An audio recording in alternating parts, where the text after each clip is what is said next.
end of today on Saturday, different than previous MDI Cups. We're taking the top 4 teams to the Global Finals rather than just the top 2. So, at the end of today, we'll know which top 4 teams are going to be going to Global Finals, and we'll also know which of our 4 teams are going to be sending home. So really, the main focus of today is going to be about who is making it to the Global Finals. It's going to be a huge focus, and I mean, it's something that everybody is eagerly awaiting. We've had some really fierce competition in our first weekend, but it has been no less competitive here with the second. As we can see, our upper bracket right now, Perplexed, Eclipse, Mandatory, Bald Bandits, will have those 2 matches coming up first, and then down into the elimination bracket where those teams are going to be working with everything that they can to make it to those top 4, like you were saying. Now, Nagura, apparently, Group B was saying that it has a team somewhere in it, we don't know which one it is, that has beaten all the other times in the MDI so far. After what we saw from day 1, you think this is true? Yeah, I mean, honestly, it could be true. Because we've seen both Perplexed and Mandatory have times that are faster than anything we've seen last weekend. Now, of course, you always have to mention that last weekend we had different affixes, but some of the affixes were similar enough that I would say beating the timers from last weekend, the fastest ones from Echo and Legendary, for example, is still something that makes me believe that it is possible that they were beating their times. But yeah, we'll see what happens today. I think yesterday was still, the first day, maybe some jitters coming in, and I think today we really are going to see what Perplexed and Mandatory and some of these top teams have to show.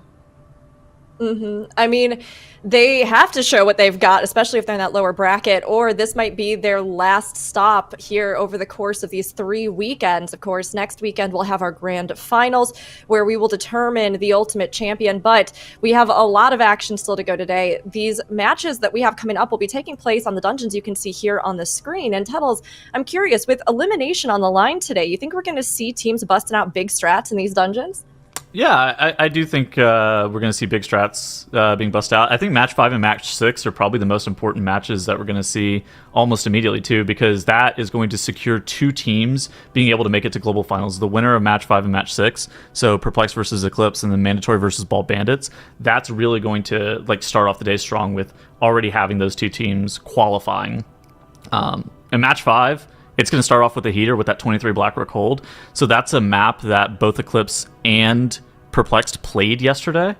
So that's it's going to be a really interesting series. And I think if Eclipse can actually get the better of Perplexed in that Blackrock hold, they might be able to take down the series. We'll have to see. Blackrock Hold has definitely really had a hold on a lot of the team's lives, honestly. We've had a lot of deaths coming in both weekends to that one, regardless of the affixes. But of course, as we can see here, this particular day, we have a mix of different challenges coming in that can make some of these dungeons especially volatile for the teams involved. It's ironic. Anything here really jumping out at you as the ones that you think are going to be the most difficult dungeons of the day? Well, you asked me the question yesterday, and I'm going to give you the same answer as I gave you yesterday. It's going to be Throne of the Tides and Warcraft Manor. Once again, those 2 dungeons, we're probably not going to see a whole lot of those. And, okay, never mind. Oh. We're seeing Warcraft Manor. This has happened now both weekends where I'm like, yeah, we're not going to see this, and then instantly we see it. It happened with the 4 DPS thing in fall, and now it's happening with the Warcraft Manor. Okay, interesting, though. So we do finally get to see the Warcraft Manor. Tyrannical Warcraft Manor has a lot of interesting potential in it. Now, one of the things we were kind of not really seeing that much in the Warcraft Manors last week when it was fortified bolstering was pretty big trash pulls. We saw decent-sized trash pulls, but not the kind of trash pulls that we're used to seeing, from the days of past when we saw it in Battle for Azeroth, right, where people were pulling literally half of the dungeon onto bosses and just letting their Unholy DKs go to work. We don't quite have the same AoE potential, that can funnel into single target like we had back then, but, it'll be interesting to see that in the second match of the series, but, of course, first we gotta go to Blackrock Hold and see who can get the advantage before we head into Waycrest Manor. We do have to see, and this is going to be our game 1 of the day. We're kicking things off, and today, again, the stakes are higher than ever as our lower bracket teams will be facing elimination. But here in the upper bracket, these teams are looking to secure a place. Perplexed going up against Eclipse here. Let's jump into it, Tuttles. All right, well, we do see both teams are playing the same comps that we saw yesterday. Now, we saw both these teams actually compete in Black Cold yesterday. So we have timers for both of the teams. Yesterday, Perplexed had the fastest time with an 11:16 clear, and we saw Eclipse with an 11:37. So technically, if they are running the same strategy as yesterday, then Perplexed should technically be winning.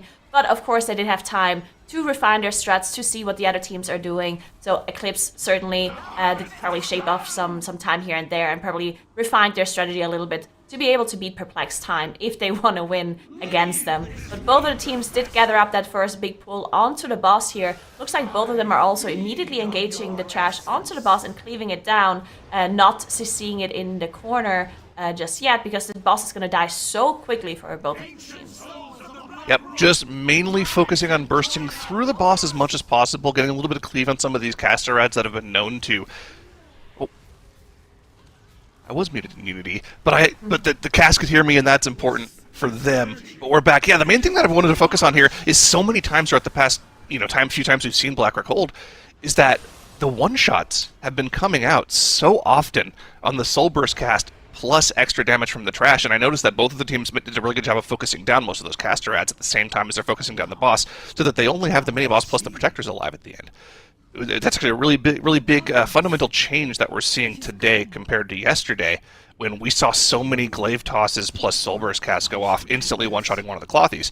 Didn't happen here for either of the two teams.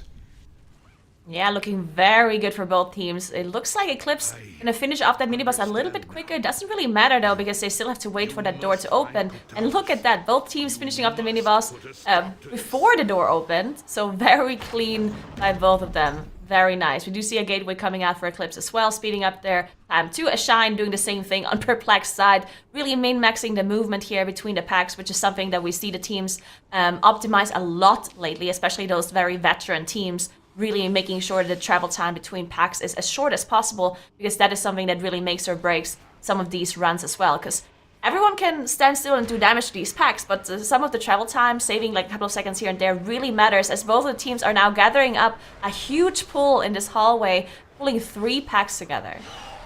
Yeah, one of the big differences between day 1 and day 2, typically speaking, is that teams will have the opportunity to look through some of the pulls their opponents did yesterday and try to gather information from what they did to try to go faster here. One of the things Perplexed did better in this dungeon yesterday than any other team is they chain pulled better here. When some of the more dangerous mobs in this pull were dead, they chained into the next pack very, very quickly. This has been a very troubling pull for Perplexed, though. Swag did go down about 30 seconds ago, and then he almost went down to that arrow barrage at the last second there, just barely able to stay alive. Not really committing any of the personal cooldowns there either, so they still have those available for the next pack. Yeah, it definitely looked like Eclipse was chaining that pull much earlier because they didn't have those issues on their side. They still have some of these spiders alive. You can see Kira on Eclipse's side still having those that magic dot on him that has to be dispelled by the Raster Druid once in a while. Now we do see all of these mobs are raging, and Sweat dropping really low again on Perplexed side. Did manage to recover. But yeah, Eclipse so quick because that first pull for them worked out a little bit better. They managed to chain earlier, and that really is what put them ahead in this area. Perplexed still has to finish off these scouts for the next mini-boss pack to spawn.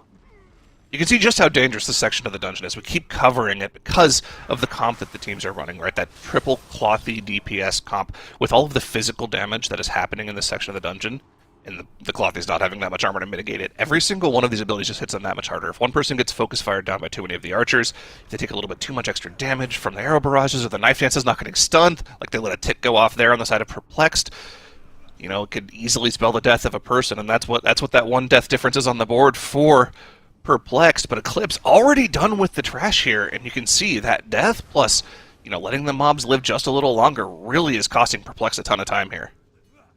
Yeah, Eclipse so clean this run. Incredible. As they're moving on to Ilisana here, also pulling those 2 archers and the champion into that pack, which we've seen cause some problems for other teams before. These archers, of course, doing a lot of damage with their shoots, and then also the arrow barrage has to be interrupted if it's in a bad angle, especially if it's overlapping with the charge that Ilisana does, or it can also be problematic if you have a dot on you from the glaive that Ilisana throws out, plus shoots from these archers going through, especially when they're raging.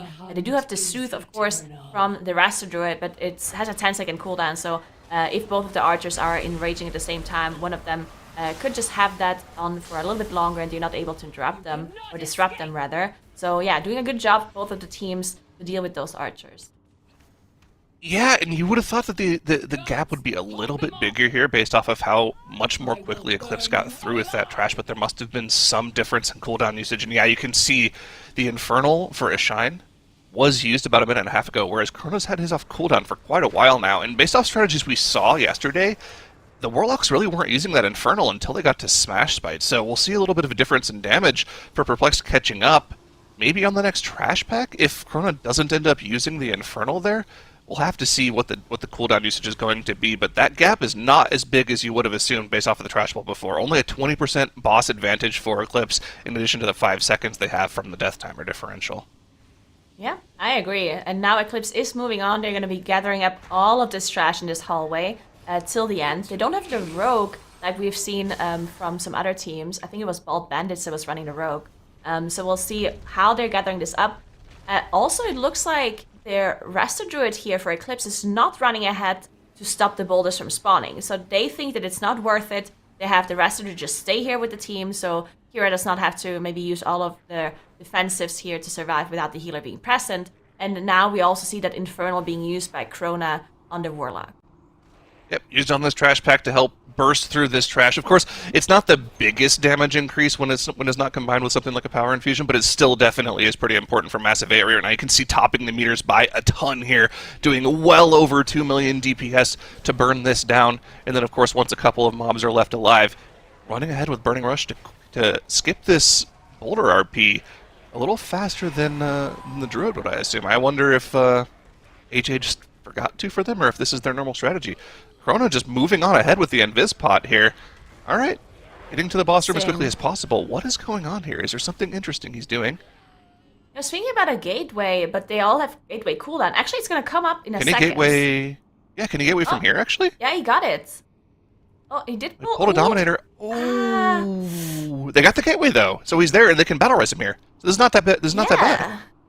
Okay, so nice tech. So this is cool tech for sure, but I think because Krona died, it might have, like the time that they saved from the gateway maybe is already gone because of the death, possibly.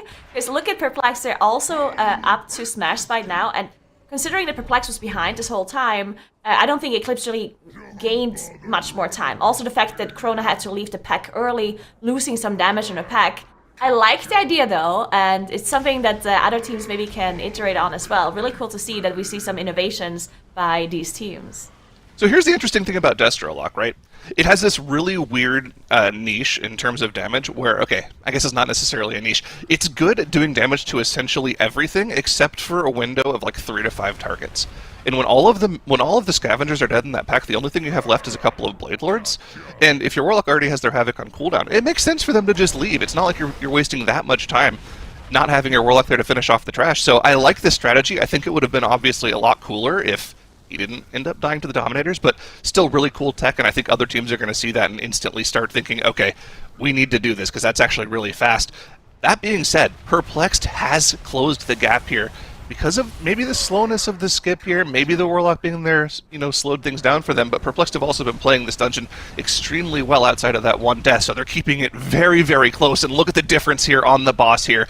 Both teams are going to be getting Smash Spite down within seconds of each other. Perplexed actually pulling ahead at the last second, and they're going to have the very slightest advantage moving into the final boss of the dungeon. Yeah, I feel like Perplex has quite a bit more boss damage, at least it seemed like that to me. I wonder if Tattles can maybe take a look at the talents from the classes and talk us through after the dungeon to see, and maybe also the logs to see what the difference is. It was the Infernal, yeah. Shine had the Infernal on the boss this time, whereas Krona used his on the trash beforehand. Yeah. Perplex now already engaging the last boss. Eclipse though as well, literally 1 second after Perplex. So this is going to be such a close game. We have 1 death for both teams, so there's no timer difference between them. And it's all going to come down who can finish off the boss here quicker. Yeah, and you would assume that Chrono would want to use the Warlock here on the trash to keep things a little more efficient, but it's really going to come down to who can burn down Dentalianax faster. Shine is not going to have the Infernal for the initial burn, but it might come back after the first intermission phase. But still, that's so late, the boss is going to be so low. Maybe Eclipse is going to find the damage at the last second here. Perplexed is going to be the first team to get into the intermission phase first. Intellianax is alive for the team. They're going to be one waiting on face the that boss. first Shadow Bolt volley. Can they Kira one-phase the got boss? stunned on That's the Eclipse. important thing. Kira got stunned, but he's still alive here. AJ able to make sure he stays alive here as the Metamorphosis popped as well, so he's going to be okay. This is just going to be a DPS race right to the Bloodlust finish here. earlier. The Bloodlust is going to be earlier for Perplex too. Yeah, Perplex is going to do so much damage now in a second. We've only seen one team one-face this boss so far, and it was Bald Bandits yesterday. If Perplex can one-face this boss, they are a little bit ahead because they have the Bloodlust earlier. If they can one-face this boss, they might be the team winning this with a couple of seconds. Look at the damage from Eclipse, though. Catching up. The damage is insane so from much them. Damage. Can they get the one phase off? Oh my god. They can! They're going to kill the boss! Eclipse wins the first my map? God, Oh my wow. god! Oh my god. Oh, dude. What an incredible start to the day. That victory here in our first game is going to go to Eclipse. And Eclipse is showing that although they have that new team name, again, they are full of experienced players. They have the strats, they have the tech, and they are willing to prove that they deserve a spot in those top 4. I mean, we got to see some incredible, playing around with tech here in this match, as well as just a really close competition. That one phase on the boss, phenomenal. Tettles, take us through some of what you were seeing while you were watching. Yeah, so for those who don't know Eclipse, they were named last minute in the TGP. A lot of the core members of this team were named last minute in the TGP. They're also the rank 1 team on live for like high key pushing. So this team is actually very experienced if you're unfamiliar with the people on this team. So it comes as no surprise that they were able to really pull this off. They started off by having about a 10-second advantage over Perplexed coming off the first boss area. And they were carrying that through for a while. Obviously, I think Krona's death and the Warlock Gate shenanigans, I would say that cost them about 15 seconds as a whole. And so I thought that they were going to just kind of win this thing outright. But then with that 15-second time penalty that we're going to see here in just a couple seconds with Krona's Gate, it was maybe neck and neck. Now, Perplexed used a lot of offensive cooldowns on Smash Bite, which is how they actually killed that boss off in advance. But what Eclipse did, and what it was kind of hard to really tell that they were doing, is they saved all of their offensive CDs. So they were Krona was holding that Infernal. Yargi had his Power Infusion and all of his offensive CDs up. And so they were really going to be going for that one phase, whereas Perplexed, they committed their Infernal at the very end of Smash Bite. They committed the Power Infusion and the Void Eruption at the very end of Smash Bite. And while that allowed them to have a faster Smash Bite split, ultimately killing off Dentalianax and getting that one phase is really what's going to allow Eclipse to win that. Them also having that 15-second time penalty, while it looked bad, it actually let their Lust line up a little bit better. And if they didn't actually have that delay from Krona's Gate, I actually don't think they beat Dentalianax's phase because their Lust came up early enough to where they were able to push the boss fast. This was such an impressive play by them. I mean, that burn there at the end, the two of them neck and neck, one phasing that boss. You can just see the health vanishing. Absolutely phenomenal play here from Eclipse. Now, I mean, of course, we were thinking yesterday coming out of day 1 that Perplexed was really the team to beat. I mean, even some of us talking at the end of the day about, hey, maybe we should have put them in our top prediction. But with this showing from Eclipse, I mean, Nagura, do you think that it's possible that they might really be our champs this weekend? I mean, yeah. Honestly, if they are performing like this in every dungeon, then I can see Eclipse winning. Yeah, why not?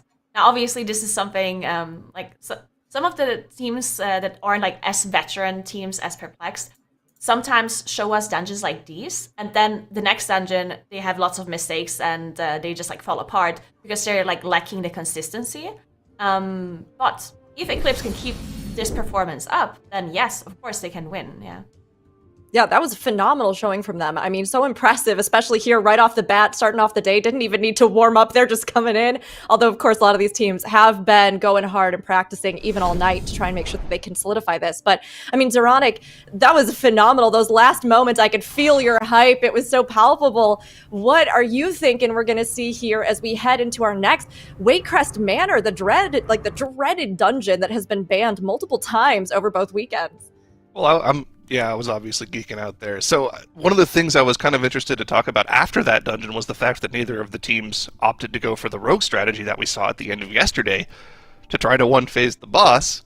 But it turns out you just don't need the rogue to one-phase the boss. You just need all of your potions. which is sick. And I think that's a really cool strategy from Eclipse, and I think every single other team is going to see that and be like, okay, we have to do that now.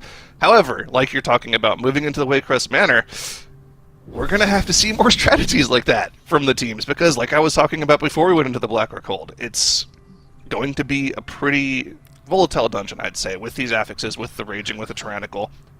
It really makes the teams want to pull massive trash pulls on top of the boss. You want to be as efficient as possible. You don't want to be hitting Soulbound Goliath solo. We're going to see things like we saw last week, where teams are pulling, 3 separate trash pulls onto different bosses just to make sure they get their efficiency down.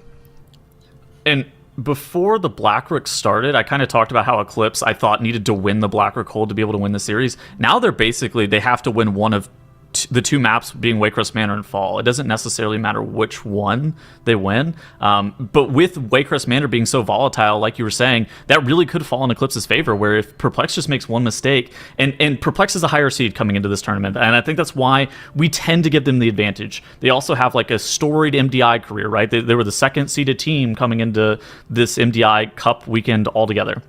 And so they should be the favorites. But whenever Eclipse is able to down that Blackrock Hold, and then they go to such a volatile dungeon like Waycrest Manor, this allows Perplex to like make a major mistake like you were talking about.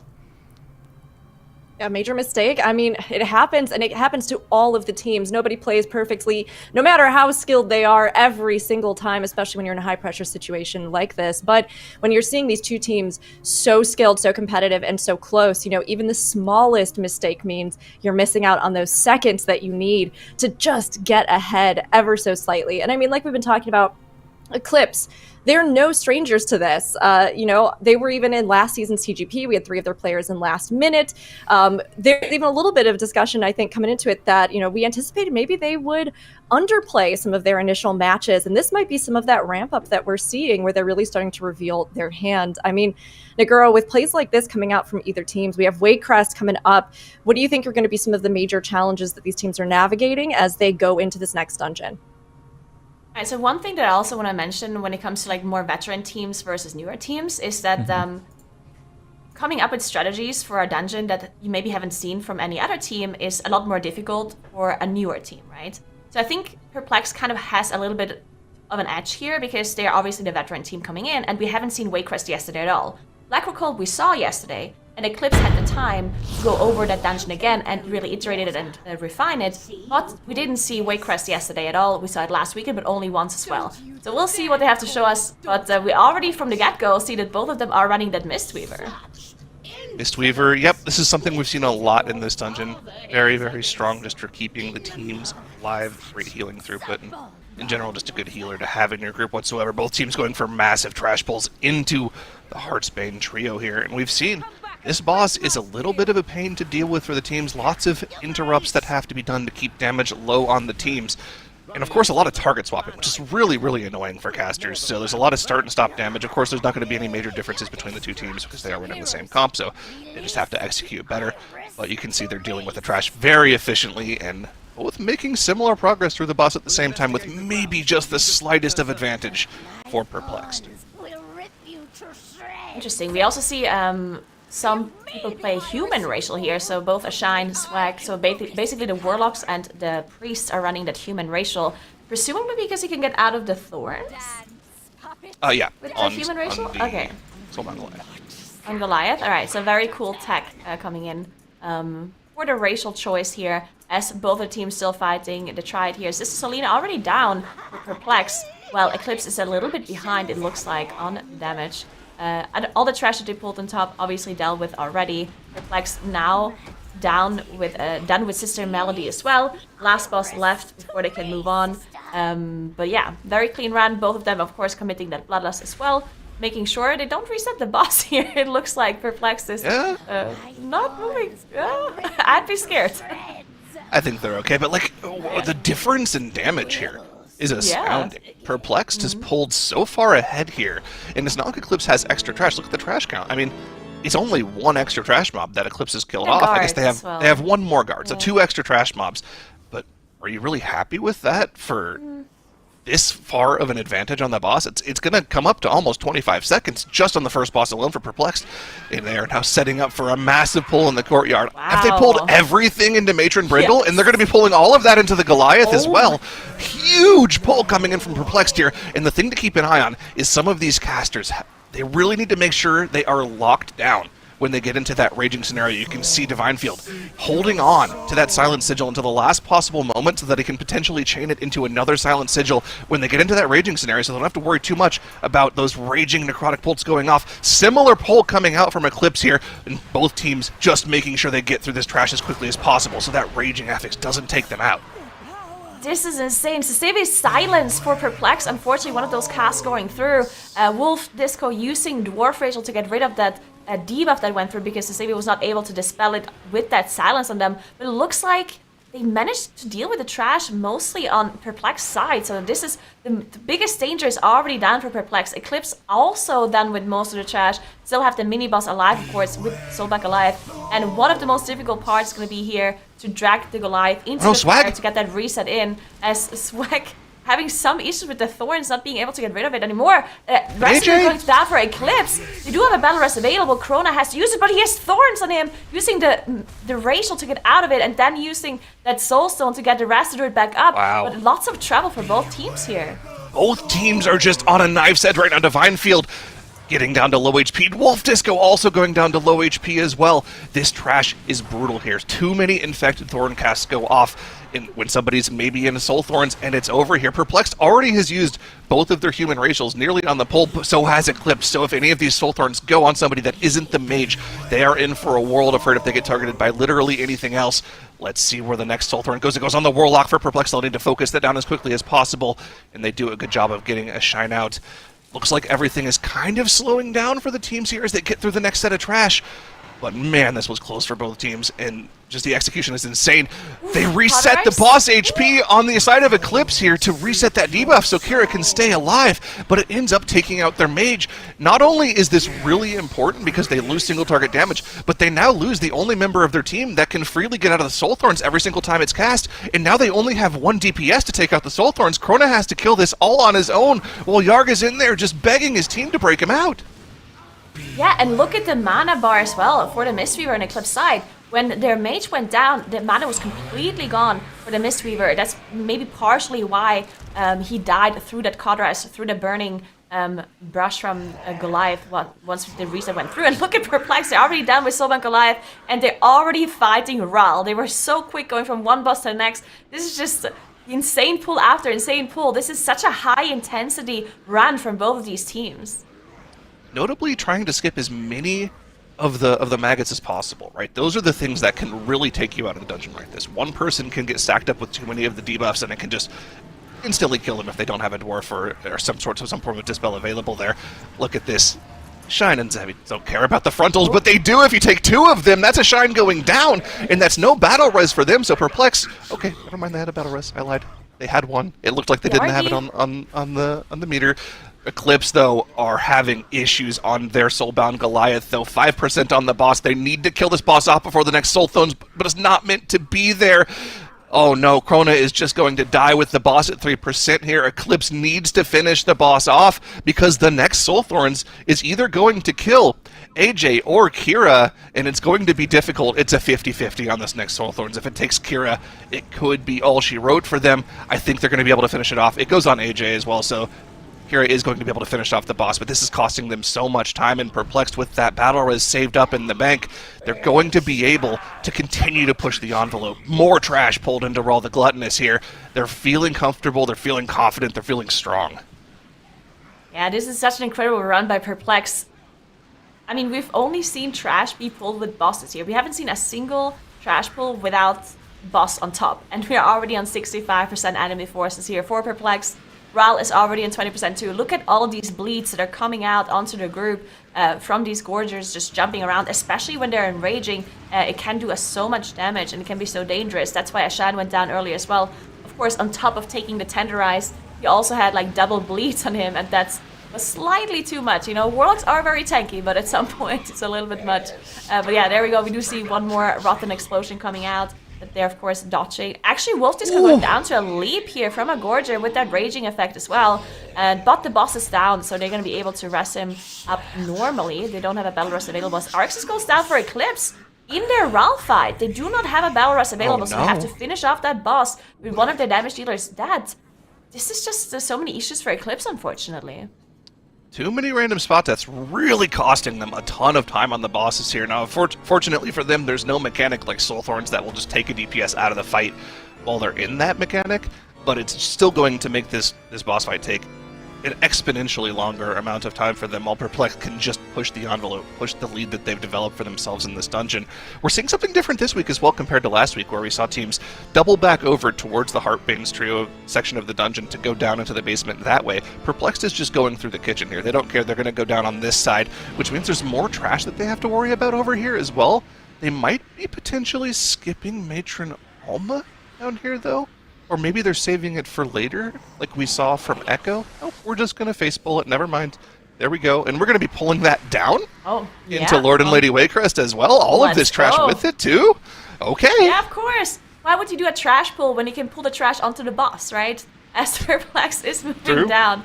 It looks like they're going a little bit slower, making sure that they're not rushing this hallway so no one dies on the way.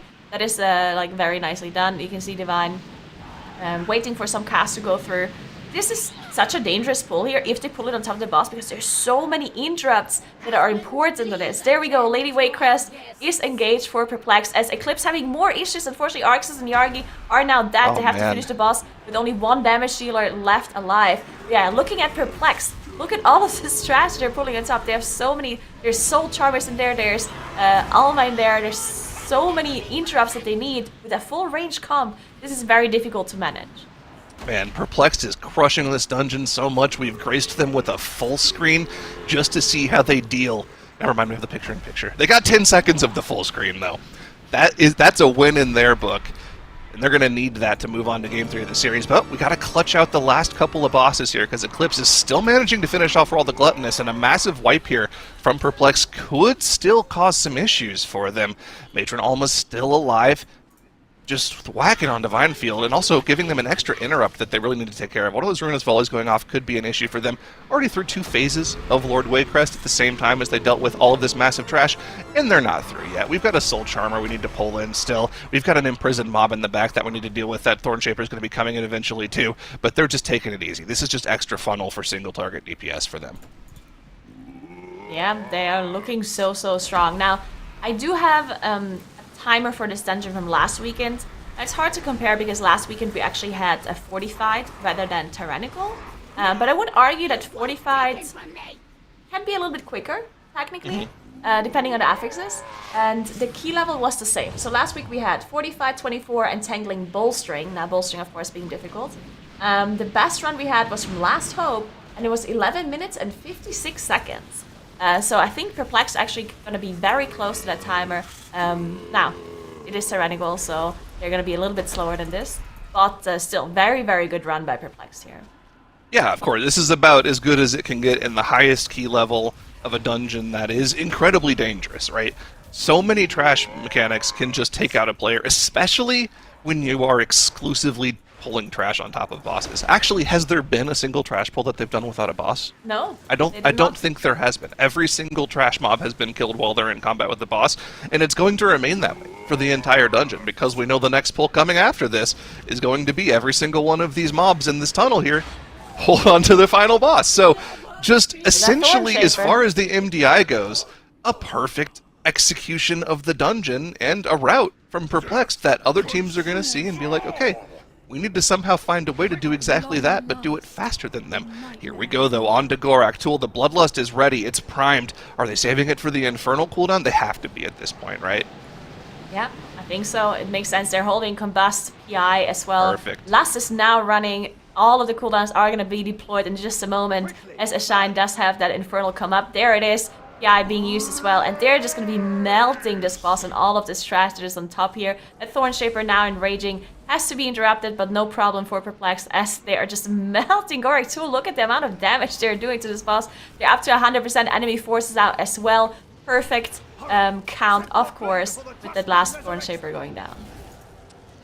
Here it is. bursting through the boss as quickly as possible. It's not quite going to be the 11:56 we saw last weekend, right? It's a little bit slower, but as far as it goes, Tyrannical versus Fortified, this is still a blazing fast key.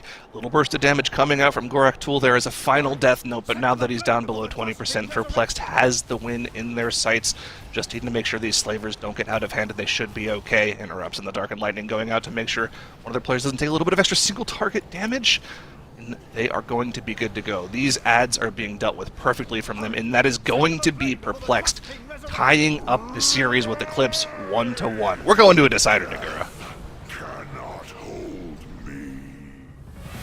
Victory goes to Perplexed. A decider indeed. I mean, they're going to have to see who can do this. We had an incredible start by Eclipse right off the bat, showing that they deserve to be here, but Perplexed showing why they were the team that we all came out of yesterday thinking these are the ones to beat. I mean, obviously Perplexed, strong showing, even with newcomer Sevi on heals on their team. I mean, Sevi is an experienced healer, supported these huge pulls beautifully, and we got to see some amazing action because of it. Tettles, break down some of these big plays and big pulls that we saw.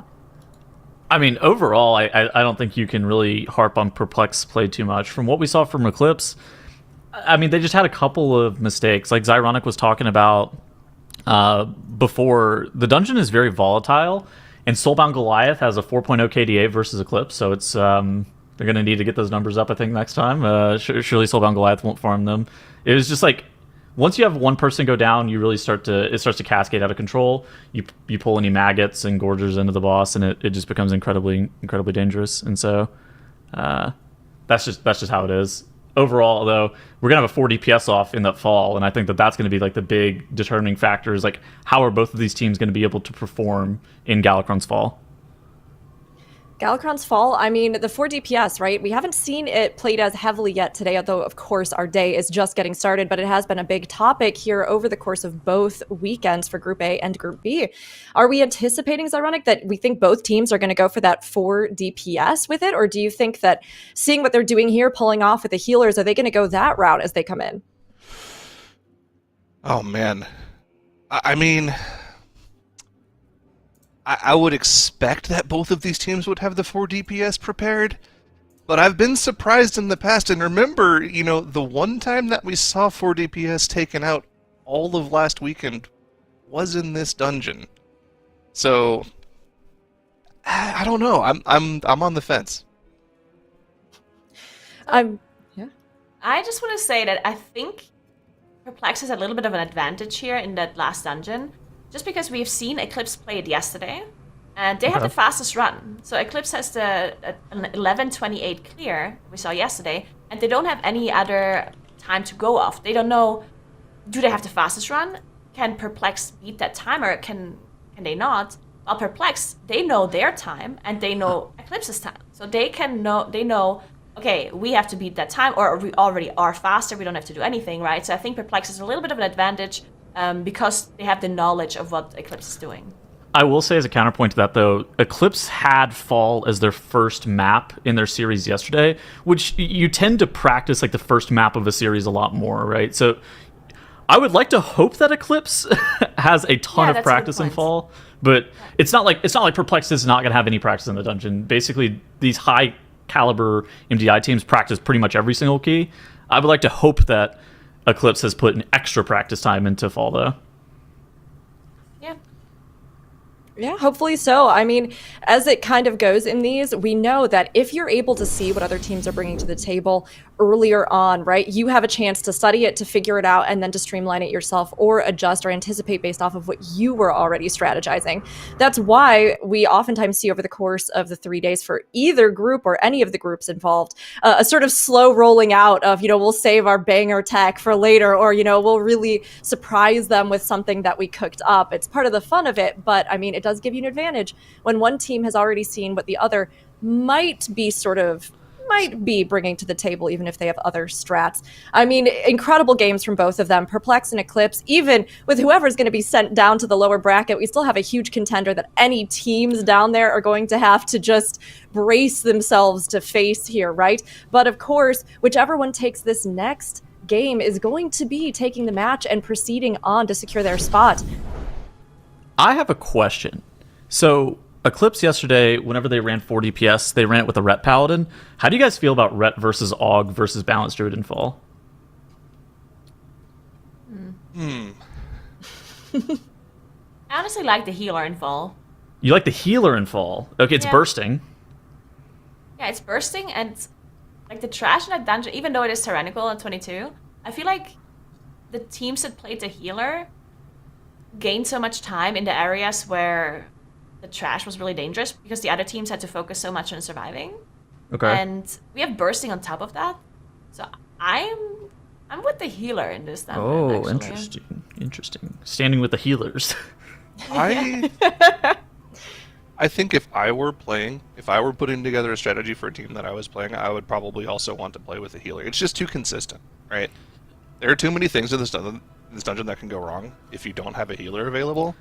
And I mean, obviously, having hours of practice will help mitigate some of that, but there are still things like we saw in the runs from yesterday, right, where they did have strategies to deal with like the extra damage from having a couple of extra debuffs on the manifested time waves, and they had a good strategy for it. But unfortunately, their Warlock portal was just kind of in a spot where the Warlock is like, okay, I either have to run through this ring or I have to eat some orbs to the face, and I'm going to die to both of them, regardless.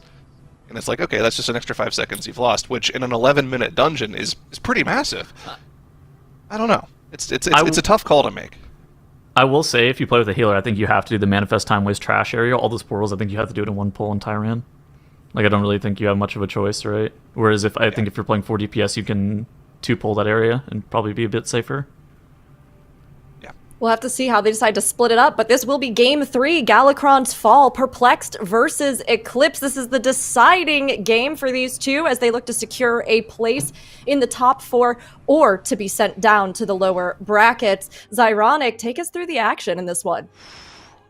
I would love to. Man, this Galakron's Fall deciding which of these teams makes it to the upper bracket, but also they get a massive just weight off of their shoulders, right? They are instantly qualified through. They're instantly in the top 4. They don't have to worry about qualifying for the Global Finals anymore. That's something that will pretty much free you for the rest of the weekend, if that's all you're concerned about. Both of these teams, I mean, I expect, like we just talked about, both of these teams will eventually make it into the top 4. I apologize to Eclipse. I wasn't aware of your game. You guys, you weren't in my predictions. But if I could revamp my predictions like we let Dratnos do last week, you would be in there. Well, I put them third, and I'm glad they're performing so well because they're definitely performing like a third place, better than a third place, obviously, because they're almost beating Perplexed. If they win this game, they're already in the finals. So that's incredible by Eclipse. But yeah, I do still think that for this dungeon here, Perplexed is the favorites in my mind. So we'll see, but it's going to be incredibly close. Now we see the comps coming in as well. Both of the teams running with that red paladin. So we're going to see a mirror comp, which makes it a lot easier for us to actually compare the times as well, and the damage should technically be the same. So we'll see what they're showing us, as Eclipse is using invest pots to get past the trash here, while Perplex is gathering up everything. Yeah, both teams going for a similar pull. Tons of trash into the boss. Let's see if we can see that Chrono Melt coming out from the Chronomancer into Chronocar. We see it coming in from Perplex. Do we see it also coming in from Eclipse here? I don't see a beam on my side of the board, and we do see a Sandstomp going out. Okay, it's not that big of a deal. They'll be okay. Both teams using the tech. We don't see the puddles on the ground for either one of them, reducing the damage taken from all of the players on the team. It's just going to come down to the burst DPS, and it's so close it's hard to call it for either of the two teams, both of them just now hitting sub 30%. Ooh, this is going to be a close one. Yeah, look at that. One thing to note is that Perplex did pull more trash. That means Eclipse is going to pull an extra dragon later on, but Perplex won't be doing that. So Perplex probably going with the 2 dragons, while Eclipse doing the 3 on their side, which we've seen Eclipse do before, and they executed it just fine. So even though they are behind under enemy forces, it might not actually make a difference at all in time spent if they're doing that dragon pull and not having any issues on their side. But now we're going to get to this trash area that can be pretty dangerous, even with a healer, honestly, but they're playing it without a healer, which makes it even more dangerous for them. They all play that dwarf racial to make sure they can deal with bursting stacks really well on top of other debuffs that are happening in this area, in case they don't have the master spell available. But yeah, we'll see if they do similar pulls, and it looks like they're just doing a little... No, actually they're pulling the same. Yeah, same pulls from the teams. Obviously, the big portion. Thing about this section of the dungeon is it's RP, right? You have to open all the portals, you have to deal with all the trash around the portals, so you're kind of waiting a little bit. But the trash that you're pulling around those portals is the important part. You can see both teams instantly, the second that trash is available, moving to the other side of the dungeon, dealing with as much trash as possible, and literally every remaining piece of trash is pulled from both of the teams here. Eclipse have everything stacked up. The big thing is going to be those silent sigils, how they use them to lock down the trash in addition to their other CC. First sigil coming out from Eclipse there to make sure everything is stacked up, not casting anything, using every single one of your stops to make sure trash doesn't do as much damage to your team. But look at the execution from both teams. Health bars just topped until the bursting starts coming out. A 6-stack of bursting. Dwarves used for Eclipse and Perplexed. Oh man, AJ does end up going down at the last second for Eclipse, but that's just the one death that they end up having. That might cost them though, because Perplexed is already into the boss here in just a second, but it's still just so close between the two teams.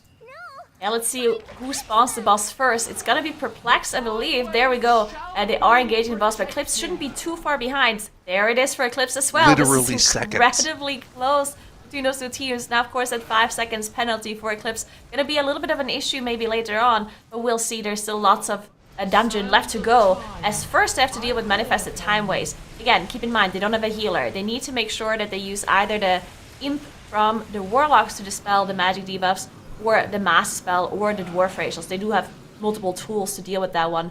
But we've seen a strategy come in from Eclipse yesterday, where at the very end of the boss fight, they actually dispelled the debuff in the slow zone rather than the fast one, to make sure that the damage does not actually hit them before the boss dies. Unfortunately, Krona did go down with that strategy yesterday. Let's see if they can execute it well this time around.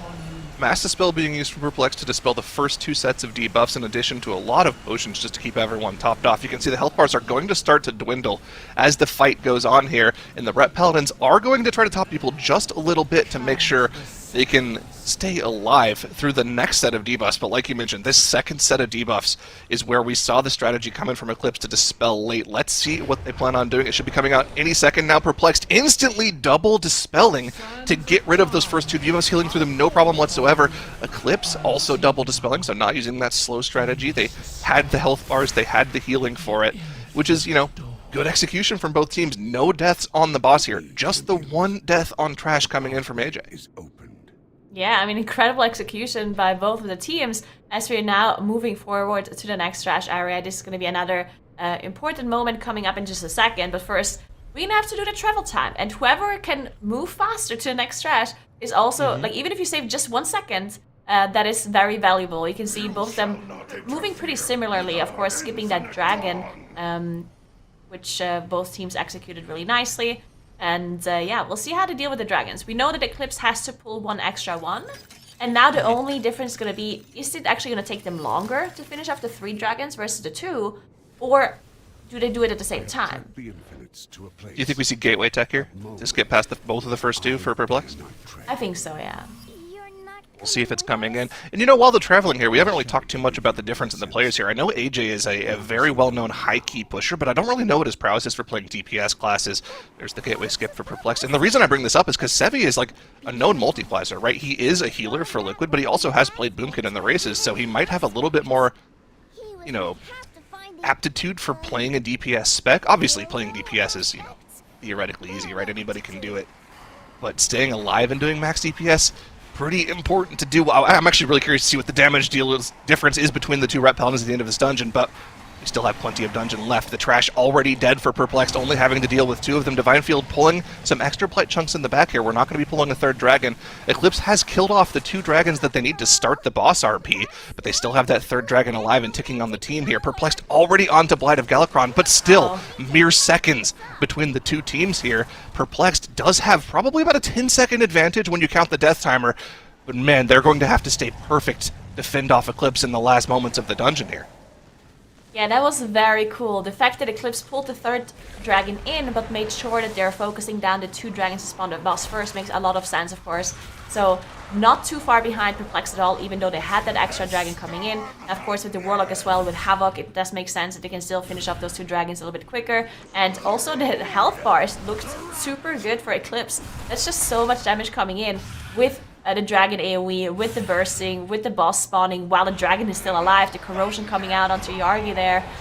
Really well done and really well executed. Eclipse having some issues with the corrosion being on Arcs there and their mage. Ice Cold being used. It looks like they are fine though. But yeah, now it's all going to come down to boss execution, to boss damage, and how well they deal with the trash onto the last boss as well, of course. You go a little bit of an extra gap closing in for Perplexed here. Looks like they had about a 5-second actual time gap compared to Eclipse here, and it might just be a little bit more than that now. Let me see there. Counting in my head, that was 2, 3, 4, 5, 6. To the end of the Malignant cast, yeah, it's opened up to, okay, not that much. It's like 8 or 9 seconds between the two teams right now as they transition into Phase 3 here. Still extremely close, and any one death could spell disaster for either of the two teams here. For Perplexed, a death could close up that death differential, and also having to battle res one player at all at any point for the rest of the dungeon could let Eclipse close up that gap, opening up the meters here a little bit. But it's not really a cooldown differential, right? It's just the 2-target cleave coming out from the Eclipse, also bursting down the boss with 2 targets available here, and it's just going to come down to pure execution on this last boss pull. Yeah, it definitely will be. We'll see what Perplex is doing with the trash here. We've seen some different strategies coming in from teams this week, but also last week, on how they approach this trash pull onto the last boss. We'll see if they just like move through and gather it all up and then wait for the RP to happen, or if someone walks ahead or like sprints ahead somehow, making sure that the RP starts a little bit earlier. Yeah, looking in for Perplex, Divine Field just jumping through, gathering up all of this while the rest of the team is staying on their mounts, moving all the way through. It looks like they're gathering up the trash a little bit before the boss, while someone else did go all the way through to trigger the event. And because it takes some time for the boss to spawn, they can just plant here and do some damage to this trash before they move on. Looks like Eclipse is doing something very similar on their side as well. Looks like our trash count meter is bugged for both teams, but I can confirm that they should have enough count. We'll get them further confirmation once all the trash is dead for them. However, both teams in that last boss area here, looks like both of them have started the RP, Gateway being used to skip into the boss room. They're going to get knocked back by the spawn, though, aren't they? Nope, it already did the knockback, so they don't have to worry about that. Perplex is on the boss. Eclipse still dealing with some of this trash, but they have the trash on top of the boss, so they can instantly engage it once it does spawn here, and they're going to get a little bit extra free cleave on top of the boss as well. That could help them out just a little bit. We've seen teams use this as an advantage to get back into the dungeon and do a little bit of extra boss damage. It's really going to come down for both teams now as to whether or not they can phase this boss before the second Extinction Blast. You'll see Chromie is going to sit at 28% HP for the rest of the encounter. They're not interested in healing her anymore because they're not going to let her take another single point of damage. Yeah, and Infernal has been sent by Ashan in combination with PI, while Eclipse now also sending Infernal and PI, basically at the same time of the fight, with Perplex, of course, reaching that point a little bit earlier using their cooldowns first. Bloodlust coming up for both teams in 20 seconds exactly, so we'll see how they're dealing with this boss fight. Eclipse needs to do more boss damage because they did engage the boss later, and they have the 5 seconds death penalty on top as well. So Eclipse somehow needs to find extra boss damage here if they want to win against Perplex. But this is so close between those two teams, and it's executed so well. I'm so impressed by both of these teams' performances here. Bloodlust pipe being popped at the exact same time for both teams. It is going to be a raw DPS race to the finish. Perplexed with the slightest of advantages in boss HP, but those death timers, that one single death is going to cost Eclipse if Perplex is able to stay clean here. The Extinction Blast is going off, but that's not the damaging event for Chromie. It's the blast, it's the cast afterwards that does the damage to Chromie. Is Perplexed going to get it? No, they're already into the final phase, but so is Eclipse. Both teams phasing at the exact same time, but I don't think Eclipse can make up a 5-second death differential here. And no, it's not going to happen for them. Perplexed is able to take the reverse sweep and cement their position in the Global Finals. These close competitions and these neck-and-neck races, Perplexed and Eclipse both showing what they're made of, but victory going to Perplexed here, giving it to them 2-1. They will be proceeding on, cementing their position here in the Grand Finals as one of the top 4 teams to move on. But, of course, we know that we will also have Eclipse moving down to the lower bracket, where they will have another shot at climbing their way up. This was an incredibly close first matchup of the day. Tuddles, what do you think made all the difference here in this run? I think overall, the first pull for Perplexed, whenever they were able to get all that bonus count, and at the same time they had the exact same Chronocar split as Eclipse, I think that was like a huge deal. They came off of Chronocar about 5% enemy forces higher, which I didn't think Eclipse necessarily like lost too much time with that triple dragon versus double dragon, but I do think that that's actually just like some time that you end up losing. And then like Zyro and Nagura were talking about that death to AJ in the second area. It didn't look like anything like in the moment whenever you were watching. You know, that's just like a 5-second death penalty at the very end of the fight while they're waiting for the Manifest Timeways boss to spawn. But whenever you're fighting a team like Perplex that has a deathless run and it looked effectively perfect, you can't have a 5-second death penalty even if it is just like a nothing death. Like those are just the things that ultimately cemented Perplex's win and Eclipse's loss. I didn't think Eclipse played particularly bad, and if they played honestly against any other team in Cup B, I think there's a high chance that they would have won this fall. And so I think that they kind of got, you know, they could play a little bit better. They can't have those deaths in the future, but at the same point, Perplexed just looked that good. And so this is one of the situations that if you're Eclipse, you kind of have to be kicking yourself after going up 1-0, but you can't really be too mad about losing to a perfect run by Perplexed.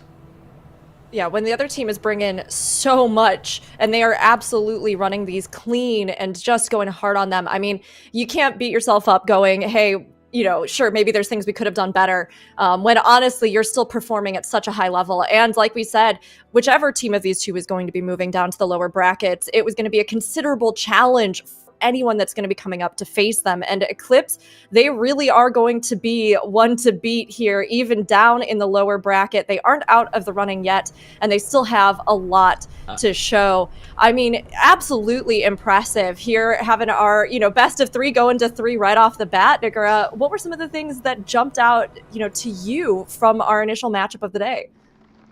I'm just incredibly impressed by Eclipse, honestly. We knew from yesterday that Perplex obviously is like in top form. This is something that we were worried a little bit about Perplex. That's why I think a lot of the casters were putting Mandatory as their favorites to win this tournament, even though Mandatory was the lower seed compared to Perplex. But Perplex, at least in the last like tournaments, showed some issues in the tournament itself. Like in the time trials, they always perform really well, and then sometimes they're struggling a little bit in the actual tournament. Not always. Of course, Perplex is an incredible good team, and I had some incredible rankings as well in the past. But yeah, Mandatory, I think, was a team that was being hyped up a little bit, and they talked about some of their routes being insane, and they're just like super hyped coming into this tournament. But Perplex, a little bit more quiet. They didn't really say anything. They were like, you know, we're just... we're there, we're competing, and so we were thinking that Mandatory might have the edge, but today, Perplex performed incredible, yesterday as well, and the fact that Eclipse could keep up with Perplex is mind-blowing to me. So I think Eclipse is going to have an amazing lower bracket run. Eclipse was the 6th seed, I want to say, coming into this cup, and so with Perplexed being the 2 seed coming into Cup B, like Eclipse being able to really go toe-to-toe with Perplex is like a huge deal. Like that is a big testament to like how high of a quality of match that we just watched. We just watched basically a match that is likely to happen again during the Global Finals. That was a Global Finals caliber showdown. I think you're absolutely spot on, Tuttles. And of course, although Perplex have secured their position in the Grand Finals, and I've been saying next weekend, but everybody, I'm just so excited. Honestly, I can't bear to wait. It's actually going to be 2 weekends from now, March 8th through 10th.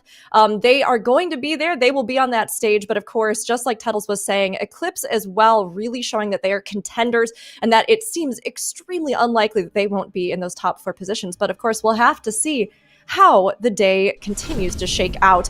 And we also have something else to take a look at right now. We've been doing some map guessing segments before we head on to our next matchup. We have a little game for you, chat, and for everybody here on desk. We have these dungeon movement maps that we've been doing where all of us try to guess the dungeon boss based on the movement of the player. So this is real footage that's been captured from the MDI so far, and we'll get to take a look at them and try to figure out one of 4 bosses that we think the team might have been facing. So let's see what this one has in store. Okay, all right. What are we thinking right off the bat? Spread out. Can we do this without Dranos here? He kind of is the guy that saved us. She knows. Dranos always knows everyone perfectly. Is What that was that Demon Oakheart? Hunter Was movement? knocked. Is Oh, that that's a knock? Oakheart. No, wait. I don't think it's a knock.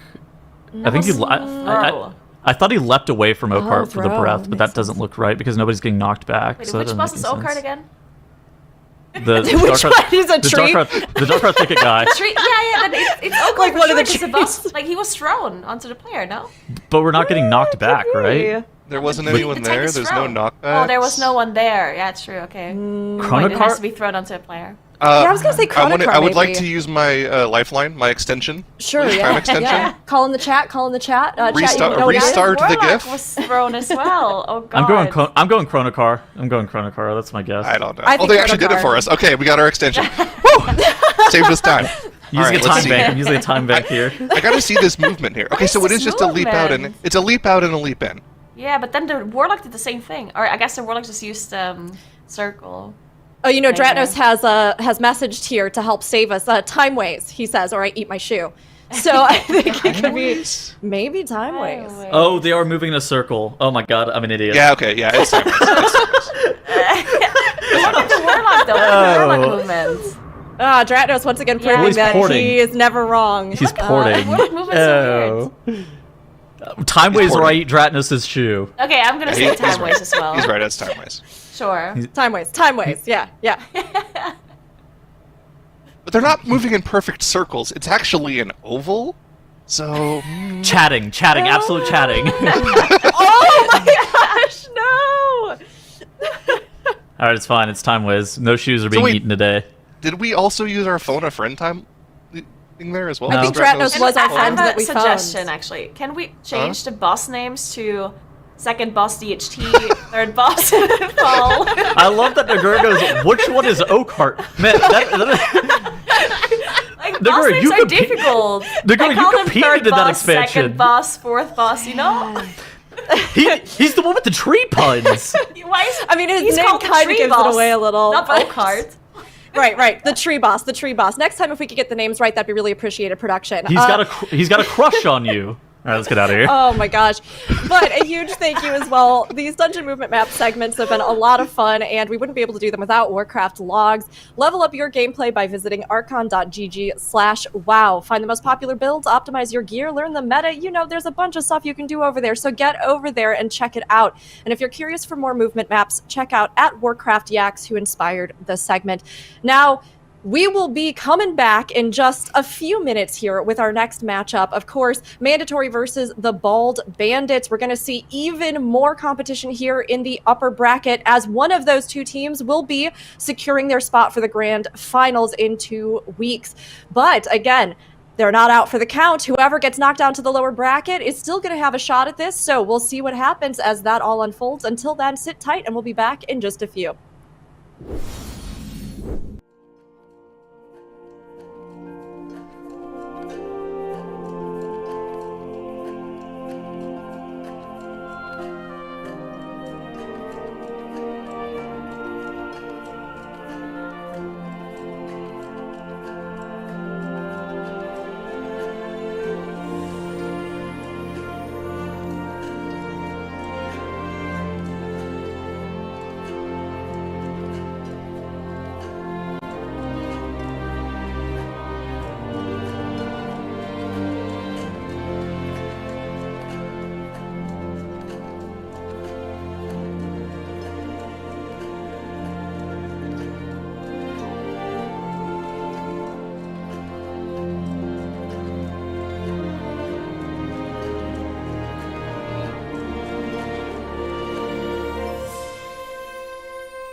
We are back with more Mythic Dungeon International. We have our next of our upper bracket facing off Mandatory and Bald Bandits. This is guaranteed to be a banger of a match. I mean, I don't want to jinx it, but hopefully it'll be a banger of a match. I mean, we've seen both teams performing so well. Mandatory as well. One of our top predictions and many of yours as well, I think, here, seeing how they've performed and seeing what their history is. But I mean, it's going to be a good one, I think. Dratnos, I mean, Mandatory, they are definitely high up there, but do you think Bald Bandits has a chance of really showing what they're made of against them? I think they definitely have a chance. I mean, I think that what we've seen so far from both Groups A and B is that the gap between our top, 1 to 4 teams and our next 8 teams is low enough that one death in a run might make the difference, even if the higher ranked team is a little bit faster in theory. And the lower ranked team often just actually has the faster path in a lot of these dungeons too. Sometimes they're a little bit more volatile, but many times, especially last weekend, we saw them just come in with better strategies. Now this weekend, that's going to be a little bit tougher because a lot of our dungeons have a baseline built up to them. We've had a lot of runs, a lot of strategies from last weekend, but affixes have changed, key levels have changed, and of course these players haven't yet played, so they may have their own twist on these dungeons, especially dungeons like these 3 where there is actually quite a lot of optionality in how you want to pull.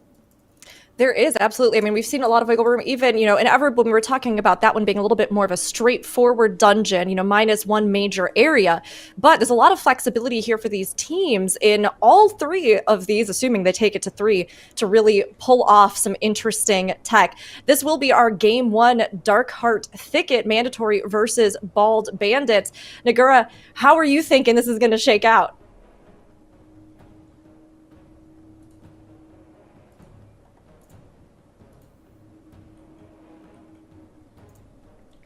Sorry, I was maybe muted for a second there, but I am here and I'm ready to get into this match as Mandatory and Bald Bandits are in DHT, and we do see the Rogue again by Bald Bandits. Very interesting, as we did see the Rogue before in the Blackrock hole from Bald Bandits, and now they're also showing it in that DHT. We've seen the Rogue before. The Shroud's very good here. You can see the speed from Bald Bandits just rushing through that area.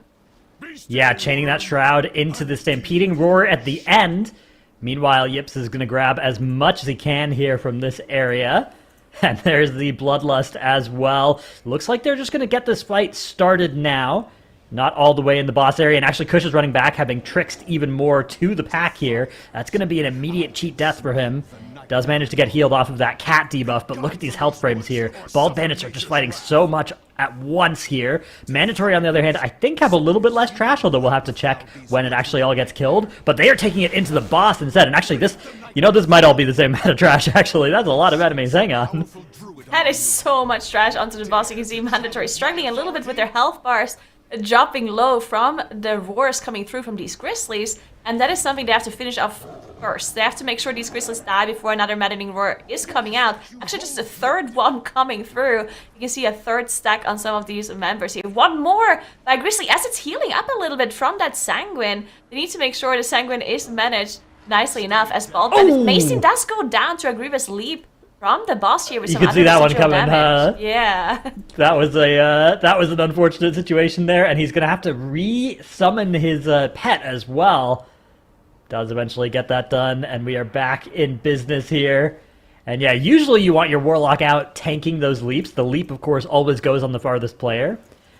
But in that particular spot, he was quite low because he was getting attacked by one of those abominations. That roar was just free casting. It was going off several times. So now they are completely stable. Should be absolutely no issues here for Mandatory. And yeah, they're looking quite good here. You can see they do have indeed a little bit less count than Bald Bandits. They now have that one death and that no battle res as well.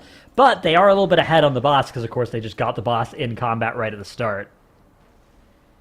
Yeah, so I'm actually impressed how Bald Bandits are not too far behind on boss HP here, because they did engage the boss quite a bit later, dealing with that trash pull by itself basically, and then engaging the boss afterwards. So Mandatory not saving that much time from this pull. Looking at the healing meter, of course, Sanguine also healed the trash for 13.57 million, which meant that they have to focus the trash a little bit further to make sure these Grizzlies don't cast another Maddening Roar, which of course meant that they could put a little bit less damage into the boss. But still, down with the boss first, they are moving on now, they have to make up that 6% enemy forces somewhere else that they're behind in comparison to Bald Bandits. But we'll see, maybe that's not actually going to cost them too much time if they can just do some bigger pulls later on across the dungeon. But there we go, we do see the Roar coming through and them engaging some more trash. We see the Keeper pack being pulled and the Lasher packs on the side as well being engaged by Bald Bandits. Now again, the Rogue being really nice here as Kush can put tricks onto Yip, onto the tank here, pull some trash and then join the rest of the group, making it nice for them to gather up some of these trash packs.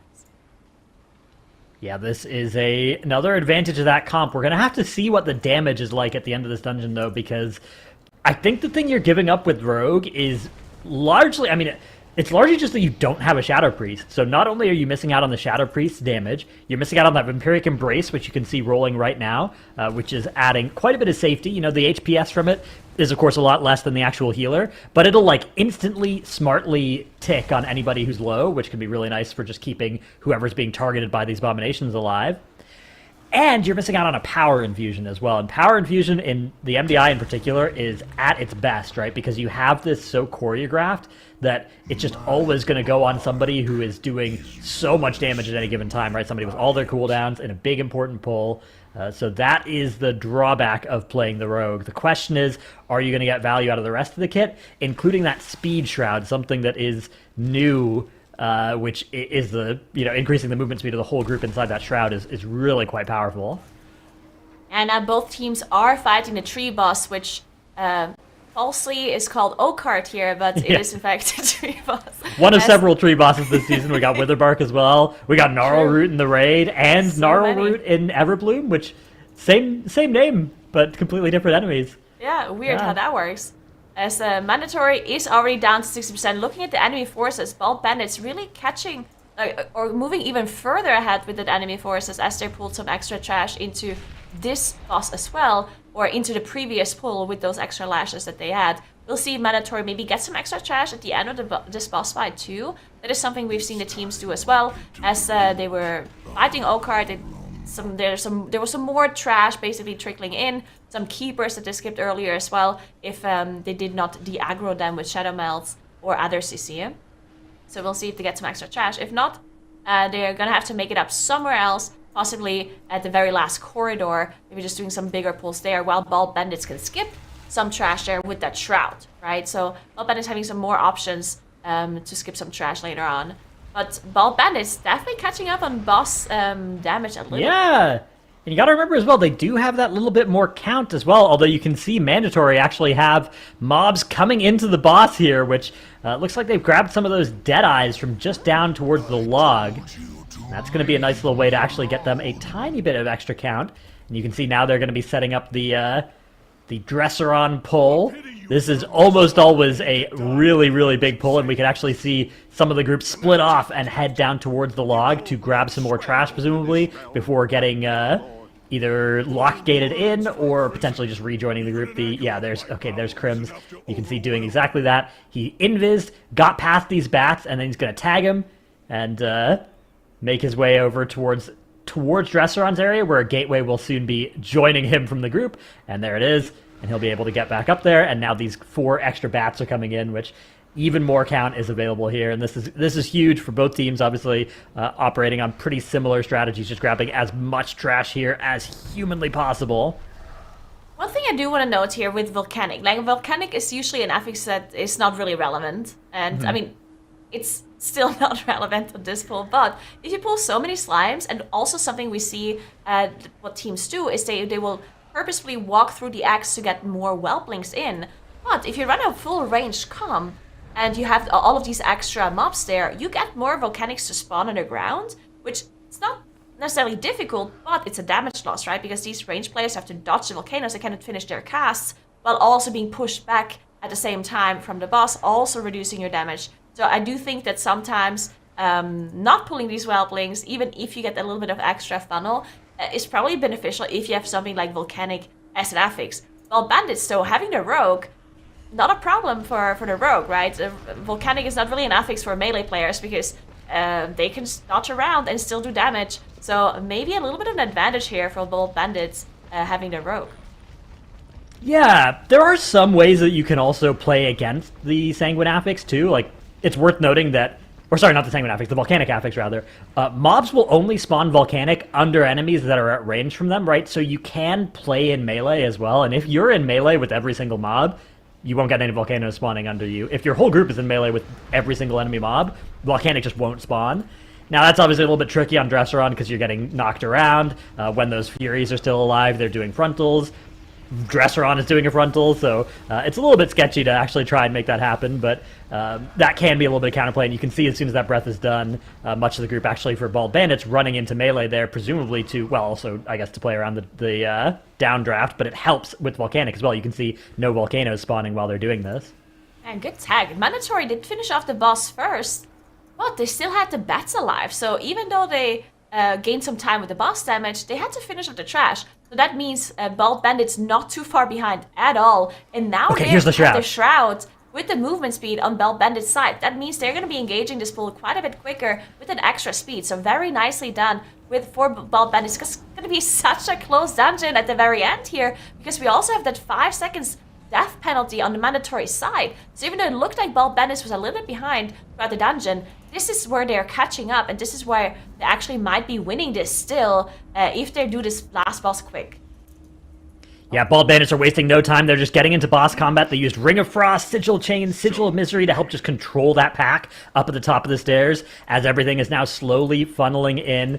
And you gotta watch out here for the Stalker in particular. Most of the other enemies are pretty easy to control, but the Stalker will kill anybody or do a huge amount of damage to them if they are 8 yards or more away. It'll jump to you and backstab you, and it does a bunch of damage. So it's something that you really need to make sure that you're not low if you are outside of melee range of the Stalker, and that is usually the one where once it dies, this pull does get a lot safer. Both teams just blasting damage into the boss here. This is going to just all be about single target, not getting distracted by this AoE, not messing up anything. The Sanguine healing, it's casting Feed on the Weak. Mandatory are full healing a boss with Sanguine, and that's got to just be it, right? There's no way they can come back from that 20% that the boss is healed, which, 44 million Sanguine healing on the meters here. That is just catastrophic.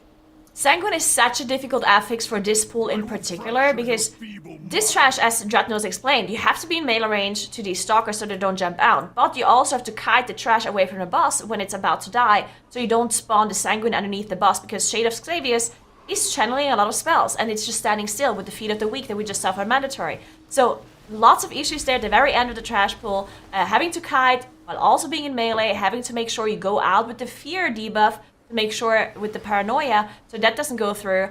So yeah, unfortunately Mandatory not being able to get that mob away that's died underneath Shade of Xavius, healing the boss to full HP, and just costing them so much time. Bloodlust now running for both the teams as well, of course, as Bald Bandits down to 15%. They didn't have a lot of Sanguine healing at all on this pull. 3 million, incredibly impressive execution here from Bald Bandits. Yeah, this is looking so good for them. And again, once again, we are starting off a series with an upset 1-0 lead being taken. The Bald Bandits' incredible zero death run here, and Mandatory are going to be up against the wall here.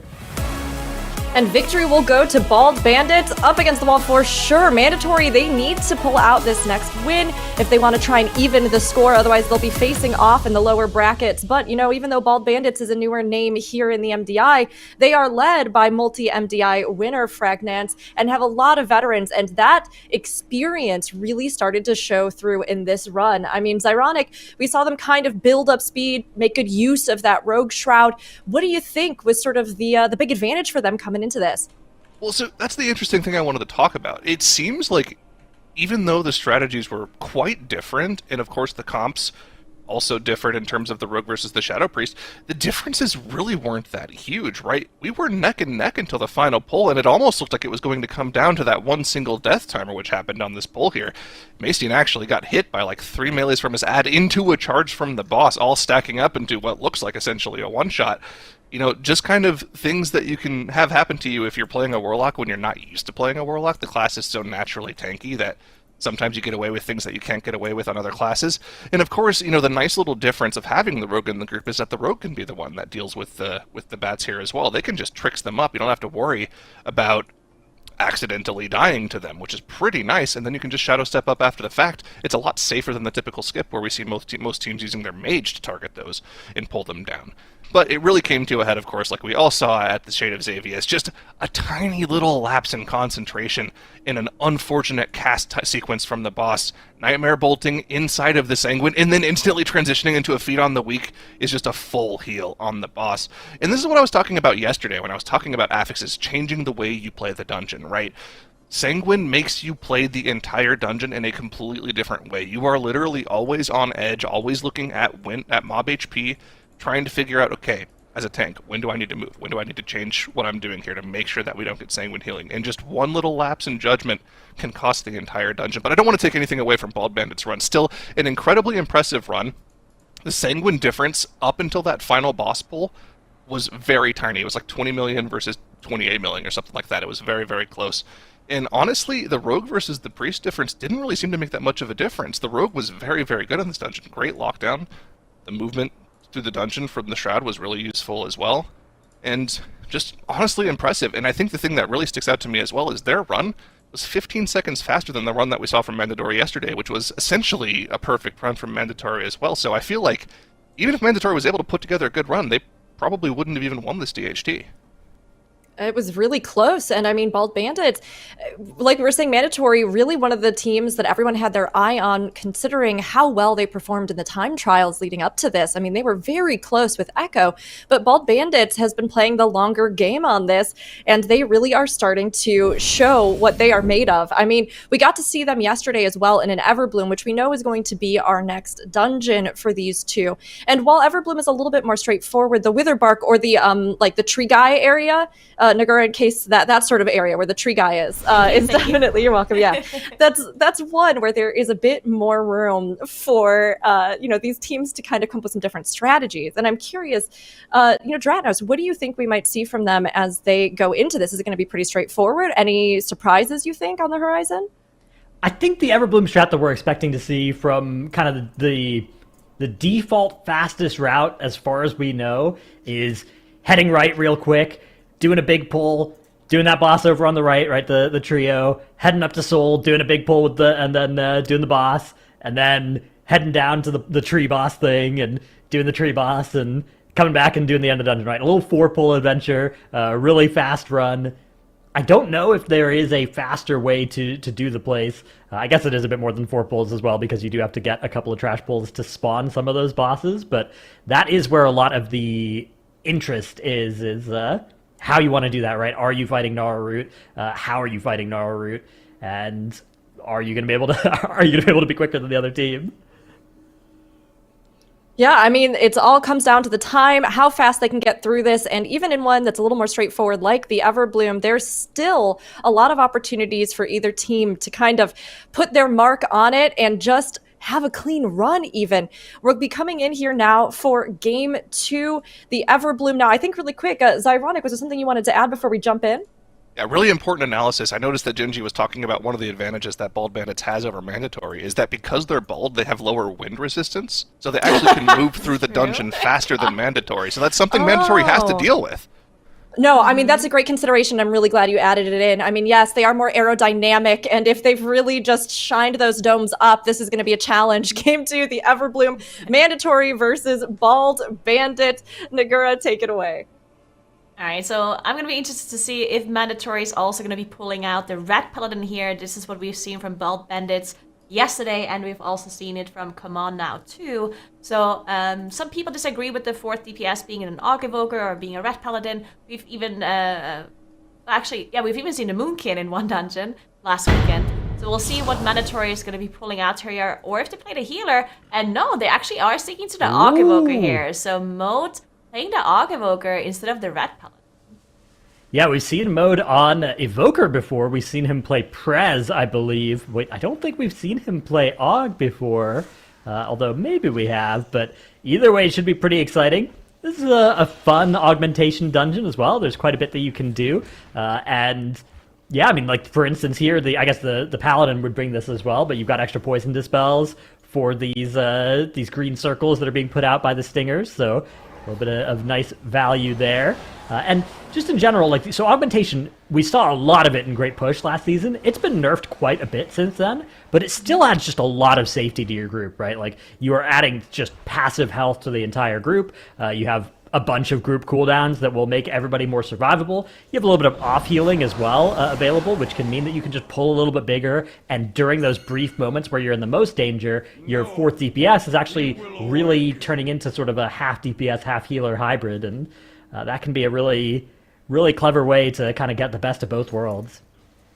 Right, so something very interesting just happened for Mandatory. Not only are they taking a different route, and they're going to the tree boss first, also known as Witherbark, but they also did not use Bloodlust on this first pull, which makes me believe that they want to do this dungeon in less than 10 minutes or around the 10-minute mark. We have seen Bald Bandits yesterday in that Everbloom, and their run was the fastest run, and it was 10 minutes 53.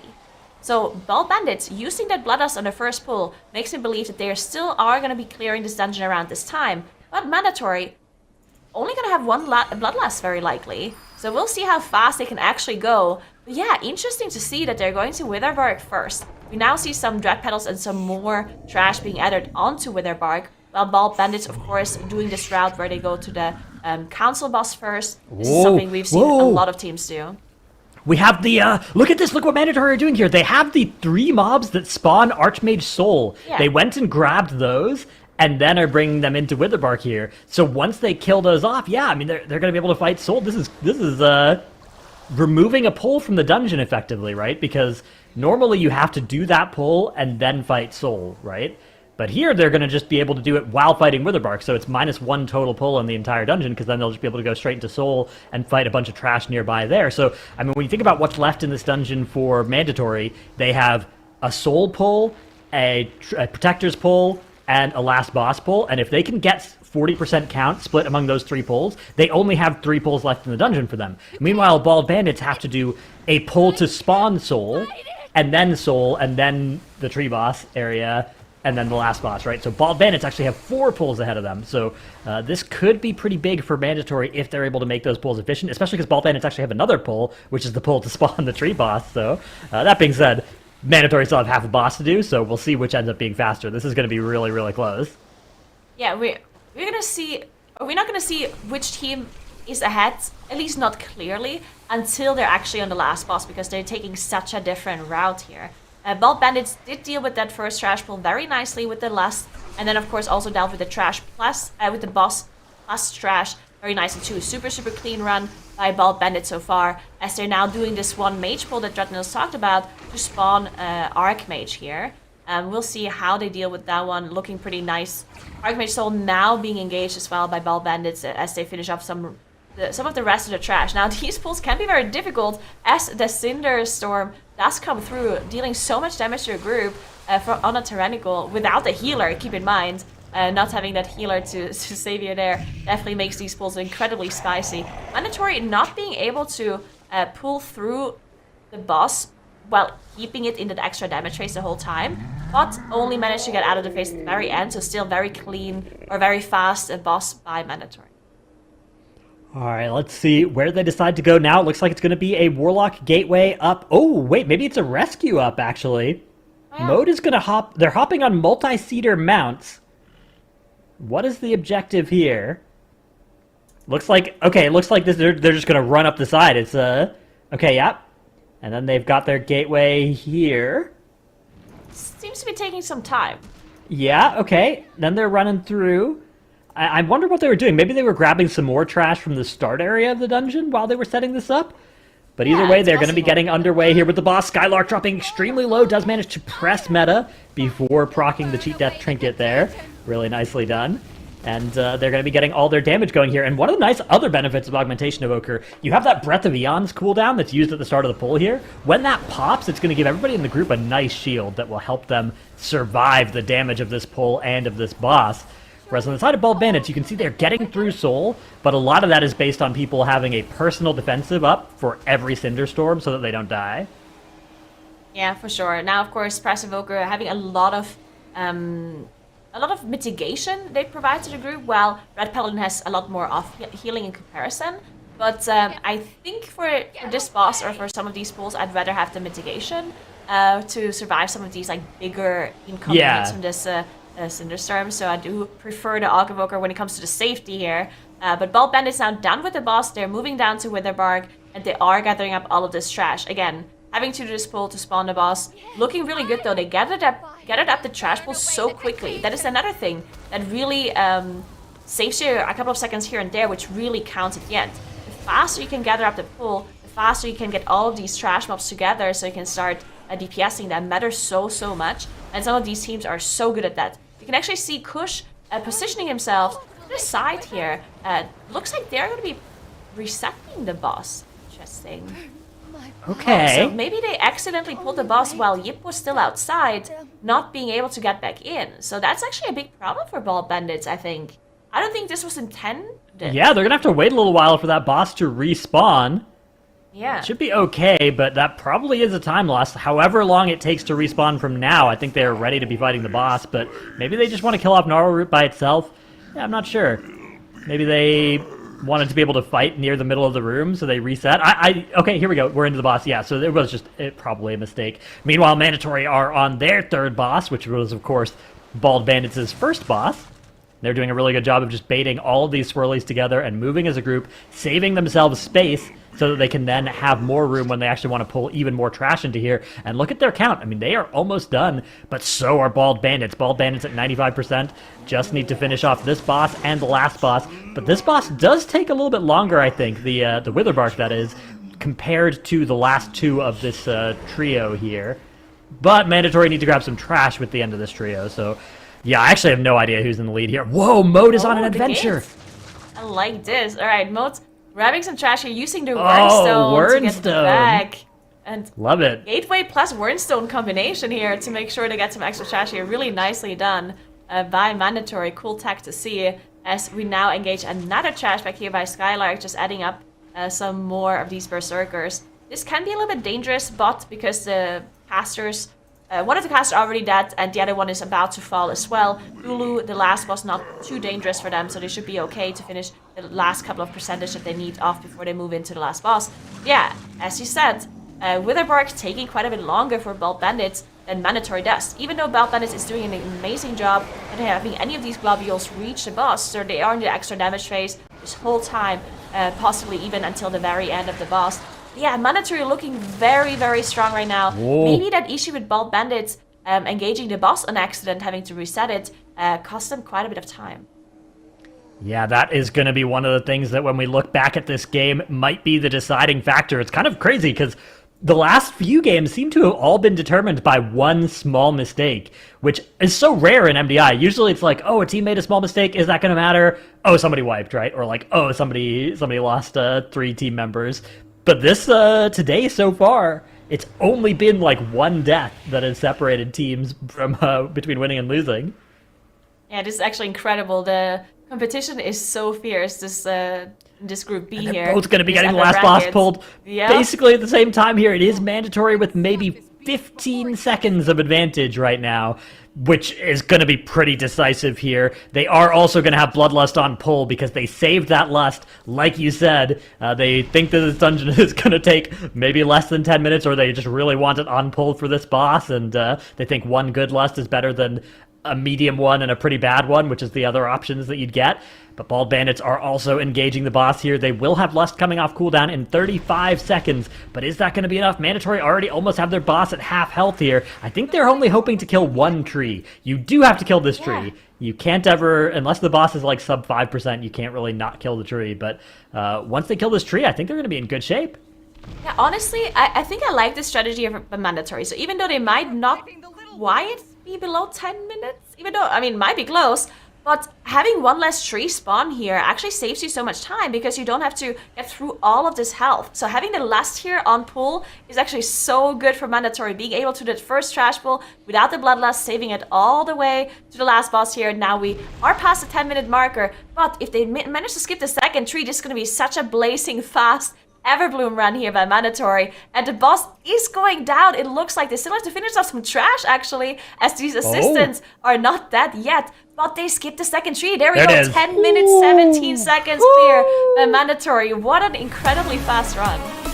So quick. I mean, Mandatory bringing the strats in this. Victory going to them. They're evening that score out. So they are now 1-1 with Bald Bandits. And our next game will be a deciding factor for which one will continue on here in the upper bracket. I mean, we got to see Mandatory doing some kind of fun strats in this. I mean, a few things that were a little unexpected, trying to figure out what they were doing.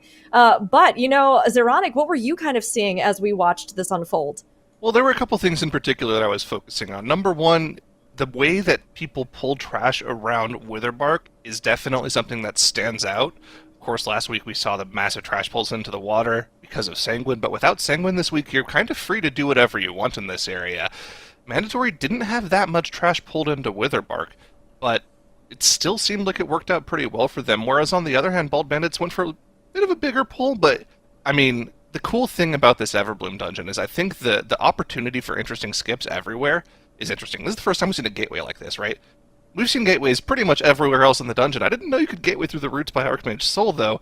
And notably, Skylark was able to pull more trash from earlier on in the dungeon so that they can get just more trash onto Archmage Soul. Remember, what they're always trying to do in all of these MDI-style dungeons, where they're going as fast as possible, you want to get as much trash as possible on top of bosses, and if you can pull it from other sections of the dungeon, that's great. And once again, on the trio here, you see Mode, you know, heading off into the abyss, pulling some trash, and then Wernstoning back to the group, and then in the background, you'll see some of that trash funneling in. About 10 seconds from now, once again, just making sure they get as much trash with the bosses as possible. Here come the Dread Petals over that wall there. And, you know, one of the strengths of the Aug Evoker versus the Ret Paladin in this dungeon is that Aug Evoker, with the Lust, with all of the bursts that this comp can do, actually just completely skips an ad versus the Ret Paladin comp. So when you're running the Aug Evoker in this dungeon, you know you have that extra burst DPS on the final boss. But they were ahead going into the final boss anyways, so that's an insane strategy. Bald Bandits did improve on their time yesterday by about 15 seconds, but it just wasn't enough to deal with this really impressive strat comp from Mandatory. I mean, Mandatory had the advantage of being able to see Bald Bandits do their run literally yesterday, right? It's fresh on their minds, and clearly they had an idea of how they wanted to deal with it. But both of these teams really had good showings. I mean, Dratnos, as you were breaking it down as we went through it, do you think there's anywhere they could have improved, streamlined? Do you think that both strats were just pretty solid and just came down to sort of the tech? What are your thoughts on this one? So, of course, they lost the most possible time when they reset the boss, right? When they reset the tree boss, that was a big time loss. But I think Nagura's evidence of the Lust, I do think that probably means that actually the Mandatory strat is better, because they're able to get to the last boss probably at around the same time if the reset hadn't happened as Bald Bandits. But then they would have had Lust on pull, whereas Bald Bandits were looking at Lust when it comes off cooldown. And I think that's enough better that I think the Mandatory strat is probably like 10 seconds faster, if I had to guess. 10 seconds can make a huge difference, obviously, as we just saw here in the competition. I mean, of course, boss reset, not anything you want to see. I know we've seen even some yesterday, some of the mob snapping, resetting, and having some issues or finicky moments with that, which, you know, hey, we haven't had come up yet today, but we might very well see again. But, I mean, we have our next deciding game coming up for these two. And, of course, one will be snagging their spot in the top four that'll be moving on to the grand finals, and one will be down in the lower bracket. I mean, Nagura, seeing what we've seen with both of these as we head into a Tal Dazar, I mean, a dungeon that we've watched just these teams whittle down that time on. Do you think we're going to see some big strats? What are you kind of expecting from either of these teams in a Tal? Atal is going to be a very interesting dungeon to be the decider here, because we have seen Mandatory yesterday, and they played the Disc Priest and the Shadow Priest, so that is a comp we haven't seen before, playing a double Priest comp. And they had a 9 minutes 58 clear, but they had some issues, because the fastest run we've seen yesterday was not by Mandatory, it was by Perplexed, and Perplexed had a 9 minute 18 seconds run. The upside for Bald Bandits is that they saw these strategies yesterday. They saw Perplexed run, and they saw the Mandatory run. And then they had the time to really refine their own strategy, or maybe it was already faster than what they saw yesterday. So I think Bald Bandits actually has a little bit of an advantage coming in to this last dungeon, in my opinion. Yeah, they definitely do if they have a strategy that's faster. Like you mentioned, Mandatory's run yesterday had issues, but they were big issues, and they still had the sub-10 run. If you'll remember in that Ataldazar run we saw between Mandatory and Sloth yesterday, both of them had trash resets or boss resets in the Razan area, which actually caused Mandatory to have to spend an entire extra minute finishing off the trash after they killed off Razan. So does that mean Mandatory's theoretical cap is a sub-9 minute run? I would geek out again for the second time today if we were able to see that happen. I don't think we've seen a sub-9 yet, ever, in the history of the MDI in this dungeon.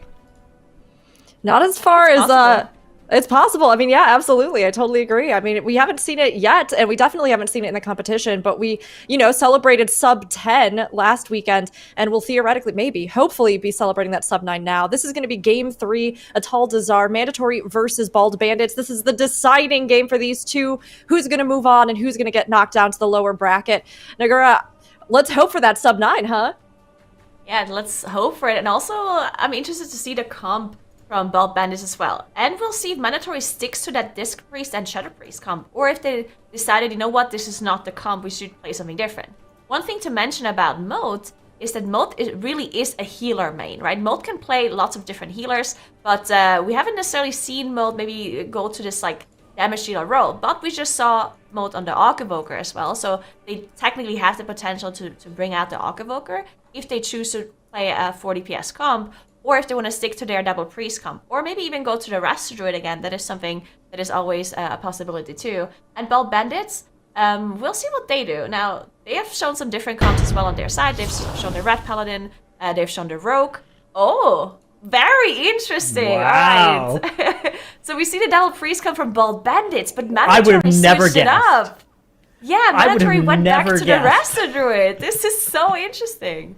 Yeah, so of course Moat is just known for being he will play the priest if it's available, if it's an option, first, right? Among all MDI competitors, that he is the most likely person to bust out the priest, which makes it crazy because he played it yesterday in this dungeon, and yet it's going to be Bald Bandits using it instead, indeed playing the disc spec, not the holy spec, and yeah, I wonder what this means. Mandatory has changed. I wonder if they've adapted a strat that another team used yesterday, or if they've just I mean, it's mysterious. It seems so strange. All right, Stove going down. They immediately use the battle rest to get him back out here. Actually died to a 10 stack of bursting. Stove playing the Shadow Melt. Satsi going down as well for Bald Bandits. Actually, some issues here, but it was at the end of the pool, so they're able to recover and move back.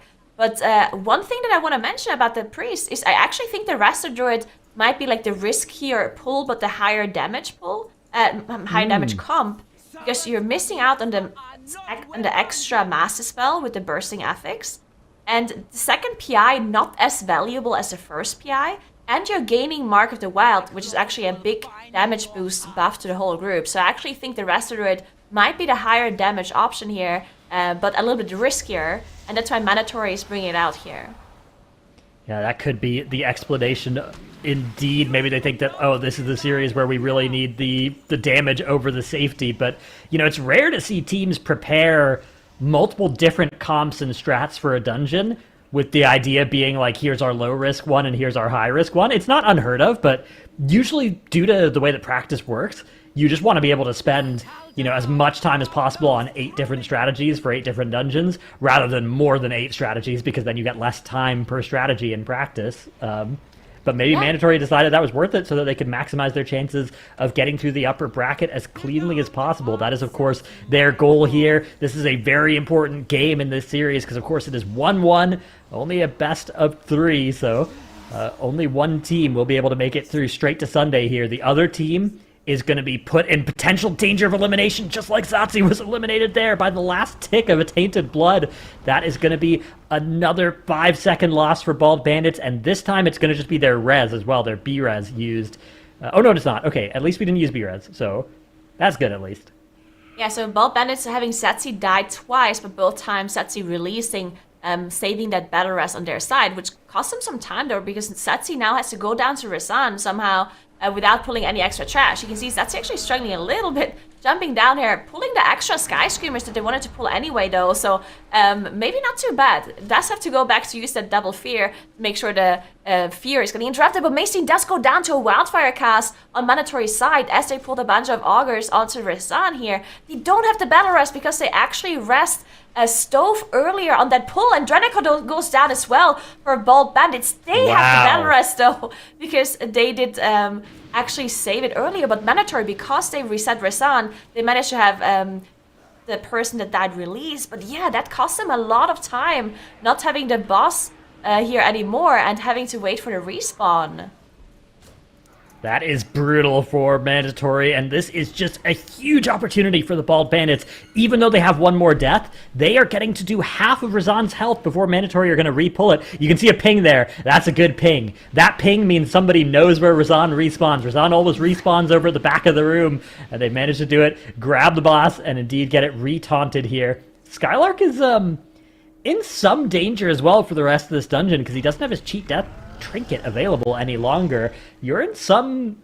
There's a sizable chance as a Vengeance Demon Hunter that you're just going to get one shot setting up a lot of these pulls, so it's really nice to know you have a cheat death available. It means you can play him a little bit more quickly and be like, yeah, you know, if it procs my cheat, it procs my cheat, but now Skylark is just going to have to fear for his life when grabbing all of these future pulls in the dungeon. But even if this all goes perfectly for them, is their route perfectly optimized enough better than Bald Bandits to catch up a 40% boss HP difference? That's got to be the question here. Even if you think Mandatory are a better team with faster routes, I don't think that you can be confident that they're that much faster than Bald Bandits. I think Bald Bandits are already at a point in this dungeon where if they don't make any more mistakes from here, I think they can just win. I think so as well. I mean, they're clearly ahead at this point. Now, of course, this dungeon being such a fast dungeon, every single pull here is super, super difficult, requires so much coordination, requires so much setup time. So we'll see if Bald Bandits can execute the rest of this dungeon well enough to not have any major mistakes or any major time losses going in anymore. But now they gathered up another pull right before they go into Volcal. A lot of Sky Screamers here, a lot of Raptors, and a lot of casters as well that have to be interrupted. So it can be another dangerous pull as we see the AoE interrupts coming in with those AoE fears with the double priests and the Dragon's Breath from Dreniko. And of course, all of the Vengeance Demon Hunter AoE is to see that is incredibly valuable for pulls like these. Mandatory now also gathering up the pull, but now we can see they're actually an exact pull behind.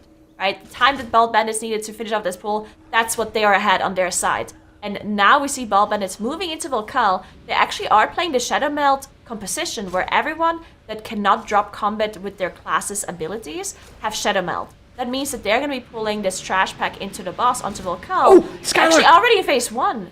Oh no! Skylark has died here for Mandatory. There it was, no cheat death available, leading to him just getting deleted. And this means that Mandatory are now going to try and fight to keep this pull alive, but this is just catastrophic for Mandatory, the team that came into this weekend as one of the favorites, but now we can see Mode getting feared. Skylark trying to recover here, trying to get things pulled back together. And this is really important for Mandatory. If they reset this pull here, it's going to be so much worse than if they can keep these mobs at half health and finish them off. But another fear is going off, and I think they're in too much trouble. I think it's time for them to drop combat and try this one again. You can see some of them are thinking that as well. Maystein at the top there, not getting back into combat. And yep, this is going to be an entirely reset pull. Mandatory are just in utter despair at this point. Just a brutal sequence of events. 9 deaths for them on the board, so that means there's an extra 30 seconds compared to Bald Bandits that will be deducted at the end of the dungeon when they're already now something like 2 minutes behind in progression. If Bald Bandits can just do this boss and one more boss, they will make it to the Global Finals. That is where we are at this point. Look at Bald Bandits, so they are fighting trash on top of Volcal. Volcal is known to be a boss that does quite a lot of damage in phase 2. All of this rot damage, this taking damage. And look at Satsi's mana, actually being completely out of mana. Now, we do know that these MDI teams can do the bosses without a healer even. So if they still have some defensives left on their damage dealer, it should be okay. But they cannot have any of the casts go through, and they have to be careful to not get too much damage from disbursing as well on top of the dot. Because Satsi not going to be putting out too much healing anymore with that mana pool.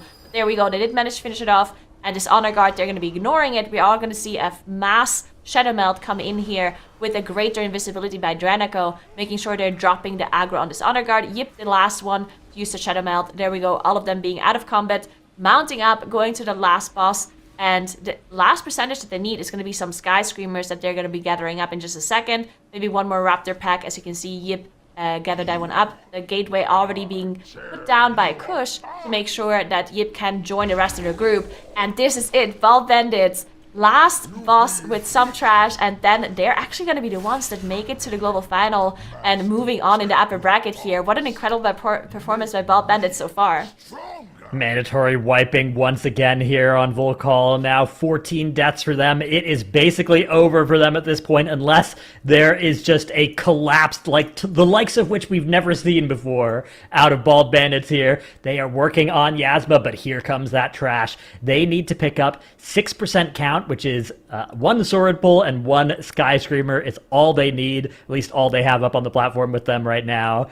And this is it's not an easy boss. Here comes another Sky Screamer as well to make things a little bit more tricky, but Yips is immediately going to land that Sigil of Silence, and he's actually popping some of the spiders as well. What do you think about popping spiders versus letting them roam around freely?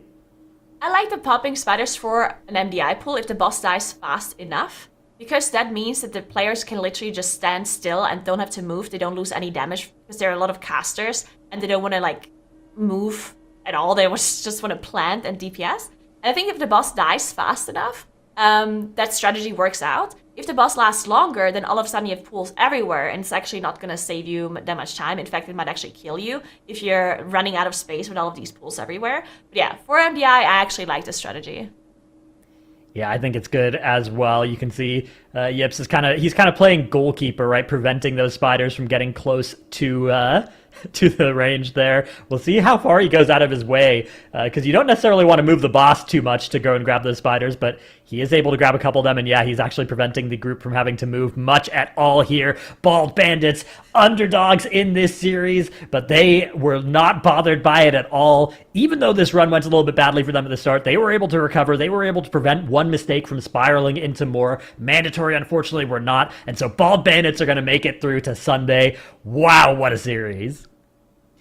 Totally unexpected here, but Bald Bandits, I mean, maybe it was how aerodynamic they are with those shaved heads. We can't be sure, but the strats definitely played a role.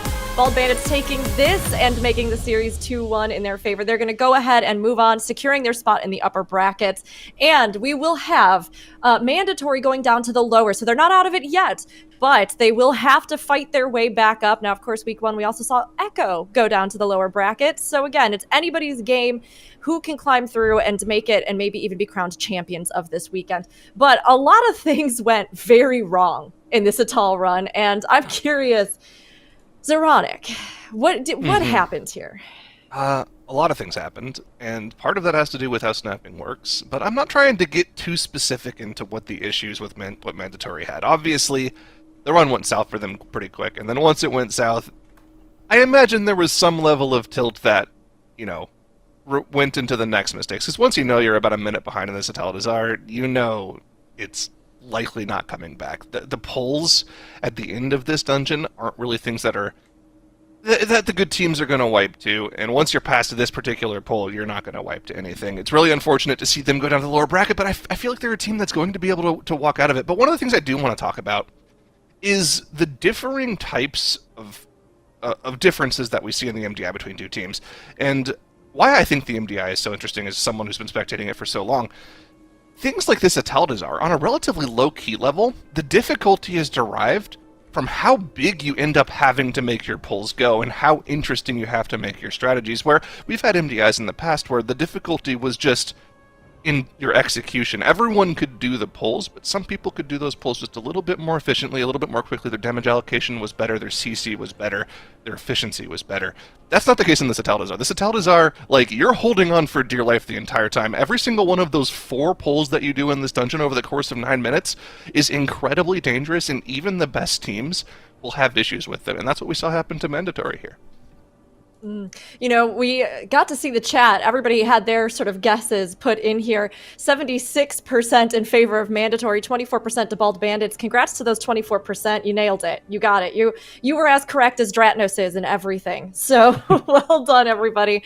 But I mean, of course, just showing exactly like Zeronic was saying that even when you anticipate a team to be one that, you know, for whatever reason, past performance, your, you know, time trials, to be one that's going to be a really strong force, that you can still have a bad run, things can still snowball, or you can even, you know, get a little bit of that tilt going. But I think, Zeronic, that was honestly a really interesting kind of topic. I don't know, Nagur, if you have any thoughts on that as well. What sort of differentiates team performance in something like the MDI?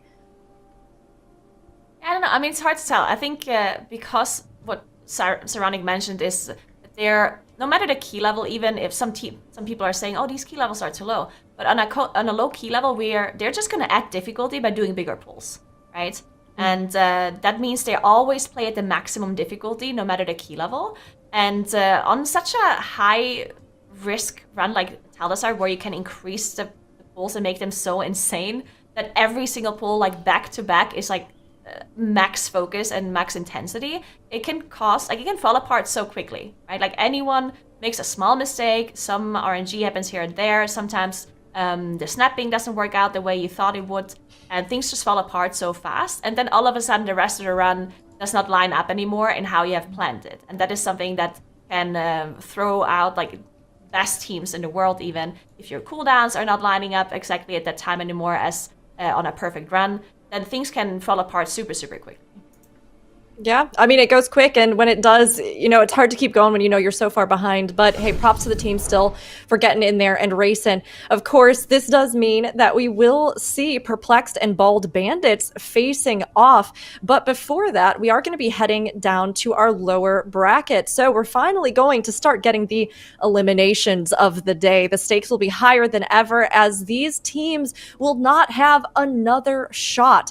So mandatory, of course, will be facing off based off of the results of Bone Buds Resurrected and Ducks Can Fly, and Eclipse will be facing off with whoever emerges victorious from the matchup between Sloth and, come on now, but we'll have to see who's going to end up in those positions, and we'll have to bid farewell to some of our teams that have competed so well thus far.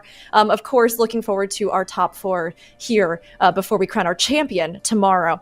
Now, we've got one last thing before we head to a quick break. We have to do another map guesser, and if we're lucky, all of them will be tree guys, or maybe we'll have some other bosses. But we have been doing this segment, which has been so much fun throughout both this and even earlier with the TGP. This is the dungeon movement maps. So chat, we need to get you in on it. We're going to get in on it. We're all going to try to guess the dungeon boss based only on the movement of the players. So let's see what we have in store this time.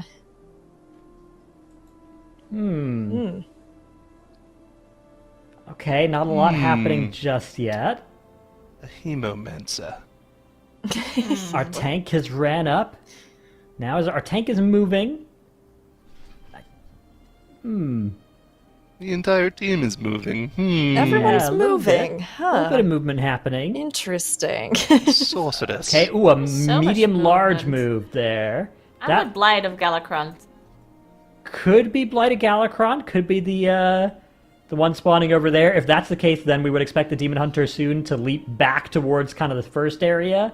Okay, that's farther than I would have expected for this. I'm changing. I think it's Colonel Lord Deos. Colonel Lord Dares, I'm with it's that Colonel. as well. Yeah, Yeah. yeah. All right, let's see. Ooh, and then they Oh, wow. ran... Making like a nice bird there. Yeah, that looked really cool, actually. It looks like somebody is drawing a bird. It could still be Deos, although usually we see the group a little bit more stacked up as they move during Deos. Yeah. But I don't know what else it could be. I'm sticking with Deos. I believe in you. I'm gonna say Day. Oh. Yep. Oh, yeah. There we go. Well, there you have it. Another one, another segment here powered by Warcraft logs. Again, a huge thanks to them for helping supply this. This has been awesome. I love seeing the bosses. I love seeing them from this different perspective. And it's great to, all get our guesses in and see the art that's unintentionally made from dungeon runs. But of course... Oh, go ahead. Increase the difficulty to just not have any boss names at all at the bottom. Like, we just have to... Don't say that. Yeah, you just have to guess. Yeah. It'd be So I feel like I would be hopeless at that. I don't know, Dratnos, Ronic, I think you too. I think you'd be good. Nagura, you're never wrong on bosses, even if you call them different things. So. Yeah, I would just fail because I would know what the boss is called, but otherwise I'd know for sure. You would know, absolutely, absolutely. Well, everybody, we are going to head off for a break. When we come back, we'll have a change to our caster desk, and we will also be heading down to the lower brackets. So this is where things really start to get intense for our team. Some of them will be saying farewell as they are not disqualified, as they're eliminated, I should say, from the competition. Not disqualified, we hope. Eliminated from the competition. And of course, we'll see second chances for those who continue to push on and look to see if they can make it into the top 4. Sit tight. We'll be back in just a little bit.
Welcome back to the Mythic Dungeon International. We have a little bit of a paring down of the desk. We only have two others right now, Dratnos, Tettles, but honestly, I think listening to the two of you just riff is going to be great because I always love it. I love it. So I'm sure everybody in chat will as well. And we'll be heading down into the lower brackets, which will have some interesting events, I think. I mean, this is where the stakes are getting real. We've got a lot of teams vying to, avoid elimination, and really the pressure is on. I mean, I don't know, Tettles, do you think we're going to start seeing some of these teams just throw out any of the biggest strats they can? How do you think they're going to tackle this? I think kind of going in tow with what we saw last weekend, the lower seeded teams, while they did, perform about to their seeds perspective or like expectation, they played a lot better than I think that I anticipated coming into the weekend. And even in the maps that we saw yesterday, they were really, really good. And I think that, Bones Buds Resurrected looked phenomenal. I think they had, I want to say, one death in both of their maps, which whenever you think about lower seeded teams, a lot of the times they have, either incomplete strats or they have like a lot of deaths or something's just going to be like inconsistent with their strats. But I feel like both Ducks Can Fly and Bone Buds Resurrected looked very, very good. And I think that's been something consistently that we've seen with our lower seeded teams across this MDI specifically, is that the level of competition is just super high. Yeah, I mean, Dratnos, how do you feel about these teams? I mean, we have seen them, I think, really coming in and performing well, honestly. Of course, when you're up against huge teams, it's a little bit difficult to hold your own, but they've been doing it. I mean, have you felt the same? I think these are probably, you could make the argument that these are our two biggest underdogs of the weekend, yeah. And I think that is absolutely true, that's normally a slot occupied by teams that are just in absolutely no danger of winning a game against anybody else, right? Like that often happens for an 18th seeded team, a 20th seeded team, or something like that. This time around, though, these teams are both really, really solid. Like we've seen them both in their runs up against the very best teams. I think these two played against, I think it was either, at least one of them played against Perplexed, I think, and kept Perplexed it really played close. against Bone Buds, yeah. Right, yeah. And Eclipse played against Ducks Can Fly. Right, which, I mean, yeah, these two teams have looked fantastic. I think Bone Buds looked a little bit better than Ducks Can Fly, but they should both have been prepping for this series is the thing, right? Like when you are going in as the bottom seeded team playing against one of the top seeded teams, it kind of makes sense to focus on lower bracket round one because you're so likely to end up there, and that series is the one where the practice time can often be the most valuable. So we may see some real optimization from both these teams in these dungeons in particular. Yeah, I mean, they are here and they have experience, both of these teams, in the MDI with, competing at this level. And seeing what they're going to pull out is going to be exciting for all of us. This is going to be game one. Galakron's Fall are underdogs, but you know what? Both of them with, I think, some of the best, logos of the entire competition. Bone Buds Resurrected and Ducks Can Fly. Love a good underdog story. So we'll see which one of them is able to take the early lead and which one is going to have a little bit of work to do, Tettles. Yeah, and I think that's something that's actually kind of interesting between these two teams. We saw Bone Buds Resurrected yesterday play a no-healer composition. So whenever you think of the lower seeded teams, you typically don't expect them to kind of bust out the no-healer comps because more often than not, they also have kind of like a less practice time. Just on average is something that we've kind of seen with like the lower seeded teams. But Bone Buds Resurrected putting enough time into practice, like no healer compositions for that Blacker Cold yesterday. I mean, what is this really going to look like for this first map? Are they going to be able to like bust that out again in the fall? Because fall's a dungeon that we've seen a lot of groups no heal, so that could be an advantage for Bone Buds Resurrected over Ducks Can Fly if they're able to bust that out. Yeah, absolutely. That is the potential strat in a lot of these dungeons. So again, especially with lower seeded teams, it can often be the case that just they may not have access to all of the specs, especially when it's something like a fourth healer, right? When it's a fourth DPS rather, when your healer has to play a DPS spec, that can often be quite a big ask, right? That can be something that a lot are just not comfortable with, or are just not going to get to a level where it will be faster than just playing a high damage healer like a Wrestler Druid. So yeah. We'll see what they end up deciding to deploy here in game one. Of course, an unbannable Galakron's Fall to start things off. I think Galakron's Fall is one of the most, or one of the more no-healer friendly dungeons as well. It's not impossible to play a healer in here, and many teams have as well, but this one doesn't have too much that requires a healer, and a lot of the pulls are gated by dungeon progression, and whenever you have something like that, that can be a really good opportunity to just bring out an extra DPS because you can't pull more to make having a healer worth it. I will say the only thing that I think that teams maybe could like bust out where the healer would be the advantage is if they're able to one pull the manifest time ways area. Basically, we've seen every team like two pull that area. If somehow some team was playing a healer and they were able to one pull that spot, I think that could actually warrant like bringing the healer and just kind of showing it off like that, because I think that is like you were saying, a lot of the stuff is gated behind dungeon progression, but that would be a pretty big time save. Absolutely, yeah. So we'll see once they do get into game which one they actually are planning to use. Apparently, one team's key didn't start, so we have to be on this fly through a little bit longer. All good. These things happen. We've all been there. This actually, it reminds me of starting my own keys. You know when you put up your pull timer and the timer reaches 0 and then the key doesn't start and you're like, wait, and it's like, oh, whose key is it? And then the worst is when somebody's like, oh, I actually don't have that key anymore, or like, oh, that was my other character, and you're just all there. You have to go to a different dungeon. Yeah, you know what happens to me? Can't happen in MDI. What happens to me a lot is I'm stuck in combat with a turnip punching bag, and then somebody in my group goes, "Did you really need to actually hit that turnip punching bag? Like, do you really need to do this?"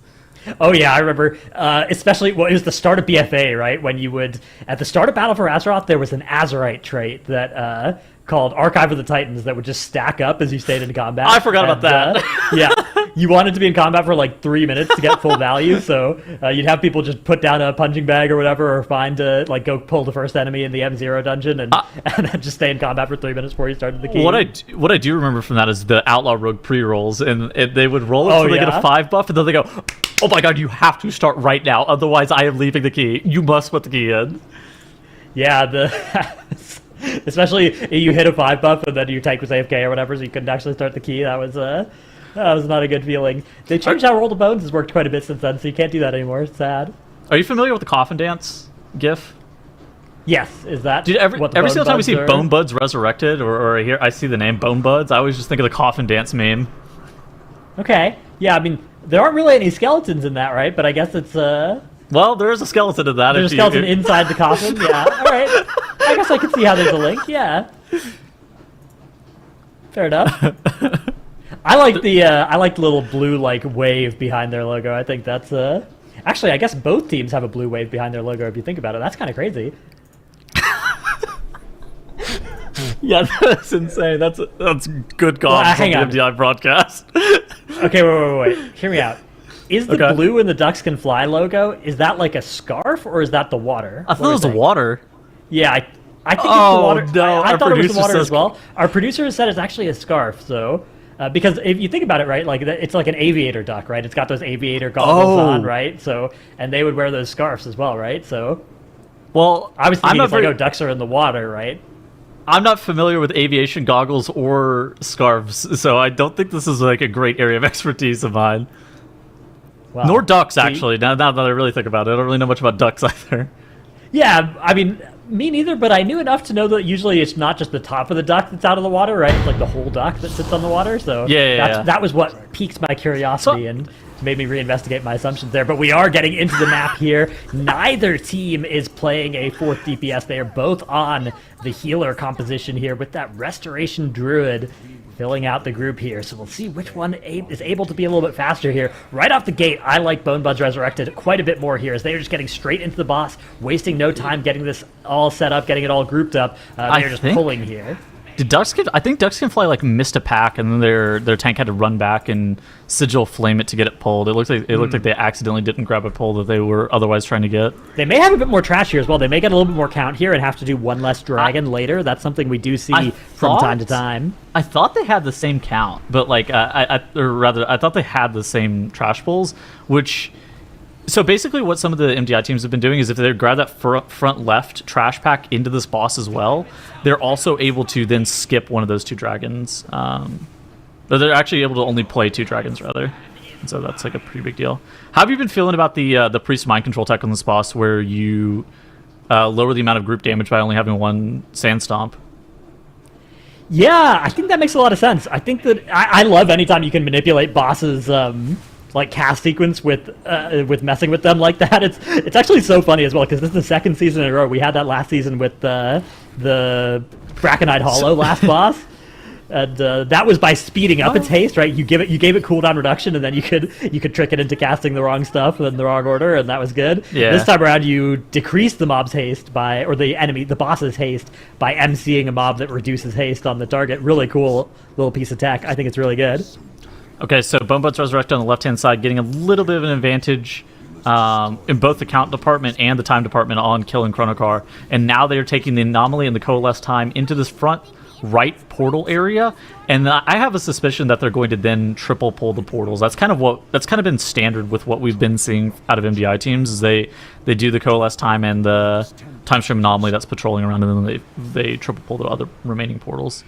So yeah, one challenge in this area is if you pull too much, you actually do kind of get overwhelmed by damage from dispellable effects. Now Yes. you are playing with a Mass Dispel and Imp Dispel, but you kind of if you want to pull that much, you probably need your Warlock to actually have their Fell Hunter out so they can interrupt. And you can actually see Fell Hunter on both teams. So there's no Imp Dispel available. So you only have Mass Dispel and Healer Dispel. And there's bursting as well, which is already taxing both of those resources as well. So if you tried to pull this area all in one pull, that's a big danger. Okay, I have a question. Why does the kick from the Warlock on Ducks Can Fly whenever it's up, why is it the Command Demon icon, but for Bonebuds Resurrected it's the Spell Lock icon? Yeah, I've been trying to figure this out as well, because I have noticed, I've looked a few times, and there's a few specs as we have more important stuff to talk about. We have 2 deaths coming out for Ducks Can Fly. It is that Chrono Burst. That's that debuff that comes out from the big ones, right? The ones that look like the boss. The Coalesce times. The Coalesce times. Brutal hit of damage there. 2 deaths, 10 seconds on the timer. And they are at least spawning their boss here. And you know what's good for Ducks Can Fly? What? They are maybe still going to be able to get into combat with the boss here, even potentially at the same time. So they probably have only lost those 10 seconds of death timer here. We can actually count the difference in when the boss is getting pulled here. Dude, Bonebuds has an army of leeches. Yeah, Bonebuds have a lot of leeches. Ducks Can Fly actually have an anomaly in here with them. They saved that anomaly for with the boss. They are still going to have a little bit less count when all is said and done here, but that's cool. Okay, let's take a second to talk about the boss spawning parameters. Ooh, wait, does Ducks Can Fly have the sand RP from the portal getting knocked open? Or was that the Unravel? Okay, whatever. I think it was the Unravel. Yeah, it must have been Unravel, yeah. Yeah. So the spawn parameters for this boss are actually killing off the trash in the portals. You don't have to kill that patrolling coalesce time or time stream anomaly to actually get the boss spawned. And so for what Ducks Can Fly did was they actually did the portal trash and they left that anomaly until later, which allowed them to get the boss pulled slightly earlier. Yeah, that is a nice little bit of tech. They are still a tiny bit behind in count, and that is, not great. But it's not going to be... Actually, it's so much count here, right, as well? 11%. Ooh, and we actually have a slow dispel here for Ducks Can Fly. That is just catastrophic here. That is going to kill their healer, and they don't have a battle res available. Now, you can do this boss without a healer, but the other debuff expires and is also slow. Actually, this is fine, because we're going to Demonic Circle No, our priest is dead. blink over this. Our priest is dead, 100%. It's not fine. It's, maybe it's fine. Maybe our priest, is okay. dead. Oh, look at that! Oh.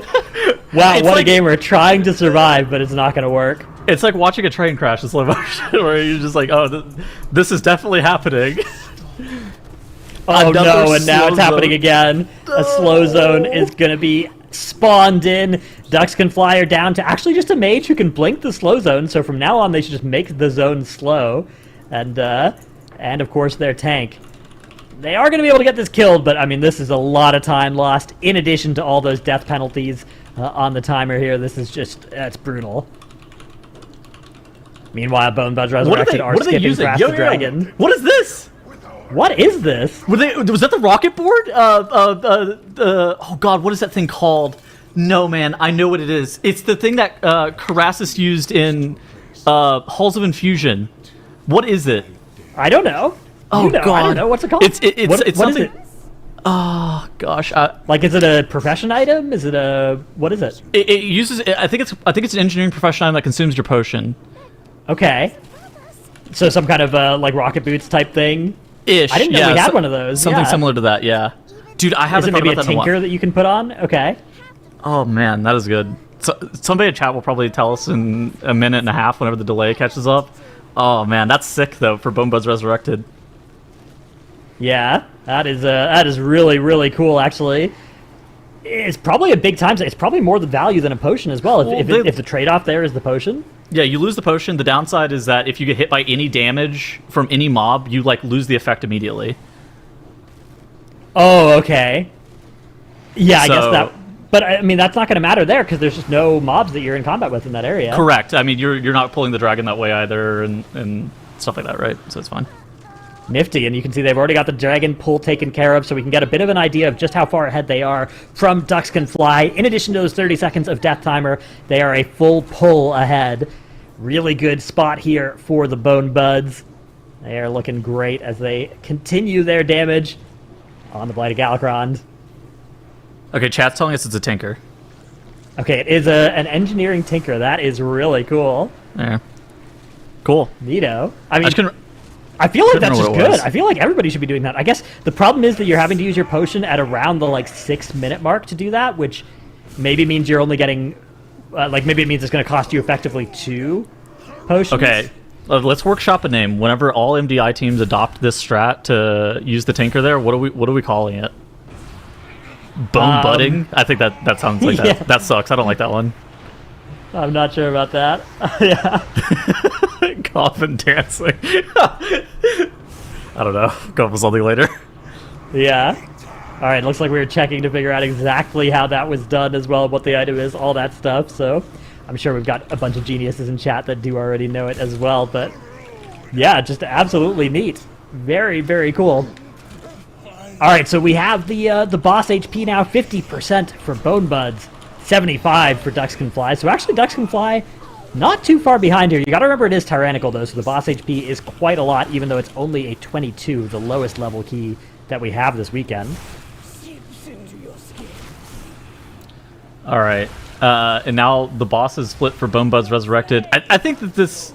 What is the situation that Ducks Can Fly comes back into this? Like, just a massive collapse from Bone Buds Resurrected? Like, they'd probably have to have a full wipe, right? Yeah, I mean... If you even just accidentally get the second shield on the last boss, I think that's enough time. Like, if Ducks Can Fly can skip the second shield and Bone Buds Resurrected fail to, then I think that's enough time for Ducks Can Fly. So that means, 1 death on the last boss is probably enough for Ducks Can Fly to come back into this. Bone Buds Resurrected also have 10% more count here, though, so they're going to get to the last boss a lot quicker. They're not going to have to pull a bunch of trash onto it, which is another advantage here. All right, I figured out what it was. It's the Shadow Flame rockets. That's Shadow Flame rockets is the tinker. Okay, sweet. I thought it was like Rocket Board or something like that, but the tinker reads, hop onto a plank of wood with a haphazard Shadow Flame rocket attachment. Absolutely nothing could go wrong. But if it did, it would deal 35,000 damage, split between you and enemies caught in the theoretical blast. Interesting. I wonder if that means it has a chance of failure, or if it's just when it expires. I think that's I think that's the tinker failure potentially, right? So you have to have a lot of engineering points to not have tinkers fail. Yeah, I think you can make it so they never fail if you are high engineering and you're spec'd into the engineering tree. Yeah. So very, very cool. Love to see that for Bone Buds deploying a new piece of tech, and they are going to get back to their second potion here as well. Yeah, pretty cool. They are working on spawning the boss here. I guess there's now a question. Do you think more teams should be using Shadow Flame rockets? Yeah, I feel like that's good. I feel like for that skip, not only... The nice thing as well is you don't have to wait as long for the whole group to group up, because you can just kind of all press it, and even if you're late, you have enough movement speed that you'll be able to get past before it spawns, so that probably saves quite a bit of time. The hardest part is convincing your group that 1 damage potion is worth the Shadow Flame rockets, right? Yeah, and I think the important thing is that it does have to be 1 damage potion, because if you're giving up 2 damage potions for it, I'm a lot less interested. So if you have to hold it for a few minutes, and then that causes you to not get your second in the dungeon, third in the dungeon, that's, I think that's probably too expensive, but as long as you're just giving up 1 potion for it, I feel like that, it probably saves you 15 seconds or something there. Yeah. All right, anyways, Bone Buds Resurrected, onto the phase of Ruridicron. Do they beat this with 3 DPS? So we've seen 4 DPS compositions actually be quite close to getting the shield. I think that Bone Buds Resurrected should be able to get that dealt with, but they're not healing Chromie. They aren't healing Chromie, but, you know, they could heal Chromie pretty quickly if they needed to, but it does look like they are focusing on damage. You can see everybody just going for full damage, including the healer, right? That's what kind of lets you know, right? The healer is just staying in cat form, not even bothering to put any hots out on Chromie, which would be the efficient way to heal Chromie. So yeah, already at 92% here. Bone Buds are looking really good. Ducks Can Fly are closing in as well, 95% on the shield. Once they break through the shield, they'll be able to bring it down to 90, but I think it's going to be a little bit too little too late as Bone Buds Resurrected are interrupting that cast by pushing, actually not by pushing the boss. They interrupted the cast by melting. Chromie is not healed here for Bone Buds, but they managed to finish the push. Oh, the 90% just in time. We are chilling. Not to worry. All cat form, no worries. Dude, I was sweating. That was really close. She would have survived the first hit. It would have had to be the second hit that would have killed her there. So that was okay. You know, all good. There was another couple of seconds before that second hit would have been launched, but there it is. Bone Buds Resurrected managed to get the first game in the series. Well played by them. One foot in the grave, the other foot into the next round. Well done there on Bone Buds Resurrected side. They, you know, showed off some unusual tech here. Victory goes to them, and well earned with that. The creativity that they used here, as well as the clean run, definitely took this for them, and they will get that first win up on the board. But I mean, we saw something that we haven't seen, going to show that even the lower seeded teams can come in with a sense of innovation that even some of these top teams might have overlooked. I mean, Tettles, you posed the question yourself. Is it worth using something like these Shadow Flame boots, you know, or the Shadow Flame tech, you know? Do you think it is? Do you think that, you know, time-wise, this is something that really bought them enough that it was worth the trade-off? Yeah, I mean, I absolutely do think it was worth enough. It's more like, and I think that this kind of proves like how high quality of teams we're actually getting in the MDI now, where you have teams that are actually coming up with a lot of their own strats or a lot of things that they think are just the best way of doing things. And we didn't even have the same routes played between both these two teams. We had Ducks Can Fly taking that time stream anomaly. I thought that whenever they took that anomaly into the boss, if they didn't have the deaths on Manifest Timeways, I thought that they were going to kind of catch up to where Bone Buds were. So I think that this is a very close matchup between these two teams, and it's super interesting to see them coming up with their own strats and their own tech to kind of deal with these dungeons. Yeah, you know, even though it didn't totally work in Duck's favor, I mean, obviously they had some deaths there. They still managed to keep things competitive regardless. But I mean, it's amazing seeing things like the Shadow Flame rockets, the excitement that comes out of it. I mean, Dranos, how do you think that this Galakron's kind of measured up compared to others that we've seen over the course of the competition so far? So it's certainly a bit slower than some of our fastest teams in here, right? But like, it's not that much slower. And the Shadow Flame boost, I think, is a time-saving part of the dungeon. And I think it's worth deploying here. You know, it takes your combat potion, but it is right around that 5-minute mark that you get there. So I think it can... So the problem is maybe if you're one of the faster teams, it would take 2 potions to be able to use that one there. So maybe it wouldn't be worth it. But I think it's a really cool piece of innovation. And I love that they showed us that there. And we were able to see the overall at the end of this thing. Again, a flawless 0-death run for the Bone Buds. Ducks Can Fly were able to finish that dungeon, and it was 1 minute and 5 seconds slower. But that includes 30 seconds of death timer, so they were really only 35 seconds slower in pathing. Well, and when you factor in the fact that they lost a bunch of time from the deaths, like they may actually have had a faster strategy here, even with the Bone Buds having their Zoom boots on. I agree. I think that I think that they would have at least been very, very close. What's the fastest fall that we've seen this weekend so far? That's a great question, and 11 one that I do not have a spreadsheet open for. Looks like 11:28. Okay, so 1 minute faster than the Bone Buds, who were on a 0-death run as well, right? So unlike Ducks Can Fly, you can't really point to anything in Bone Buds' run and be like, oh, they could have done that a lot faster there, right? Like, there are maybe bits, but I think that was probably pretty close to what they were hoping to get out of that run. I think the only way to go much faster would involve dropping the healer, right? Which is, of course, a big thing to do. It's a fundamentally different strategy, right? Like, it's not just, oh, this is like a minor change that we can make to save a minute. It is like, we have to completely relearn the dungeon. We had to have learned the dungeon without the healer. And so now we're doing something different. What's the next map? I see that the pool is DHT, Waycrest, Blackrook. Okay, so Dark Side. DHT coming up next. I mean, interesting to see how they tackle this one. I mean, I think too, as well as we continue to go through this matchup, we should think about the name for that strat. You know, bone butting. That was a suggestion, Tuttles. It definitely was. Coffin dancing. Thought it was a bad one. Like, let me be honest. Bad. I thought it was not very good.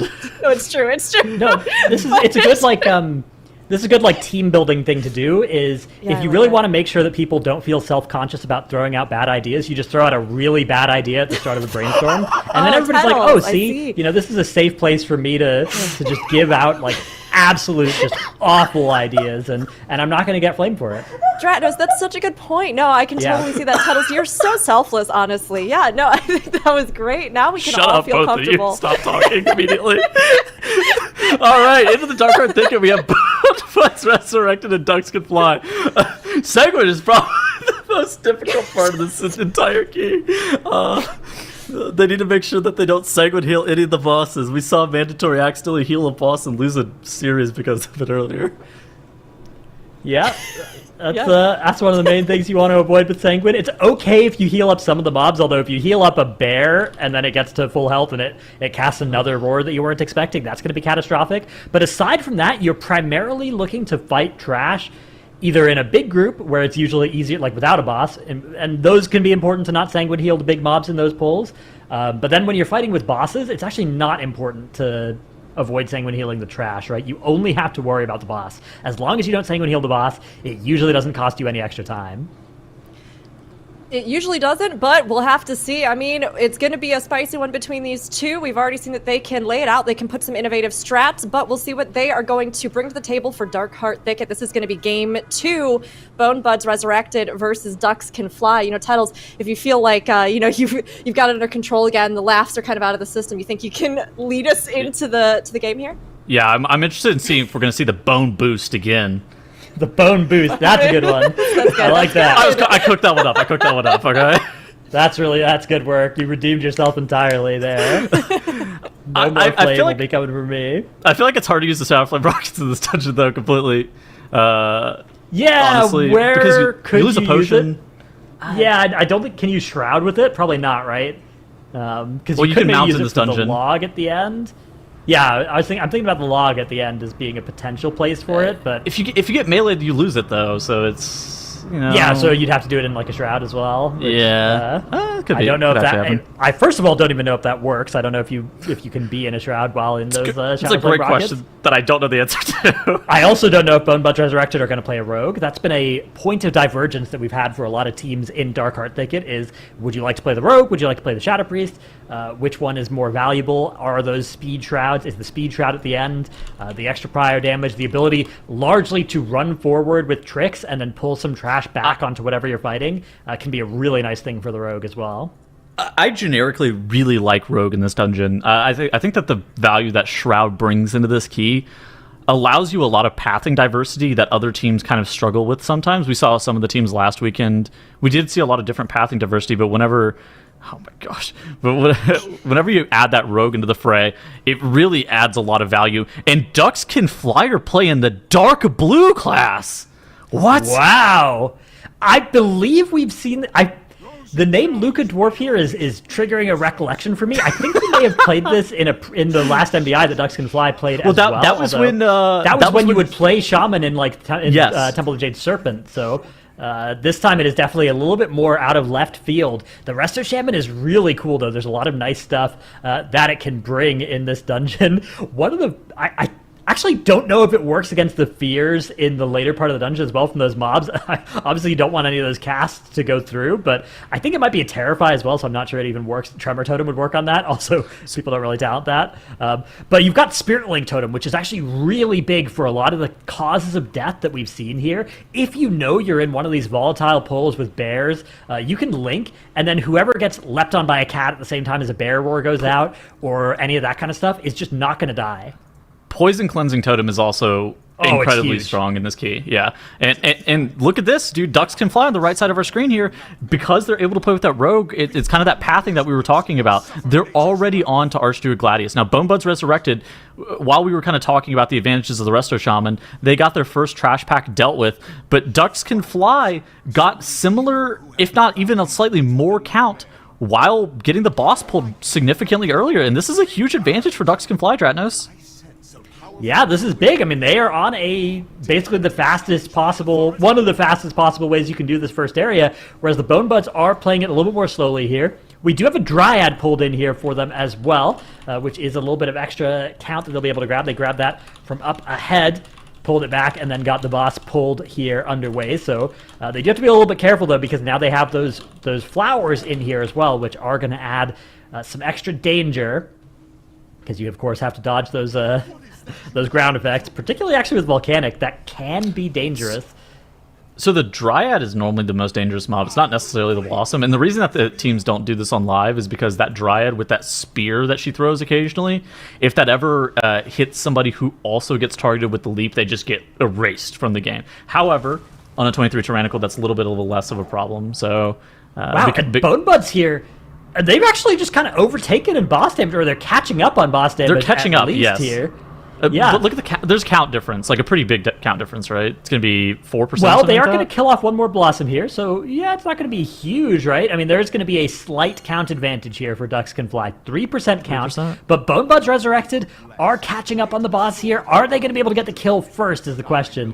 I think the count difference is probably all going to even out in the end. They'll probably just get, because basically Ducks Can Fly are just going to take that Dryad and the 2 Blossoms into their next pull, whereas Bone Buds have already killed it. Actually, that's going to further increase Ducks Can Fly. Okay, yeah. So Bone Buds will have to pull a little bit more than Ducks Can Fly for the rest, yeah, but not a huge I would amount. describe what Luca Dwarf is doing to this boss as going crazy, by the way. Look at that. Yeah, that's not bad damage out of the Resto Shaman here. Their single target, absolutely not bad. The Lava Bursts. They got buffed Lightning recently, bolts. too. Yeah, it did indeed. I think quite a large buff to its damage also. That being said, Bone Buds Resurrected are still going to be able to get the kill here first on the boss, just by a couple of seconds there. It's actually 1 second. So 1 second for Bone Buds Resurrected, but 3% count for Ducks Can Fly. Well, Bone Buds I would rather have the Resurrected- 3%. Oh, wow. Okay. I was about to say the they don't Shroud. have this pack to deal with, but they Shroud. See, this is why Shroud is so yeah. sick. Yeah. Ducks for- Can Fly for getting Ducks that Can Fly. Shroud, able to just zoom here. Not only the Shroud, but also the movement speed amp from it, and then they're able to get this pull going. I mean, they're just going to be so fast to get this set up. But Bone Buds are also moving pretty quickly here. They have got their pulls sorted. They've had to stand around for about 5 seconds, but now they are once again moving here. So I don't think they're going to be too much slower in getting all this going. Offensive CD wise, I would call this about even. We're a bit late on our Shadow Priest cooldowns compared to what we have available for the Sub Rogue from Bone Buds Resurrected versus Ducks Can Fly, but I don't think it really matters too much. I think the Shadow Priest cooldowns are going to come up right on time. They're just going to get pressed on CD, as you do see that Shadow Fiend coming out almost immediately. Maybe saving PI. Okay, there we go. Not ripping it. Yeah, the Sub Rogue damage here, actually doing the full AoE, is quite substantial. Shadow Priest damage quite good here, but what Shadow Priest kind of hurts for is that there's not really a target to be dumping those Devouring Plagues into in this pack. Exactly. Sub Rogue has been known for a long time as a prio damage dealer, but they are comfortable just doing full AoE if they want to, whereas Shadow Priests really like to have a primary target with a bit more health that they can just be putting those Devouring Plagues into profitably. I think people are pretty unfamiliar with how Sub Rogue operates this season. Sub Rogue actually just does an insane amount of AoE damage, and it's uncapped if they're trying to. And I think that's one of the big reasons that they are playable in this MDI format is just like how much AoE damage they are really able to put out.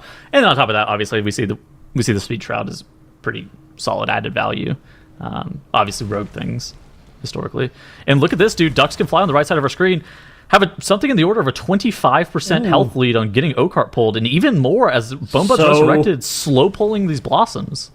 I don't think this is intentional for Bone Buds here. I think their mage was AFK or DC'd or something there for a bit because, first of all, look at the damage meters, and second of all, I saw him kind of just standing there on the hill.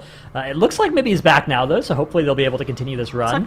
That almost has to be it. That makes sense now that we're really analyzing it. Yeah, it does look like he is indeed once again playing. So all good. Big Blast Wave.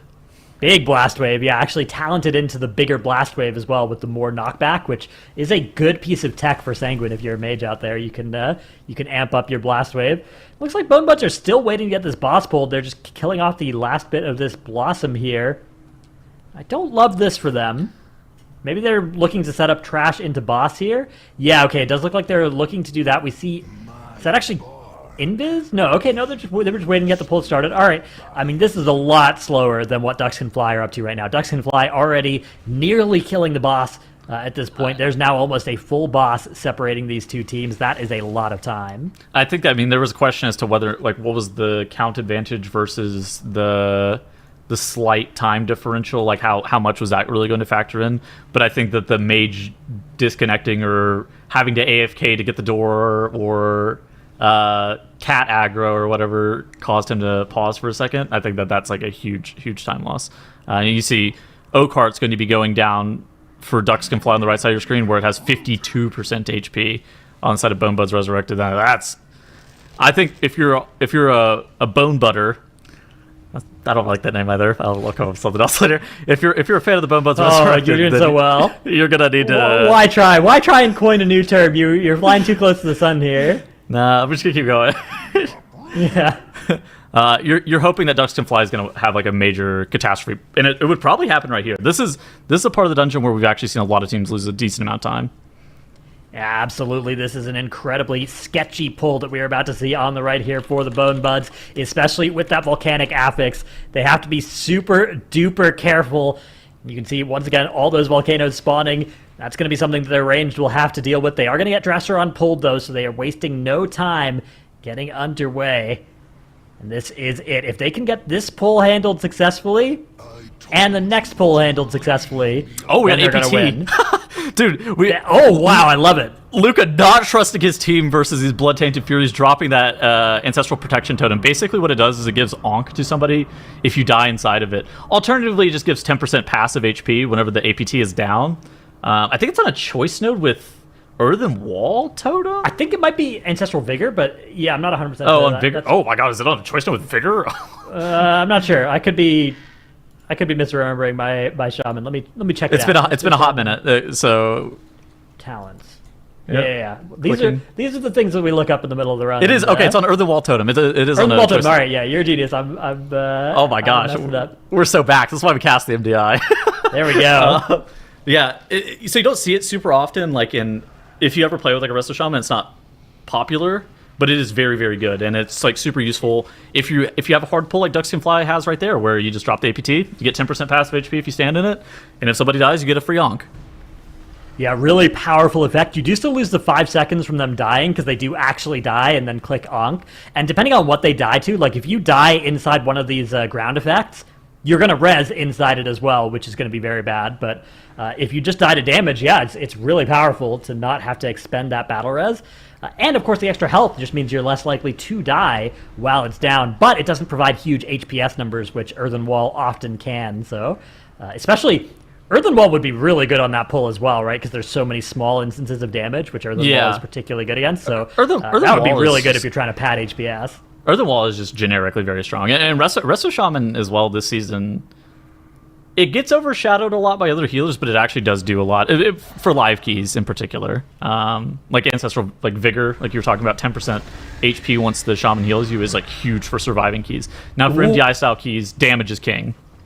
Cauterize deployed there for Ducks Can Fly, and actually Bone Buds really not too far behind here. They are kind of catching up. They have a little bit more count now, although it's only 2%, so it's not going to matter. We'll get and the they're Shroud only here for 40% Ducks. of a boss behind. They pulled Oakheart at like 80% of a boss behind. Now they killed Dresseron, or they had Dresseron at 40% when Ducks Can Fly killed it. So if we extrapolate that forward, they will be killing at the exact same time on the Shade of Xavius here. We're going to have a really close finish.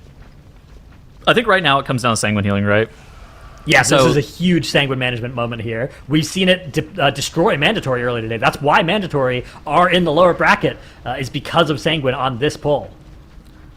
I think Ducks Can Fly has perfect count if they pull every mob that's in the log. And look at this right here. Ducks Can Fly has the Shade of Xavius pulled. They have all the trash coming in. Some of it is actually Sigil of Misery at the top to kind of have it trickle in a bit late. But then they're going to have that Lust to be able to be deployed as everything just kind of gets stacked up. You have the Infernal coming out. We're going to have the Combustion pressed in just a couple of seconds. You know, Shadow Dance and Shadow Blades are going to get pressed here in just a couple seconds for this sub-rogue as well. And they're going to try to eliminate all the trash as fast as possible while not healing the boss. You cannot heal the boss. So you see Ducks Can Fly, you see Goat is constantly moving that boss. The Nightmare Bolt is going off, but I don't think they got any healing. I think they did a great job. Yeah, Dennis. Sanguine, it's not on the meters as far as I can see. Really, really well played by Ducks Can Fly. And they are going to be finishing off that last summoner, getting to 100% count. Meanwhile, Bonebuds Resurrected are pulling a lot more conservatively in the log here. That's going to mean that if they're playing for Ducks Can Fly to wipe, right? They're like, okay, look, we're pretty far behind. Let's just not do a dangerous pull. And if the other team wipes the dangerous pull, then we get to win.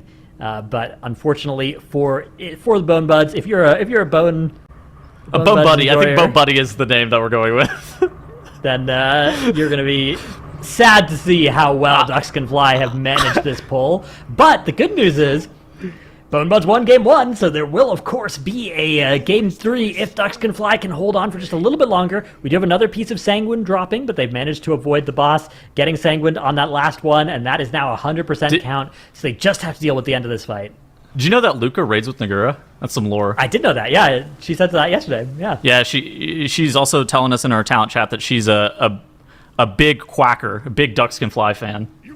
All right, well, we've got two powerful fandoms here against each other as Mirage actually goes down for Ducks Can Fly. Nightmare Bolt directly to the forehead. Always a problem whenever the boss starts getting those stacks. Whenever you're in this last phase, the box does get stacks when it's standing in one of those swirlies, right? So if you give it up to 10 stacks, it'll be doing 50% increased damage, meaning those bolts can one-shot. Nearly happens again there to Mirage. And Ducks Can Fly, even it up, 1-1. Dratnos, this is big. We're gonna go see a third. We got a series. Yeah. Pushing it to that third map, Ducks Can Fly really proving that they can fly here. And you know what? Despite all the sass they faced, Luca, you did great. Awesome seeing those picks there. The whole team really pulled together for a fantastic run. And Ducks Can Fly is going to take this second game, bringing them to 1-1. Now, whoever takes the next one is going to be continuing on, while the team that loses will be eliminated. The pressure is definitely on here, but honestly, gotta love seeing Ducks Can Fly make a bit of a comeback. Get some cracks in the chat, everybody. Send them some hype. Send them some of your good vibes here. I mean, this was pretty cool. Getting to see some unusual picks here with that Shaman, getting to see the Rogue in play as well that we've talked about with its kind of ability with Shroud to help expedite runs. I mean, Dratnos, do you think that their comp made a big difference here? Or, you know, do you think this was really all that unique coming through Dragonflight, seeing these picks? I think it was really cool. Yeah, I like what they did there. A nice little shadow step. I think that this one, Bonebuds also were quite a bit slower. Some of it may have been whatever was going on with their mage there before Oakheart. I think that at least it looked like he was absent from a pull for a bit in the middle. But also the log at the end, yeah. they pulled it in 2 pulls rather than 1, which is just a tremendously slower strategy. So definitely something that I think they would have been slower against Ducks Can Fly if Ducks Can Fly had a 0-death run. Probably either way, although it's worth noting, they had a lot of damage on these bosses. Like, they were killing every boss in a lot less combat time than Ducks Can Fly were, so maybe even with more pulls, they would have been able to catch back up there. I don't know. I think the one thing is for sure is that we are going to have an unbelievably close Game 3 here. So Game 3 is Black or Cold, and we can kind of talk about that for a little bit as well. And so Bonebuds yesterday in their series versus Perplexed went with a 4 DPS comp in Black or Cold, which is not something that we've actually seen from any other team except for Bonebuds and Blackrook. Now, they did lose that map to Perplexed, but they didn't lose it because they wiped or anything. They lost just because they had slightly slower strategies or slower pulls. I'm really interested in seeing like how this 4 DPS composition, are they going to run it in the Black or Cold again? Or have they changed their strat? In addition to that, what does it look like versus Ducks Can Fly? Whenever they're not playing a team like Perplex, like, are they going to just kind of...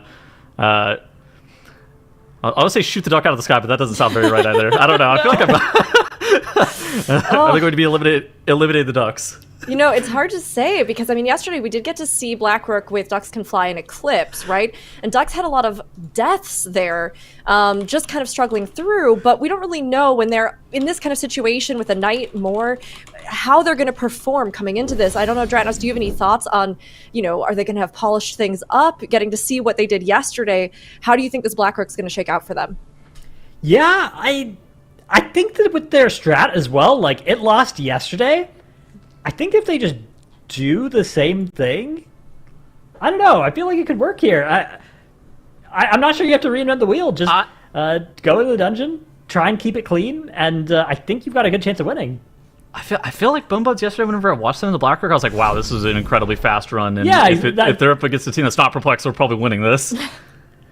Sorry, that's what I meant. Yeah, it was Bonebuds. I think can just stick with the plan and try and make it happen, right? And I think that the win condition for Ducks is probably Bonebuds messing something up and dying, but I'm not sure. It's hard to get a handle on this from just the one run from these teams as well. Just because you see a strategy look clean or not in one run doesn't mean that the strategy is consistent or inconsistent, right? You might have watched a 95% success rate strategy and you might have watched the 5%, or you might have watched a 30% success rate strategy and they hit that 30%, right? So it's always something that you have to get a better handle on how the team is overall before you can really start making those claims. I mean, there's a lot that can also go wrong just with raging and Black Cold in general. If you have a minor misstep and somebody gets double shot with the archer on fortified, they can die.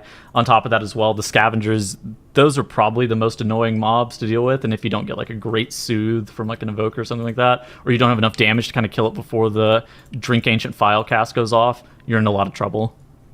Yeah, absolutely. A lot of danger in this dungeon. The Dominators in the Smash Bite area as well.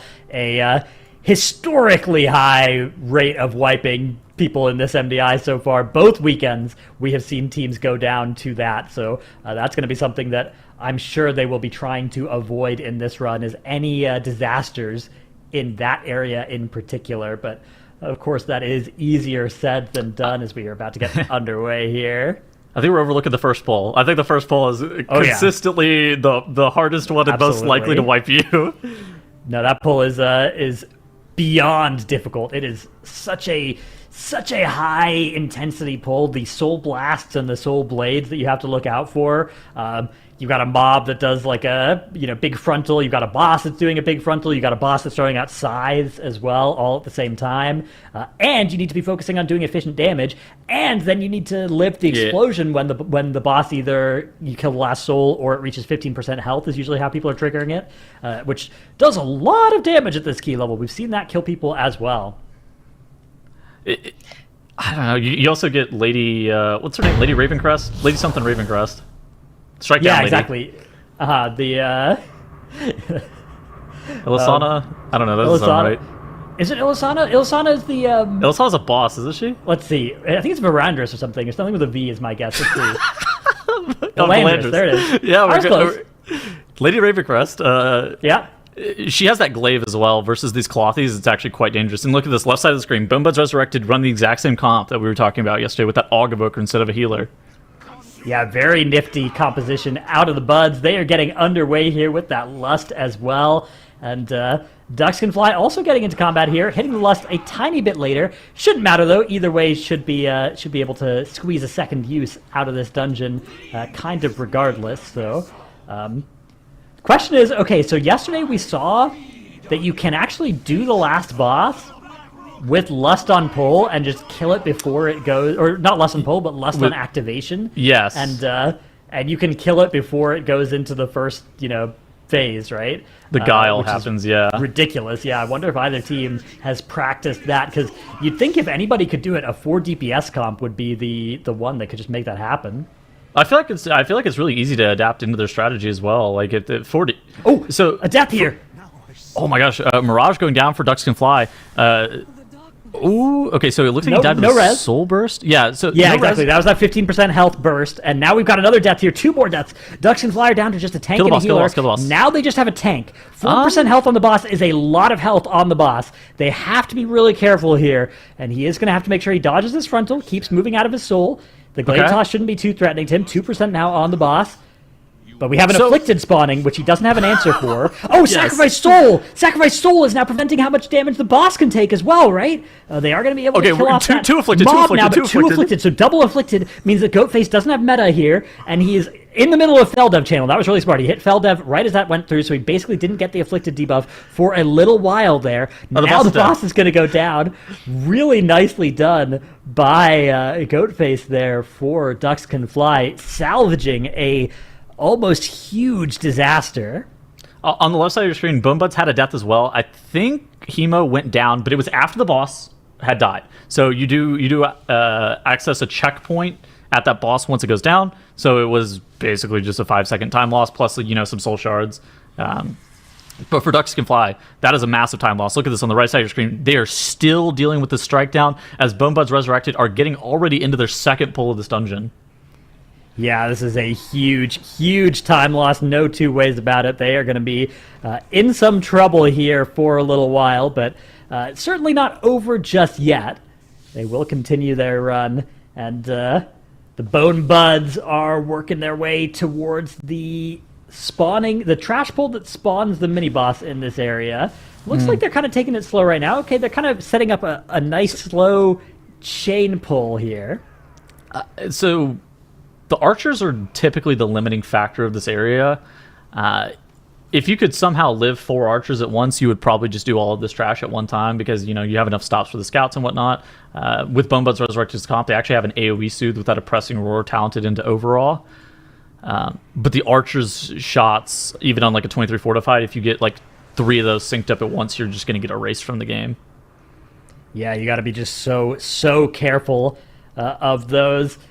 It is something as well, like you can play around it a bit in theory, but especially with raging active, it's a lot of danger at low health. But one thing we haven't talked about here is Bonebuds Resurrected actually have an answer to raging that nobody else in Blackrock Hold does. Yes. Which is they have Oppressive Roar talented into Overawe on Chazazard, which that means that he can press Oppressive Roar and it will cleanse every single raging debuff on every mob he hits with it. And if the pull is really big, it actually gives you cooldown reduction for each one you hit as well. So if you have a pull with 20 mobs, you can hit it when the first 6 are raging, and then you can hit it again when the rest are raging. And it's really powerful. Yeah. And so that actually is really important on this scavenger pool because you have 3 mobs in that scavenger pool. You have the tricksters, you have the scavengers, and then you have the blade lords. And so whenever the trickster's in rage, that'll be like basically a free oppressing roar that you press, and then you get full CDR on it. And then whenever the scavenger's in rage, then you just press it again, and then you can press it a third time if you really want on the pull, or say they were a little bit desynced with the raging, you can just press it twice back to back and make sure that you really get everything. Yeah, incredibly powerful effect here. Will be very exciting to see exactly how much value they're able to get from it, as they are working now on the... they're going to be getting all the way into the next boss here at this point, taking this gateway forward and taking the champion archer into boss. This is a very, very standard pull. This is not, there's nothing else you can do here, although I actually love the Shadow Crash. Stay behind, get the Shadow Crash. Make sure you get those dots on everybody. Nice little piece of tech there for the Shadow Priest. The hunt is eternal. And yeah, things are looking good here for the Bone Buds. Meanwhile, Ducks Can Fly not too far behind either. Even with those 4 deaths, they are once again... Wow, I feel like we've had this same story but in reverse for the last game, right? Where it's like, oh wow, one team is ahead, but the other team is catching up. Except this time around, it's Ducks Can Fly that are catching up. Will they be able to actually close the gap, though? It's 45% of a boss's health. That is quite a lot. So it's the advantage of the healer there, where Bonebuds Resurrected didn't want to pull all those archers together. You're kind of talking about how they were doing like the slow chain. Ducks Can Fly was able to just kind of ram straight into that trash pack, right? And with the power of that Resto Druid, they were able to kind of just heal through all the archer shots, and they weren't super worried about it. Where Bonebuds Resurrected had to play with a bit more finesse because they know that they don't have the ability to top themselves. Yeah, it's a important difference here between those comps. One of the reasons why it can be really hard to tell what's going to be faster between a 4 DPS and a 3 DPS comp is you just don't know how all those effects are going to change, how quickly you're going to be able to pull the dungeon, and how much you're forced to do prior damage versus free to cleave. I would say a good rule of thumb for viewers, though, is every single time we see a boss, if you have 4 DPS versus 3 DPS, the 4 DPS comp is almost always going to be faster on the boss for one reason or another. The trash... if the 3 DPS composition is able to do larger trash pulls, then they will more often than not be faster, especially if they're able to consolidate pulls. Say you take the dungeon down from 6 pulls to 5. That's going to be like a larger time save more often than not than dropping the healer. But if they do the same number of pulls, that's where the 3 DPS composition gets in trouble relative to the 4 DPS composition. Yeah, it does get confounded a little bit by... like, how dangerous is the boss fight, right? Are you fighting it with some trash? Because if you are, then all of a sudden maybe the healer is once again adding you value. Or, in this particular case, if it's pure single target and your Resto Druid Convoke is like only hitting single target spells on that target, and your Resto Druid just never has to shift out of cat form, and they're just doing full single target blast, that also sometimes means that the healer comp is just not losing that much damage relative to an Aug Evoker. Like a Resto Druid really doesn't do that much less damage than an Aug Evoker. All right, and look at this. Bonebuds Resurrected here has finished off their trash pack with all the scavengers, and Hemo's running up. He's a bit ahead of his group. I wonder if he's going to do that Invis Potion gate thing that we saw from Krona earlier on the side of Eclipse. He may well do that, especially with an Aug Evoker. I love it, actually. The Demon Hunter was actually in first to get up to the top of the stairs, and then the Aug Evoker Wurnstoned up to him. And that's a nice little maneuver there. I believe that's what happened, at least, as they're now going to be grabbing just 2 Dominators into the boss here, hopefully. 3. Uh-oh. I think they intentionally pulled the 3rd. All right. We have seen 3 Felspire Dominators, and it's almost always a wipe. Let's see if Bonebuds Resurrected can be the first team to change that here. So how this... Oh, gosh. Can they do this with kick juggling with Curse of Tongues? So they do have Curse of Tongues on all 3 of them. Typically, it's... Nice. Okay, so for the viewers at home, typically... There's that first cast, though. It's going through. Another one going through. This is catastrophic here. Bonebuds Resurrected are in a lot of trouble. That boss is just doing so much increased damage right now. Are they going to be able to survive the stomp even here? They don't have Zephyr for the next one either. Obsidian Scales charges are available. We have Ice Cold Thrust. Yeah. Okay. That wasn't even that bad. All right so far. Another Fel Frenzy cast, though, right before they were able to kill that Dominator. Okay, I really don't like that. Okay, Breath of Eons is deployed here. Now, Breath of Eons is nice because Breath of Eons means that when it pops, they're all going to get a shield. This shield is going to line up with this stomp damage. Are we dying to this? I think we died to this charge. Man. Dispersion. Dispersion comes out. Okay. And actually, is he going to be able to sit in Dispersion? No, he's not. So he's going to take a lot of damage and actually die to that stomp. That was we res him. Yeah, that's going to be a res. The Smash Bite now goes back to normal size, and we're going to be okay.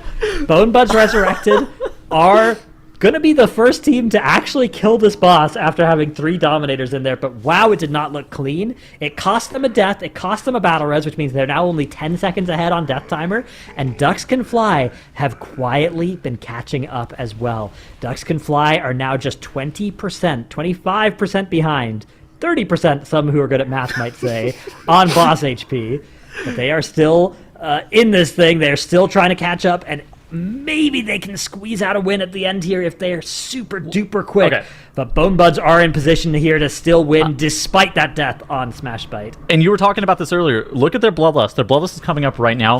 What we've seen from some teams, with 3 DPS even, is that they're able to... one team. Yes. Right? I think it was Perplexed yesterday, although I'm not 1,000% sure. No. It was Eclipse today, and there was somebody else. Okay. 2 teams then. Yes. We've seen them beat the Dreadlord's Guile on Dentalian Axe, but they have to get through this first phase on Cratalis Ravencrest here without any deaths. If we die to Lancer here, we're not in great shape. We do have 1 battle res on the side of Bonebuds, but I think that they should be able to 1-phase Dentalian Axe with the 4 DPS composition. I think that should be very consistent for them. The nice other thing you get to do is you get to hit Bloodlust as like the transition is happening and just use it to mop up the Swordsmen and the Lancers as well, because you don't get full value. Like, it would expire during the cloud anyways, so you got to kill before then, or be slow. Ducks Can Fly are also into Cratalis Ravencrest here. They are something like 30 seconds plus 10 seconds of Death Timer behind Bonebuds Resurrected, as Bonebuds do finish off Cratalos. And here comes Dentalian Axe. That Lust is activated, and they are just blasting damage into Dentalian Axe. Even though they don't have their damage amp yet, this couple extra percent they get is going to be really valuable. Yeah, so they wait a couple of seconds to pop all their offensive CDs. So even though that Lust is pressed early, look, they waited for the PI, they waited for the Infernal. The Combustion's coming out here in just a couple of seconds after that Breath of Eons is pressed as well. So everything is compounding here, and they have, I would say, somewhere in the order of 25 seconds before that Guile goes off to be able to burn Dentalian Axe. And it looks like Bonebuds Resurrected are going to be able to do this with ease. Every other comp has been quite close, and Bonebuds Resurrected also close, but they were able to get it dealt with and are able to take the series 2-1. Bone Buds coming in. I mean, all the Bone Buddies in the chat. You know, we'll keep workshopping the names. We're being creative today as well, coming up with our own strats for naming conventions. But Bone Buds Resurrected taking it here 2-1. They will be, continuing on. And unfortunately, we will have to be saying goodbye to Ducks Can Fly. But it was a wonderful showing from both teams. And great to see it go to 3 games here, honestly, in the match. Now, we got to witness some pretty wild stuff here. Bone Buds, I mean, really, again, for being one of the lower-seeded teams, coming out really trying to prove themselves. We've seen them run that 4 DPS and that pull with the 3 Dominators. The first time we've seen that actually pulled off here in the competition, even with the death. I mean, Tuttles, what are you thinking about that? I think that Dranos and I both think it's a bit more hectic than it's worth. I don't... Well... They did. I don't know. I mean, they won. If you plan to just kill them and defensive through the boss with its buffs, I think that makes sense. Although it didn't look all that planned, because if you looked at the way the dispersion was popped here, like here we go, Hateful Gaze is coming out. Dispersion is popped like 2 seconds before the Hateful Gaze comes out, which means that it expires here right before that stomp damage comes out. I think you need to last second that dispersion if you want it to still be going during the stomp. Yeah. Or maybe have another defensive. So it didn't look it looked improvisational rather than like choreographed, which I think is how you want that to look if you are pulling those 3 Dominators in there, because you're gonna get stacks on the boss with this comp. You don't have enough kicks. So the Dominators got that restack on the boss whenever they were like 5% HP, and what it looks like is that they plan on killing it beforehand. Now that didn't happen in this instance, but I think that if it does, then it would have looked a lot better. It would have looked a lot less hectic, and I don't think we would have even had 1 death. I don't think you need the count to do that. So it kind of calls into question of how effective really is this strategy. You don't need that 3rd Dominator in most routes that you do. Right, what is it letting you skip, right? Exactly. So, I don't know. Yeah, I mean, measuring how they're going to, again, try to take big risks, try to consolidate as much as you can, but then, just like you were even kind of breaking down, which I loved during the game itself, the idea of the 4 DPS versus the 3 DPS and healer, how, you might have more of a concentrated burn on things like bosses, but then how you also have to take into consideration things like the mobs you're pulling, how much time are you saving, can you consolidate from 4 to 3 pulls? How do you kind of negotiate that? That's something that I think a lot of folks don't, especially if they don't do a lot of Mythic Plus, don't really consider for themselves in just how much time may or may not be saved in either of those regards with your comps. And with this matchup, we got to see some interesting compositions here. And I don't know, Dratnus, we've seen the landscape sort of change. Yeah? Dratnus, can you please get your cursor off of Rook's name and unhighlight it? That's not me. Can you unhighlight her name for us real quick before you answer this question? That's on production. That's on I'm me. Ascended Rookery. This is my final form. The boss fight's going to commence. Do you remember it was at the BlizzCon Guild Clash where there was just a cursor that only we could see that wasn't going out to stream, and we spent like 2 minutes just being stonewashed by it? It's just me, Rook, again. So sorry, everybody. The Ascended form, I thought maybe we could have some cool mechs, but it's just going to be me. But talking about this 4 DPS versus the 3 DPS and healer, I guess, is this something that you think is really has come into play with Dragonflight, specifically Dratnos? Is it something that you think with that support category has kind of risen more to the forefront, or do you think this is something that's always sort of been in the game? Yeah, so there's a few different reasons that we're seeing so much of it this season. A lot of it is that, first of all, the classes are pretty survivable on their own, especially the classes that are doing a lot of damage just have a lot of defensiveness. They have some off-healing effects in the form of like Vampiric Embrace, or they're just indestructible like Warlocks, and that makes it pretty feasible to drop a healer. And then many of these trash pulls, the way that they're going to kill you is you're going to miss a kick, you're going to miss a stun, something like that's going to happen. There's not really trash pulls where there are mobs that are just doing like AoE damage to everybody, or even the shoots from the archers in Black or Cold are a good example of something that makes it hard to drop the healer. But there's not a lot of mobs like that this season, so that all combines to make it so that it's possible to drop the healer, and you get extra damage as well, of course, if you get to play that extra DPS. But I don't think it's something that we'll necessarily see going forward or anything as the new normal. I think it's largely that combination of factors at the same time. Maybe a lot of it as well is just how many defensives all these specs do have. I did feel like Bone Buds lost a decent amount of time though in that archer area over over Ducks Can Fly, which then makes me question like what really is the fastest strat for Blackrock Hold. Could Bone Buds have done the exact same pulls that Ducks Can Fly with that Aug Evoker? Like, what does that look like if they really are going for it? We'll have to see as the teams continue pushing forward in the competitions. We hopefully get to see more of that with Black Rook and everybody kind of combating each other's different strats that we've seen over the course of the competition so far. Now, of course, as you can see here in our bracket, Mandatory, it will be facing off with Bone Buds Resurrected in the lower bracket, which is looking to be a pretty daunting matchup for one of our lower seeds against Mandatory, who, you know, prior to this weekend was really anticipated to be probably our big hitter and somebody who could even give Echo perhaps a bit of extra competition here. Tettles, I mean, how do you think this matchup is going to look? I mean, Mandatory, it should be like an overwhelming favorite in this matchup. I will say they have looked remarkably inconsistent for the team we kind of expect them to be. And there is a lot of MDI still left to be played, and there's a lot of time for them to kind of pick that up. I expect Mandatory to win. I need to see Mandatory be more consistent, though. Like, I think that's one of those things that it's like, it has to change, right? Especially if they want a shot at winning this season's MDI, they need to be more consistent with their strategies. We can't have any more 14 Death Atol Dazars. You might actually lose to Bone Buds if you're having a 14 Death Atol Dazar. You will lose 100% to Bone Buds in that situation. Yeah. Bone Buds, not that bad. Straight up. Not far behind. I mean, if you're a Mandatory fan here, you need to see them probably 2-0 Bone Buds in like a convincing fashion. You know, Echo got sent down to the lower bracket last weekend, but then they were able to kind of cut through to the final, and Mandatory need to be able to replicate that, or else, you know, they are not of the caliber that we were expecting coming into this weekend. But first we get to see Sloth and Come On now play against each other, which should be another banger series here coming up soon. Sloth, of course, a team that did lose to Mandatory, but was projected by a lot of us to actually make it through this lower bracket fairly deep into the competition. So that should be exciting to see if they can live up to that. Yeah, we'll have to see. I mean, Sloth are one of those teams that we had a lot of expectations for coming into the MDI this season, but that have had some of their own struggles kind of finding their footing and getting that consistency to really aggressively push into the competition. They have a chance here, though, or a chance to be eliminated alongside Come On now, but we will be getting to that match here in just a second. Before that, we actually have another map guesser that we'll be doing.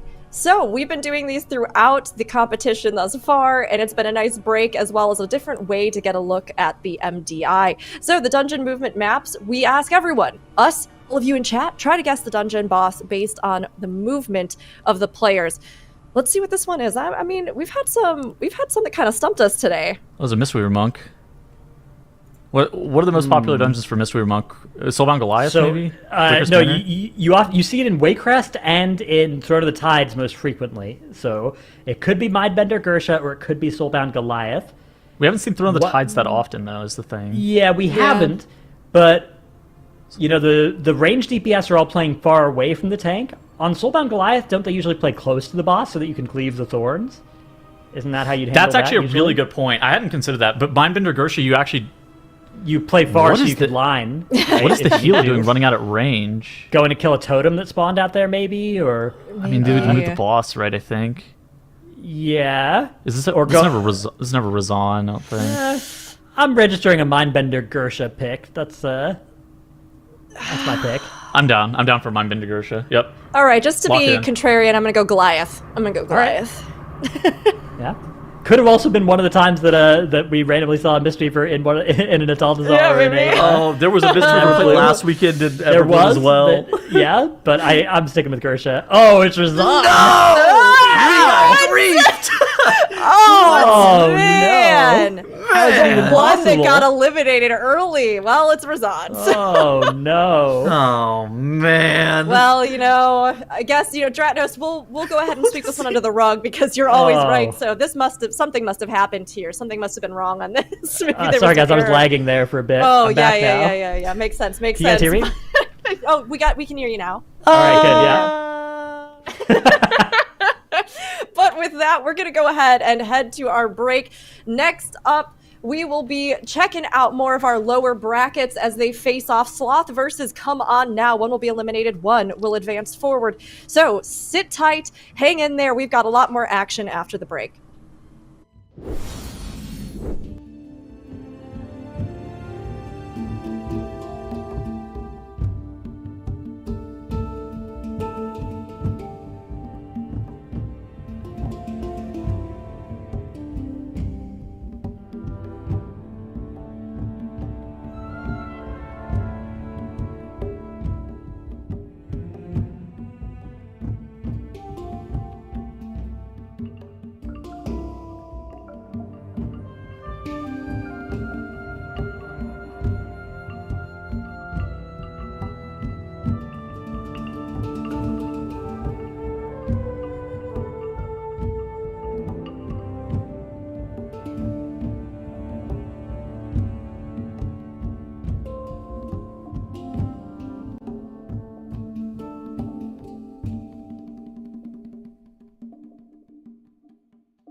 We are back with the Mythic Dungeon International. We're currently working our way through our lower brackets, and the eliminations have already begun to happen. We've got more coming, but we also have Nagura and Tettles now on the desk. Nagura, good to have you back. I mean, were you able to catch any of the recent drama in some of the matches that we had? Yeah, I actually caught some of it, but I was in Excitement. the kitchen cooking as you guys were talking about this toy that they've been using. And I'm like, what toy is it? What toy is it? Because I didn't see. I just heard that you guys were talking about it. And I was Yeah. like, oh my god, what is going on? Yeah, I call it drama, not in from like a bad standpoint, but it was a fun time and a good narrative. I mean, yeah, we had some interesting things happen there with that first matchup. Now we're going in for Sloth versus Come On Now. We'll have our game 1, and it looks like we'll be starting out on Atoll Tettles.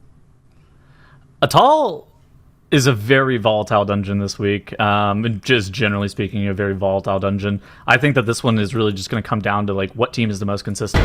So for Sloth, they're a little bit of a lower seeded team, but like how much of that was them kind of griefing time trials versus like how much of that is really representative of just how they're going to perform in this Atoll Desire. I think it's going to be really interesting to see. Alright, so it looks like we're straight into the dungeon already as both Come On Now and Sloth are gathering up that first trash pull here, using Bloodlust for this double Colossus pull, very dangerous pull that we've seen multiple groups die to or have some deaths to. Apo on Sloth on the Shadow Priest actually getting double focus by the Colossus and not using Shadow Meld, being able to survive through that double fixate on the Soul Burn. Very well done, as Come On Now is finishing off some of these mobs now. You can see a lot of bursting stacks ramping up as they are playing the Mistweaver actually in their side, while Sloth is sticking to the rest of Druid. What do you think about the Mistweaver Monk in here? Well, I think they just want to give us another guessing map on Warcraft logs in Ataldasar with the Mistweaver, but as I stated, Sloth actually loses some players there. At the very end of the pool, 3 members are going down, immediately releasing, not committing the battle res on any of those players. But yeah, lost 15 seconds and the travel time to come back to the group. What did they die to? Actually, I was looking at Come On Now. What happened? Did they get charged by Juggernaut? Juggernaut charged at the very end, or bursting. I'm not sure. I also wasn't paying attention because I was looking at Come On Now, but definitely just falling apart at the very end. This pool is the most difficult at the very end, right? With these affixes, with bursting and just running out of disrupts, basically. I also think that, storming as well. If you ever get knocked out of melee with storming, those Juggernauts can immediately charge you. And if they have that enrage effect on them, if they charge you as well, you just die 100 to 0. And so, Come On Now, with a slight damage advantage, was able to get that trash pack killed off before anything really went awry. And Sloth does kind of recover, but the 3 deaths is actually a pretty significant thing to overcome. Yeah, it certainly is. And we just talked about earlier before we came back from the break that we do think that Sloth should technically be the favorites in this series, even though they are not the higher seed coming into this. Swollen actually goes down for Come On Now, but again at the end of the pool, so not too big of a problem. They actually are committing the battle rest here, so Come On Now out of battle rest for 8 minutes. Oof. But yeah, we think at least that Sloth has the bigger potential, like the bigger favorites, even though they are the lower seed coming in. Sloth is a more veteran MDI team that has competed in the past, and we thought that it maybe just underperformed in the time trials, but they are going to do better in the actual tournament. But now they're in the lower brackets. This is an elimination game, and already from the get-go struggling a little bit. Here's the hard part for Come On Now. I'm interested in seeing what they're going to do. It looks like they're going to try to snap the mid pack down to Razan. Now, Blizzard attempted to fix a lot of snaps in Ataldazar in general, but there's a specific way that you snap the mid pack, but it requires you to hit every single mob in the pack with Sigil of Flame, and then your Demon Hunter tank has to get down to the bottom before any of the mobs contact you or melee you. And if you don't do it perfectly, a couple things could happen. The boss could reset, the trash could reset, or eventually it could evade and then snap down. But anything, there's a lot that can go wrong. And Come On Now, their Mistweaver Monk gets meleeed by a reanimated Raptor that came in as they pulled Razan, and they don't have that battle res like you were pointing out earlier, because they used it on Priestess Alunza. Yeah, this is going to be a big problem for them. They can potentially finish this off without a healer, but they have that middle trash pack that is so difficult to deal with on a fortified key, plus the boss doing so much damage to the tank. No cheat death trinket available either Thrash. for Freyda here. And it's just so dangerous. We see Cauterize being procced for the mage, and Fear going through. Swollex also getting hit by the Fear. This is going to be a full wipe by Come On Now. They're going to have to go again.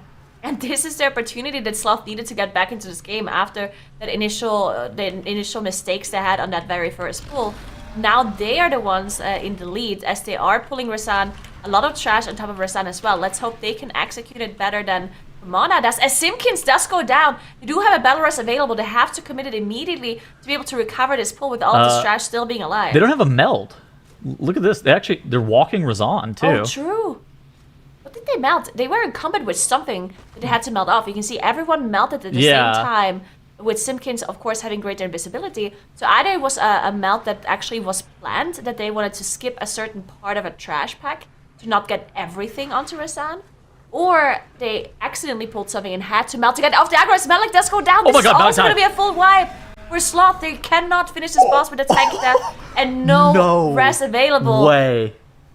Mickey does not have Shadow Melt, so Mickey also is going to go down full wipe for Sloth. Back to come on now, as they are the ones fighting Rasan again with the middle pack. So this is again going to be dangerous for Come on. Run it back, run it back, run it back. See if they can execute it. My head. All right, we're getting whiplash from looking left and then looking right. Oh my god, Swolex goes down to the Deadeye aim, man. That was... I think he pressed Void Eruption the moment he died, too. So even if they did have a Battle Res, there's no point. Like, he literally popped Void Eruption, didn't even get the PI off. He just died. Oh, this is so unfortunate. Come on now. Are they going to reset the boss? Are you supposed to? I actually don't know. What are you supposed to do here? I think I would have reset the boss immediately as Swolex died, because the trash is not resetting, right? You're resetting the boss. Correct. Swolex can release, can come back, wait for Rasan to respawn, and you continue the boss fight. I think it's probably faster than to pull this off without that third damage dealer, and then you also might even fully wipe at some point because you still have this trash alive, and it's just going to take you forever to finish it off. And look at Sloth. They now engage the boss again. They did not actually pull any other trash. At least for now, they don't have any trash left on the boss. So honestly, I think Sloth might actually be catching up here again, just because Kamana has this free stuff and they did not reset. And look at the damage onto the tank. I'm so worried that their tank is going to go down again here for Kamana. Hey, look at Sloth's boss percentage though, Nagura. They're catching up. I think they're going to beat Come On Now and killing this boss by 20 seconds, maybe? Yeah. Aye. All right, so there is a slight death differential in favor of Come On Now. Now this could be turned on its head at any given moment. I think that we've seen, and this is kind of what we're talking about with Atal'Dazar being very volatile. There's a lot that can go wrong in this key. And Sloth now able to down Razan. Come On Now, it's at 18%, and Come On Now is going to have to really start cooking once they get Razan killed off. So, dude, Sloth has to run all the way back. Where are we going? Well, let's take a look. We're gonna think about the gateway position for a moment here. We decided it's not in the correct position, so now we're gonna walk around. We'll see. Alright, well, anyways, let's see what they're gonna do. Now, not having this gateway is actually a little bit annoying for them. They're gonna have to skip past some of this trash. Another gateway is being deployed. Let's see if you can... Oh, they're gonna do a jump! As Simpkins does fall down. And they pulled the storage as well. An accident! As Simpkins does all the way. Grip him! I think Apple tried to grip, but also potentially fell down as Simpkins is invising past his back. But they now have these swords. And where did Come On Now get this skyscraper? Why are they just... Dude, I just look over at Come On Now, they're just fighting a full house skyscraper by itself. Come On Now is in the lead again because of this passing Come mistake of Sloth. No, wait, dude, Come On Now... Hold on, Come On Now still has the mid pack. One of the mobs in the mid pack is still there for Come On Now. I think they actually Shadow Melted that off. Right? I think that's what they Shadow Melted? Or was it Sloth that Shadow... I don't know. It was Sloth that Shadow Melted. Okay, or... They what is going on? Their healer. Hello? Alright, so the Mistweaver, that's her shield bash, unfortunately. But it's no problem. They don't need the healer for this trash pull. Their Mistweaver can walk back to the group. Everything is fine. Sloth, on the other hand, also on that same pull. So somehow we're almost at the same death timers here. Actually, we are at the exact same death timers now. Never mind, they're up to 10 on Come On Now. The girl! I'm sorry, I was jinxing everything. The girl! Oh, you talk.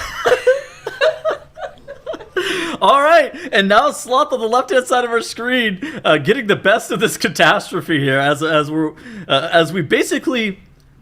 Okay, so what's the worst thing that could happen? Full heal the totems, maybe? I guess a wipe.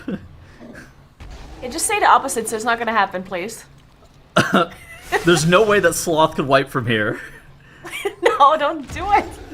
Okay, so Sloth has to find 9% and 2 bosses, but I think that... They have to melt, so they can play the trash pack, right? So they can play the trash pack. Okay, you gotta take that guy off gate. the screen. You have to take that guy off the screen.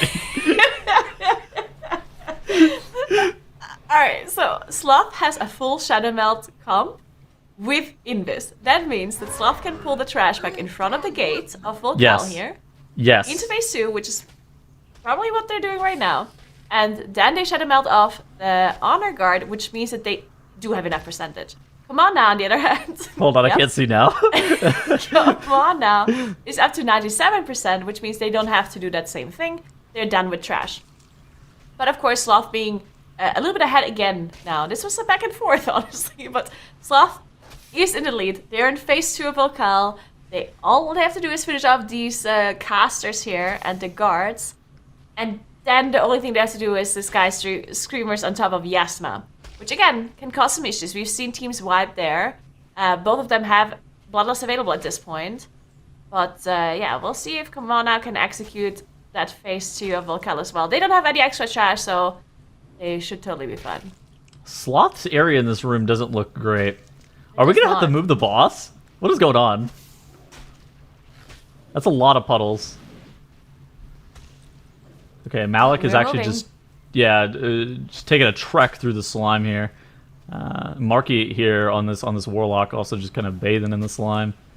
All right, Volcal going to be going down for Sloth, and like Nagura was saying earlier, look at their melds available. We don't have a meld on our Resto Druid, Nagura. Oh, that's a problem. I guess That- Mickey has to die? I think he's gonna just he taunted the reanimated honor guard and just died. Okay, that's fine, I guess. Mel. It's a great Well, question. anyway, a cast doesn't maybe? matter. I'm not really sure. Maybe. Well, if they ran out of interrupts, then he probably would have died to one of those casts of the caster, so... Probably had a good point to use that spell. But yeah, either way, we are now onto our last pull here onto Yasma. They need that trash, the extra... They need a sword pack? And I think we Sky need Screamers. two sword packs maybe. 2 Sky Screamers, 1 sword pack? Should I be could enough. believe that. Yeah, maybe that could That be might it. be an opportunity for Kamana to catch up if they can get to the last boss quicker, because Sloth needs some setup time here. You see, they're waiting for the tank, they're need to summon some stuff. There we go, Yasma is being engaged, but the tank's not here. Oh my god, don't reset the boss. There we go. Alright, Kamana now also gathering up the Sky Screamers. But yeah, it's gonna be all on Sloth. If Oh, they they don't have a any Sky Screamer problems, stuck.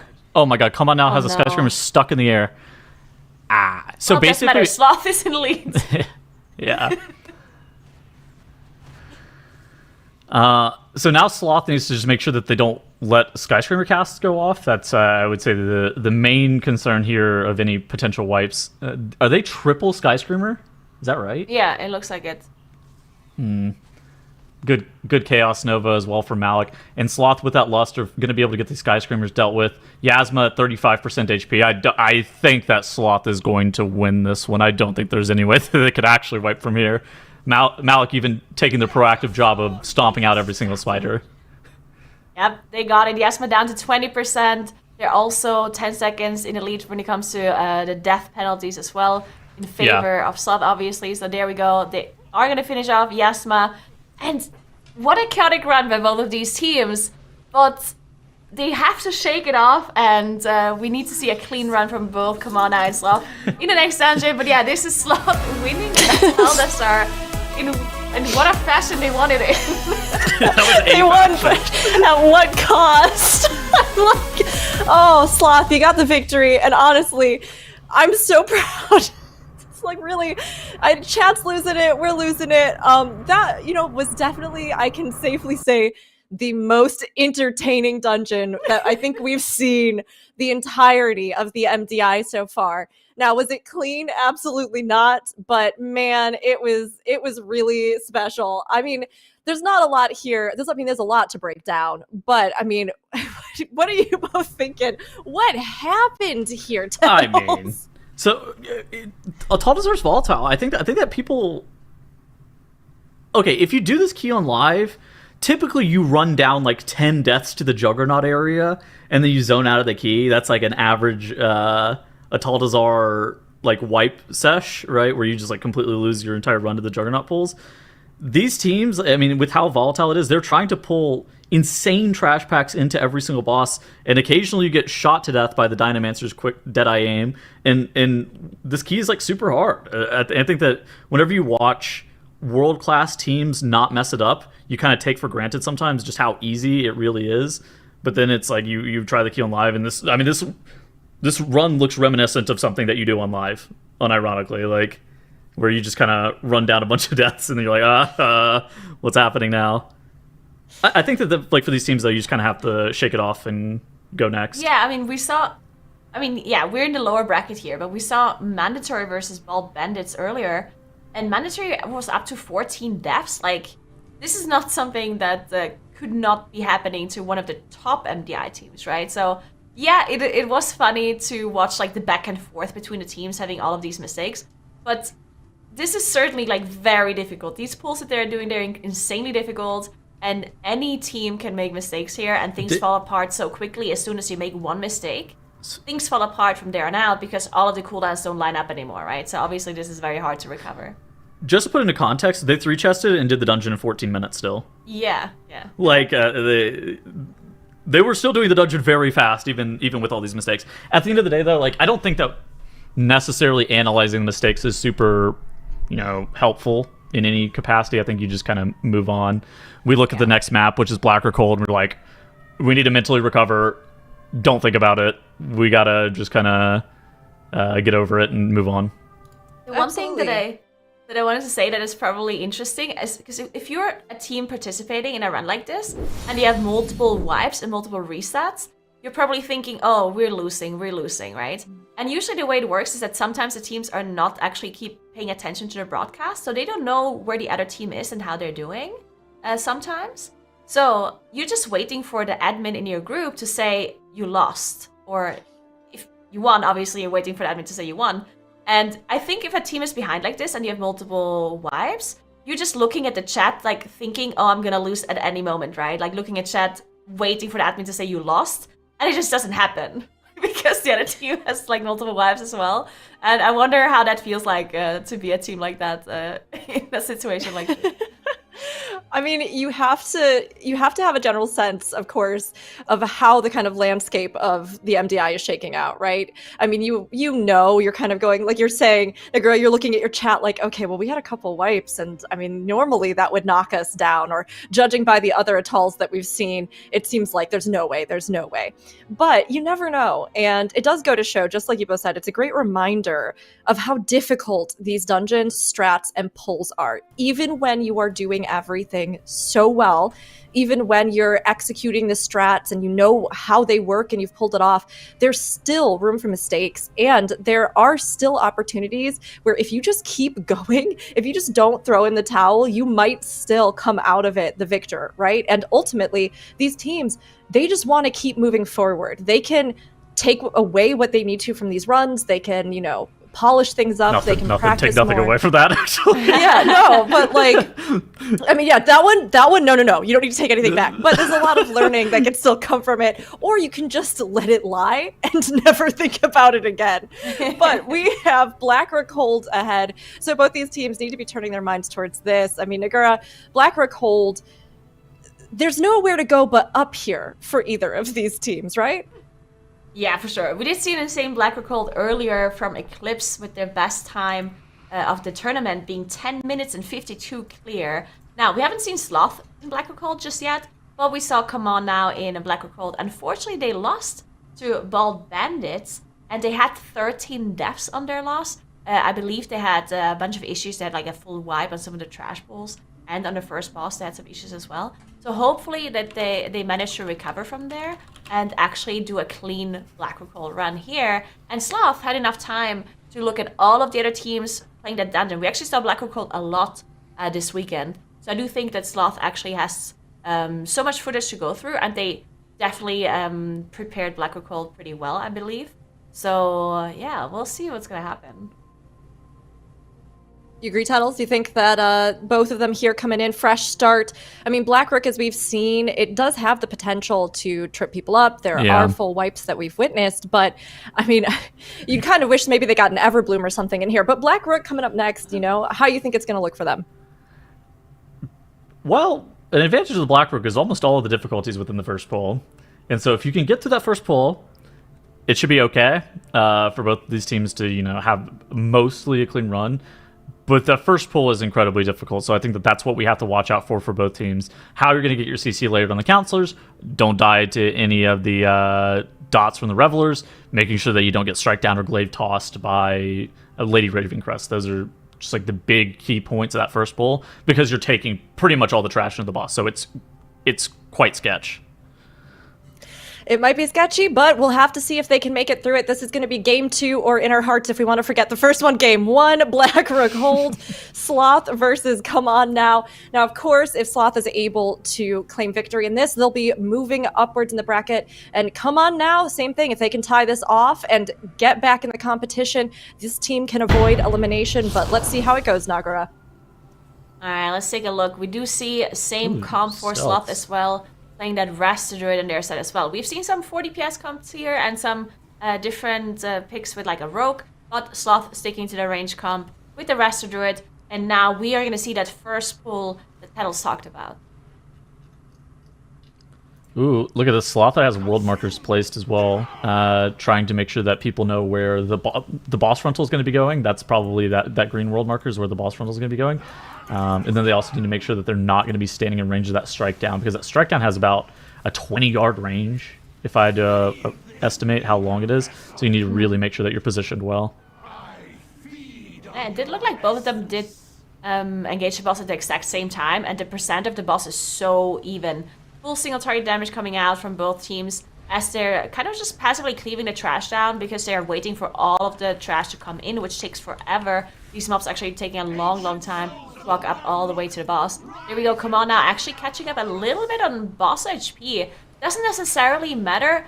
Once you finish off the boss though, it does start the RP event for the door to open. So you want to focus the boss for sure, because there's a lot of downtime, a lot of RP that happens afterward. Sloth started dropping incredibly low, but they had a bunch of their defensives pressed. They ended up pressing Unending Resolve. They were in that Dispersion as well whenever that boss hits 15% HP to make sure Amalgam doesn't take them down. Because whenever this is happening, you have like the counselors casting on you as well. And so if you accidentally get cleaved by any other ambient damage while that cast is going off from Amalgam of Souls, you just die. We've seen it happen to a couple other teams. Both Sloth and Come On Now taking out that first pack unscathed. Come On Now getting a little bit of a better of this exchange. They're going to be probably 15-20 seconds ahead of Sloth here, Nagura. Yeah, definitely are. And they even had to wait for the door to open. That's how fast they were with the mini-boss as well. We'll see how they're dealing with this next trash area. Now, we said that the first pull is the most important thing, but this next trash area, we've seen numerous deaths from previous runs, because it can be incredibly dangerous with their Raging Affix. The 23 fortified, they're doing insane pulls here. We can see Come On Now walk all the way up the stairs, gathering out all of these spiders. On top of this champion pack that they're pulling here with the Arcanist in there that they have to be interrupting. And they might also pull one more extra trash on top of this. If Rayday can stay alive with all of that spider dots stacking up on him. But did get the dispel, so they should be able to move on in just a second. Yeah, it can be dangerous with the full cloth group. Having all of these archers cast shoot, having the scouts cast a knife dance, not being able to disrupt them anymore below 30% might be causing some problems here and there. I mean, but that's the advantage of this composition that they're playing. So with that Shadow Priest and that Fire Mage, they just rip their combustion, they rip all their offensive CDs, they dump DPs into the archers, and once those archers are cleaned up, they then just kind of like chain into the next pull. And you see, Come On Now, once that first archer dies, they're like, all right, let's pull the next one, and then the next archer dies, and they just like start chaining to the next pull. And you're seeing something similar on the left side with Sloth as well, where those archers are going to get low, and those large champions, they don't really do too much, and so you're just going to chain that straight into the next pack. Yeah, so Sloth catching up some time here because they played a little bit riskier in comparison to Come On Now. Come On Now did not actually engage the middle pack in this hallway with the first pull. They kind of like chained it in a little bit later, while Sloth got both the packs gathered up with the spiders, focused it down, and then once the archers were dead, as you mentioned, they moved on to that second pack, or they chained into that second pack. So actually making up quite a bit of time for Sloth, and also executing it really well, but one Arcane Blitz is going through. As both of them do go down, 2 Blitzes going through, finishing off the healer and the Shadow Priest as well. They have to run back, not using a battle rest here. Looks like Apple might also just be waiting for this archer to be dead, and just wait for a rest come out, and out of combat rest, or maybe even a battle rest. Yeah, they're using a battle rest. They ripped the Soulstone on him. Yeah. So you can't really out of combat res this pact because it insta combats you as well. So like, man, that's unfortunate. Mickey's gonna have to run really far. He's probably gonna get back here in about 10 seconds or so. Now he's actually rejoined the group. But they now have that 10 seconds of death penalty. And looking at Come On Now, they're slightly ahead on the commander's HP, which is the big limiting factor of getting those gates dropped to progress this key. So, I mean, this is huge for Come On Now. It definitely is. They're still looking very clean when it comes to their strategy. Now, as I said, they were playing this area a little bit slower, but cleaner. Apple going down to an Arrow Barrage again on top of some other damage. They don't have a battle rest available. They're going to wait for these scouts to go down and then just use an out-of-combat battle rest. In fact, they're even going to use Shadow Melt from the rest druid to be able to cast it out-of-combat rest a little bit faster. There we go. They did manage to execute it. But come on now. They're already engaging Ilisana and the 2 Archer and Champion pack into this boss. Hopefully nothing goes wrong here with that Archer pack. We've seen some teams have issues there with the overlaps of the glaives and the shoots and the arrow barrages. So let's hope they can control the Archers just fine. Vintage Demon Hunter typically does a pretty good job of being able to control those archers with Sigil of Chains. Once they start casting that Air Barrage, that Chains is just able to get the pack grouped back up. In addition to that, if they have things, like Ursul's Vortex or Typhoon, they're also able to stack the archers back up on top of the boss, and that's normally not too bad. It's a bit scary with the shoots though. Shoots are obviously dangerous, especially if you're getting double shot. But on a 23, if you press a defensive, you hopefully shouldn't die. Yeah, it's just a problem if you have the glaive and a shoot on you, and if you're enraging, you cannot really disrupt them anymore. So you're spot that on. can be a bad combo. But sometimes I've seen the teams focus on one archer first, make sure that, or at least have the havoc on one archer from the warlock, so it gets into raging first. Therefore, you can use your soothe, and then once the soothe is back up, the second archer goes into raging. That would be the safest strategy to go with here, instead of full out AoEing the pack. But there we go. Come on now, did manage to finish up Ilisana now, and now another pretty dangerous pull coming up with raging, because you have all of these scavengers that cannot be interrupted anymore below 30% or disrupted from their drink potion cast. And then of course we also have the Blade Lords just doing an insane amount of damage. Yeah, you really have to watch out here. So a very dangerous part of this is actually the Gather, and you see for Come On Now, Freyda actually pops his meta while the Blade Lords are immediately hitting him. He is not waiting for this meta to be popped. I think that there's a lot of times where Vengeance Demon Hunters will hold their meta a little bit too long on the Gather on this pack, or they'll hold their Fell Dev just a little bit too long and they just die before pressing it. That's not allowed to happen for Freyda. He's popping his meta way early, and now the pack is gathered, and now the Vengeance Demon Hunter has a lot of mitigation, so it's incredibly less likely for him to die here. Now, like Nagura was saying, we're looking at the scavenger casts and making sure that we get that Ancient File ability interrupted. However, it looks like we're just going to kill straight through it. Yeah, looking very good. Now we do see both Warlocks also using their Infernal for this pull. This is something we've seen some teams disagree with, as they were saving their Infernal for the next boss. Bless you. Bless you? that wasn't me. Who was that? Dude, I don't know if Broadcast heard that. Either way, I'm just blessing people. You're so blessed. Apparently it was Stratos. Chad, make sure you bless Stratos. Even though if you didn't hear it, he did sneeze. Alright, anyway, Come On Now is moving on, as they are using their Invis Potions and their Invisibilities to get past some of the Foul Dominators. Hopefully we don't see a triple Foul Dominator pack anymore onto Smash Spite, because that looked very dangerous in the previous series, but it looks like they only have the 2. Yeah, so here's a big point. So barring any kick disruptions, we should actually see end of the last boss. For Sloth, I think a big point of them being able to catch up could potentially be on this last boss. If they're able to kill Dentalian Axe before the Oh gosh, they're having gateway problems. If they're able to kill Detalianax before the Dreadlord's Guile, that would actually be a pretty big time save. Marky's in combat. Oh, Marky lived. Oh my god. He's a Warlock. Of course he lived. Melee attacks from a Fel Dominator at 2345 as a Warlock. I mean, come on, Tattles. Sorry, I didn't realize that I'm an idiot for even thinking that Warlocks was vulnerable to mob melees. That's my bad. I should have known better, I guess. Unfortunately, Marky does struggle, is still having some aggro issues, potentially, but does manage to recover with the PI running as well. Now, we did talk about Infernals not being up for both of these Destro Warlocks. They will be having it for the last boss pull, though, so that is obviously a nice thing to have later on, too. Smash Spy dropping lower and lower for Kamana, though, and Kamana is still on a zero-death run. They might not have the fastest route we've seen so far, but they're playing it incredibly clean, and it's still, of course, a very quick run by Kamana. So let's see if they can execute that last boss pull. That is something that can be dangerous when you have all of these Lancers and the Swordsmen on top of the last boss, especially when they go into Raging. It can be an issue for the tank, because you cannot interrupt the jumps anymore, and they do increased damage to Freydeath, obviously, as well. So a stun might go through. The Swarmer in combination with the Lancer, Swirlies in the ground can be an issue. We'll see if Kamana can execute it, as Culling actually looks like a melee hit on him on the way up here. So for Come On Now, I think the big thing is... Okay, first off, their Lust is up in 15 seconds, which is good, but are they going to be able to beat this one phase on the boss? And it's something that's been really, really close for a couple teams. Perplexed didn't even go for it because they were concerned about their offensive CD situation. Now, looking at this, the Warlock, Xana, for Come On Now, has his Infernal available, but he can't press it here if they're going to be going for that one phase. They have to be holding it. And Swolex actually doesn't have PI and Void Eruption for 40 seconds. It shouldn't be too bad. Like, it should come up in time, but you never know. They could be pushing the boss too fast. Yeah, we'll see if that works out for Come On Now, as Sloth is now also gathering that same pull on their side as well.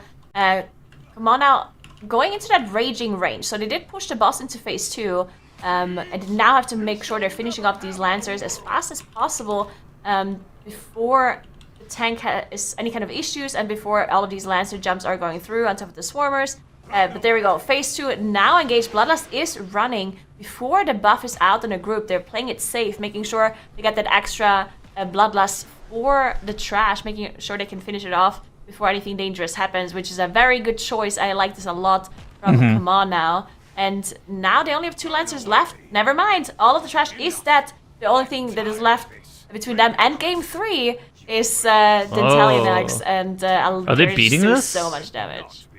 Are they gonna beat this though? Yeah, they might actually. Yeah, they are. This Guile's right here. I don't know if they're beating this. They got it. Oh my god! Oh, good, they got it. They got it. Oh my gosh! Wow.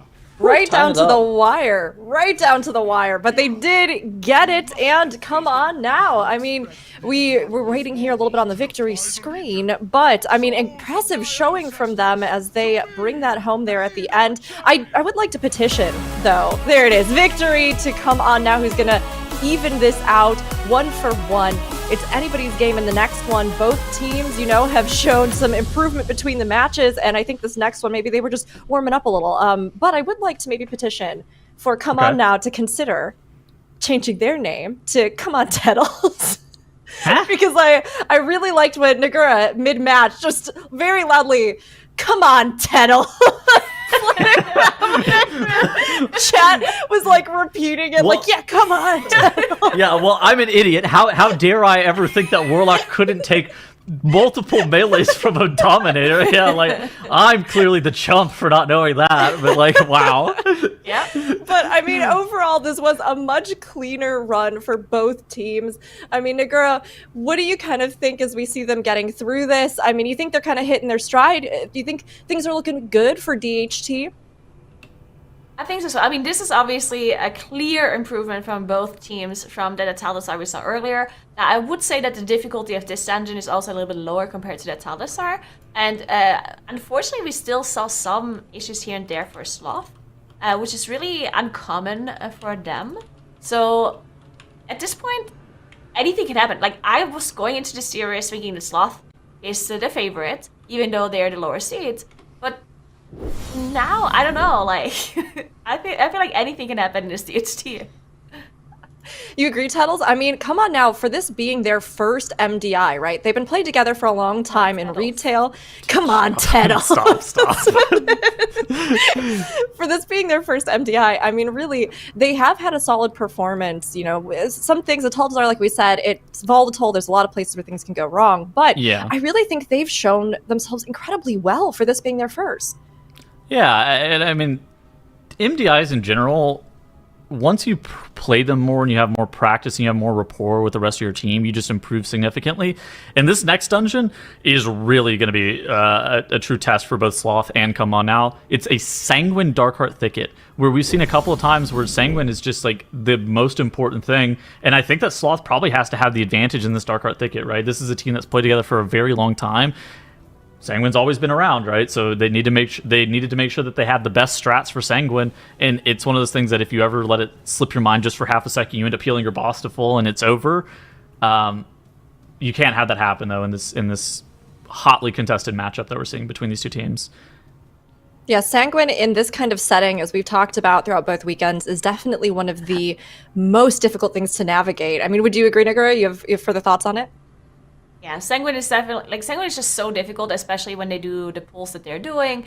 And they also don't play, like, the comps that they're running don't have an insane amount of knockbacks. Last season, we've seen the Evokers with, like, the double knocks and the Druid with the Typhoon. And this time around, we do have less of those knocks that they have available to them. We don't necessarily have a Druid and, like, a Monk, like a Ring of Peace or something like that. So they do rely on those few knocks that they have from the Mage the Blast Wave, which, to be honest, if they don't run the increased range on it, then it's like more like of a tiny push than a knock, which can be dangerous. It can be difficult to help with Sanguine. And then you have the Druid Typhoon, which is nice, but you definitely have to time it correctly. And then on these huge pulls, you have a bunch of mobs that are immune to knocks and to CC, and then it just increases the difficulty of it so much. Have we had every match today go to game 3? Yes. Yeah. Actually, yeah. Oh my gosh, this is such a competitive weekend. This is Yeah. insane. Yeah, this has been a wild, wild day, and this weekend has really brought so many competitors to the forefront. Game 3, Darkheart Thicket, Sloth versus Come On Now. Whoever wins this one will be continuing through the lower bracket, and whoever loses will be, unfortunately, their time here in the MDI will come to an end just for this particular season. But both teams really given us some matches to remember here, and hopefully this will be no exception, Nagura. Yeah, let's take a look at what those teams have for us in DHT. Now, DHT is also a dungeon we haven't seen from Come On Now just yet. We have seen Sloth play a DHT before, where they unfortunately had 7 deaths, so it didn't go too well for them either. But yeah, there we go. Come On Now are playing a pretty standard comp. No rogues or anything crazy going on here. But let's see if they can execute that first pull, which can be pretty dangerous depending on how much they're pulling. What do you think about Mickey's Doe form versus Come On Now's Druid's full stag? So I think the stag form is obviously prettier, but I love the doe form. Like it's just It looks so... like a diseased deer. Yes, it's so bad it makes it good again. It looks awful, but I It's understand. horrible. Dude, I went back to the 8-bit Poly Moonkin model recently. Really? Yeah. Oh my god, I love that. I love that actually. All right. Both the teams, both Sloth and Come On Now, electing to do that double bear pull with Lust. It's similar to what we saw from Dogs last weekend as the first pull of this dungeon. We've seen some teams take a lot of this trash into Archer Gladius. It's really, really sketch with Sanguine, though. And so I could see it makes sense why both of these teams are instead electing to go with a slightly safer strategy, making sure that only the bears are the mobs that they're really worried about sanguining as opposed to the boss. Yeah, I like this strategy a lot. I also like the fact that both of the druids are stealthing ahead, making sure they are starting this event from the boss earlier to be able to open up the gate faster when the rest of the group arrives. We did see Mickey for Sloth even use Shadow Mail to drop combat early from the trash pack that they were still fighting to be able to get to this boss early. and then also walked ahead to actually pull the Dryads and the Blossoms back. You can see them now on top of Sloth, on top of the first boss here for Sloth. Same thing or similar thing happened for Command now as well, as they also have that extra trash engaged on their side. Mickey? Oh, dying to a root burst from the Blossom. That's unfortunate. They do have a battle res available for him, getting him up with Soulstone. That's not great. Oof. Yeah, this is something you have to worry about on this boss. When the person that is baiting the leap dies and you're casting a battle res on them, then preferably you would step back after resting to make sure that you are the furthest target and get the leap on you. Because if you're resting a person and then you move forward, then the person that you rest will accept the rest and be the furthest person and get the leap on them. And that almost cost Mickey's life there on Sloth's side, because Marky, of course, being a warlock, was like, oh, I'm resting you, but I'm not actually taking a leap. Like, that's your job. But they did manage to recover. And come on now, catching up a little bit on Boss's HP here, or moving ahead a little, as they're down to 28%. This isn't too bad. I mean, both these teams both at 32.23%. We've actually seen identical routes between the two of them. I'm interested in seeing what they come up with next. This next area is a huge point of separation, I think, for MDI teams time-wise. I haven't felt like there's too much difficulty wiping to the pulls, but it has seemed like it's plus or minus 30 seconds between a lot of teams with like how you're setting up these keepers and these blossoms in getting Oakheart pulled. That's, I think, going to be a big distinction point between these two teams, as on the right side of your screen here, Come On Now has finished off the first boss. Yeah, I agree. We've seen some big differences in time spent here between this boss and next boss, just like the whole setup time, the travel time, everything they have to do here, also the time they need to finish off the Dwellers, while all of the other trash mobs are coming in. Dwellers, of course, being the most important target for the teams here, because the Dwellers have to die before the next boss can be engaged. So they have to make sure that they're focusing those down before they think about any of the other trash that they're pulling as well. So it looks like Come On Now is taking a bit of a safer approach. So actually leaving those keepers and a lot of the Blossoms Sigil of Misery in the back, and doing kind of what you were saying, where they're just hard focusing these Dwellers down, because they know, again, like you were talking about, the Dwellers get Oakheart activated, where Sloth looks like they're snapping. Banish? I think they're snapping a lot of their trash. There's like a spot over here to the right where if the tank walks over it, like those goblets of fire, if the tank walks over it, all of the blossoms and stuff will snap to it. Yeah, very interesting. So we see Marky like banishing some Dwellers back and forth to interrupt the casts, basically, because they're not stacked up. And then the Dwellers can be incredibly dangerous when they all simultaneously cast their Fear channel. Does this feel slow? This feels incredibly slow from Sloth. Like, I like the snapping, but it takes him so long to finish off the Dwellers with this strategy. It just took such a long time to get the Dwellers grouped up, even though the Blossoms like snapped immediately. That was Didn't nice. They have snapped it after finishing off the Dwellers? I don't know. This just seems a bit. Oh, Sanguine Healing. Oh my god, big Sanguine Healing for Sloth. Where Come On Now has already started Oakheart and it has the boss down to 75% HP. This is really bad for Sloth. Look at this, 25 million Sanguine Healing already. It is still going up as these Dwellers. Get him out of there, man! Silent Sigil coming out. Oh no, yeah, this is actually taking some time from Sloth. I'm not sure if this was actually like their intended strategy or if something went wrong. Of course, the Sanguine Healing went wrong, but outside of that, it still took them a little bit of time.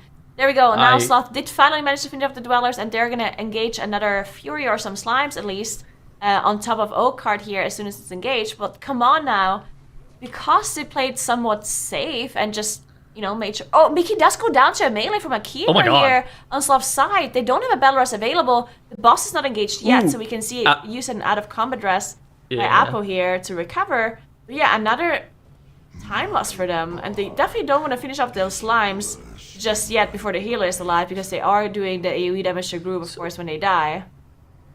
I have a question. Where are the keepers? They killed Mickey. Well, they did kill Mickey. They reset afterwards. But where are they? I also have other news. I got informed by an admin. One Blossom apparently didn't snap correctly for Sloth as well. Not really sure what that means for their count. If their count's exact, then we could be in some trouble. If their count's not exact, then we could be fine. But if they needed exact count, that could be very problematic. But I don't know if it's going to matter. Dude, Oakheart is at 60% HP as Come On Now finishes the boss off.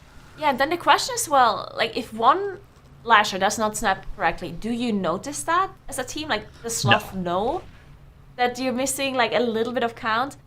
Because it is so, like, okay, so one thing that maybe some of the viewers don't know yet is that in this dungeon in particular, in the MDI, if you jump down into that, like, log after Dresser run, then you don't, like, you can't actually go back up afterwards. The only way to go back up on live servers is to talk to the NPC and get ported back, but you get ported outside of the dungeon, which is not allowed in the MDI. You're not allowed to leave the dungeon. The teams know this. The teams know this, by the way. Like, this is very well known. The teams are aware that this is true. So if you jump down into the log and you're missing percentage, and if all of the trash that you clear in the log is not enough to reach 100%, then you're forfeiting the match, basically. Like, you cannot get that extra percentage anymore. So knowing that and how important it is to get the trash percentage, I have a feeling that all of the teams have written down, like, the proper enemy forces, and they, like, double and triple checking before they jump down, presumably. But yeah, one lasher is very little count, so I do hope that they have it. They have everything they need. I had the number written down in our talent channel. I want to say it was like 79.5. It's 78.39% that they need. 78.39 is what they need? Okay. Yeah. Okay, I guess we're going to see how much count Sloth is going to be at. And that's before entering the log. Those numbers are pre-log numbers. Yep, there we go. Simkins on the left side is pulling these Ooh, bats we're missing a with bat. altered Okay, we got it. time. There we go. As Come On Now is still in the lead, of course. They were in the lead pretty significantly as soon as we have some Ifshus or Sloth, but Apo actually goes down. They don't have battle to res. a Dread Burst, and they don't have a battle res for approximately 2 minutes. So they're gonna have to do this boss without their Shadow Priest, which can be a bit dangerous because all of these bats are running around. We see some aggro and Simkins there as well, blinking around, making sure he doesn't go down here, but a lot of damage coming into the group as well, with that blowback as well. And yeah, Come On Now though. It looks so much cleaner on their sides, and the strategy also doesn't necessarily seem much slower for Come On Now as well. So yeah, all eyes on Come On Now. Looking at the percentage, they are fine. They're at 80.95%. They're good to go. Again, 78.39 is what Sloth needs before they jump down into the log. Well, and they need to catch up to Come On Now. The it boss doesn't matter here, at this point. I was about to say, I don't know about the count situation. Could be bad. It could be fine. I'm really worried about this boss health. Having to 4-man this boss for an extended period of time on Tyrannical 23 is basically, for Sloth, they are kind of hoping that Come On Now has a sanguine catastrophe on Shade of Xavius, which we have seen, right? I think we saw Mandatory heal Xavius 25 million health or something like that earlier today. Yeah, it can for sure happen. So we'll see what Come On Now is going to do as soon as Dresser and Dusk go down here. As I said, their percentage is enough, so they can jump down to log and shouldn't have any more issues. But that's another difficult trash pull if they decide to go with the risky pull. If they decide to pull all of that trash on top of the boss. Oh, the battle res has come out. Oh yeah, battle res coming out for a Sloth, so they're going to be able to finish off this run. Percentage, not enough. Yes. 8.39 is what they need. So they have to pick up some more trash somewhere before they jump. We'll see if they remember to do that or not. But either way, they still have to catch up a lot of time. Come On Now actually playing safe. Look at that. Come On Now not pulling the whole trash area into the last boss with the Bloodlust. They're actually playing one pack here by itself. A little bit of a safer run. I like this a lot by Come On Now. If they know, like if they're doing this knowingly that they're ahead, I think this is really cool. I would call this a debacle for Sloth because, okay, do you think they know they missed count? I think they have to double check at this point. Like if they don't check, I mean, it's so important. They know they're gonna get forfeited if they don't have the trash. They must know. Oh god, they're going the wrong direction. You're going the wrong direction, Sloth. Oh! Okay, we see... Oh! Yeah, they know. Okay, there we go. No, they pulled it. I think they pulled it. Did they? Did they? I don't... Nobody dismounted. Did they... Were they thinking... Did they have this talk where like, do we have enough? And someone's like, yeah, I think we have enough. No, we don't. Do we...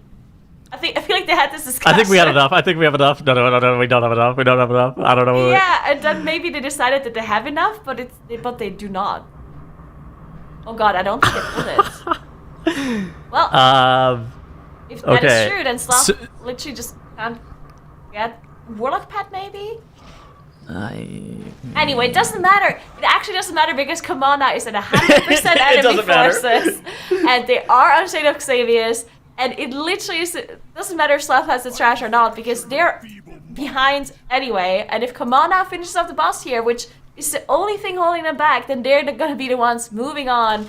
And Sloth, unfortunately, is going to be eliminated. But yeah, Commander, what a clean run. We've been focusing so much on Sloth having the mistakes and on the enemy forces. But come on now, going a bit slower, but they knew that they were ahead. I really like this approach from them, changing up the risk factor of their run, making sure they slow down a little bit, making sure they're clean, and they were. 0 deaths on the board, 100% enemy forces, and Xavier's down to 30%. I want to get a sanguine check after this key. Whenever we get that like last leaderboard, I think that Sloth probably has somewhere in the order of like 2 to 3 times the amount of sanguine healing that Come On Now has had. I feel like they've had almost a impeccable run. Like they have 7.8 million sanguine healing on this pull for Shade of Xavius, but I feel like every other pull we've seen from them, they've basically had 0. Yeah, I mean, it's incredibly clean by Come On Now. Boss down to 7% at this point, and they're going to be so happy, actually, once they finish up this boss, and they're going to be the ones moving on. And yeah, clean, super clean run by Come On Now. Definitely deserve to move on. And that's it for Sloth, unfortunately, being eliminated here against Come On Now. Victory will be going to Come On Now, showing that even if you are a newcomer to the MDI, you can still step up and claim some victories for yourself. Sloth will be eliminated after this, and you know, while they have historically had a really strong performance, this MDI just didn't seem to really be the one that was really clicking with them. So hopefully in the future we'll be able to see some more. That's what but I happened. mean, Tettles, I hear the what's kind of the analysis here? What are you seeing? Well, whenever Mickey got melee to death by the keepers, we were like, where are the keepers? That is something that we were. It looked like everybody else melded them, but Mickey wasn't able to get far enough away from them to get the meld off in time. It looked like the meld went off from all players, Mickey as well, but then half backwards, or like was not far enough away and still got meleeed. Yeah, I still don't think they have count. Like I think that they were. They were. Didn't have count. I mean, that's the dangers of snapping that pack for Sloth too. And this is kind of what we expected for Sloth whenever we came into the weekend is Sloth is a team that's competed in the MDI a decent amount, and they always come up with like innovative strats and they kind of like always surprise us. And so we expected them, even though they were a little bit lower seeded, we expected them to kind of still be that same caliber team that we kind of expected. And they had flashes of that, but they just weren't consistent enough, right? Like the snapping of that trash pack and not having the correct count, that's like something that, you know, is typical for Sloth, but the missing the count thing is not typical from them. Same with a couple of the deaths here to Apo on this boss. It's just unfortunately something that cost them basically the entire run, on top of, you know, some sanguine healing on Oakheart. Those are just the things that ended up costing them. And on the other side, Come On Now, they were seeded as the favorite in this matchup, and they looked good. They didn't really have too many mistakes. Their sanguine healing was minimal. Like they didn't really heal the boss that much in any capacity. So hey, Yeah. they look solid. The one thing I'm wondering about when it comes to Come On Now is, can they actually execute these dungeons with the faster routes as well? Because obviously they played a little bit slower now, because they know they were ahead, because Sloth had so many problems on their side. But then when they played quicker, like that Taldas we saw earlier, they also had a lot of issues on their side. And if they want to keep up, if they want to win against, I think it's ECLIPSE that they're playing against, they're going to have a rough time if they don't pull out their best and fastest routes. They cannot play safe against a team like ECLIPSE. So we'll see if they can do that, but that's still some time to go. For now, that they can relax for a little bit and enjoy their win against Sloth here. Oh, interesting. Look at this. They had about the same amount of sanguine healing from Sloth and Come On Now. I actually didn't. Where did Come On Now get their sanguine healing? Because it wasn't on the Dweller. Maybe they just healed Blossoms or something like that. Yeah, I guess some of the sanguine healing in this dungeon can be actually irrelevant. Because like if you heal Whelplings on Dresseron or you heal Slimes here and there, I don't think that's actually not going to cost you any time at all. So some of the sanguine Icar healing might not actually matter that much. Yeah, I could believe it was whelplings or something like that on Dresseron. That makes sense. Yeah, I mean, surprising. I think we all kind of were guessing that the Sanguine Healing must have been more significant over on Sloth's side. But, I mean, it goes to show that even with a clean run, that Sanguine is so difficult on this one because you can position things well, you can avoid some of the major issues on things like replenishing a boss's whole health pool, but still have that kind of creep up on you. Now, I mean, like we were saying, come on now, new here in the MDI, first time in, but great to see new faces coming in and competing as well as working their way up. Now, of course, they're going to be facing off against Eclipse, which is it's an intense one. I mean, Eclipse has been showing really well, and even though they're down here in the lower bracket, that's just because they came down from, you know, that upper bracket earlier today. So they really do have a lot in their favor, but Come On Now is showing that they are reliable and they're executing really solidly.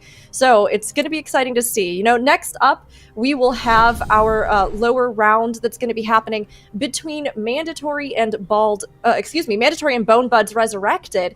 That's going to be going, and it's going to be a good one. I mean, Mandatory, of course, really a strong contender, somebody that we thought was going to even be rivaling Echo. And much like Echo, they ended up down here in the lower brackets, but Bone Buds has also been showing really well, Tettles.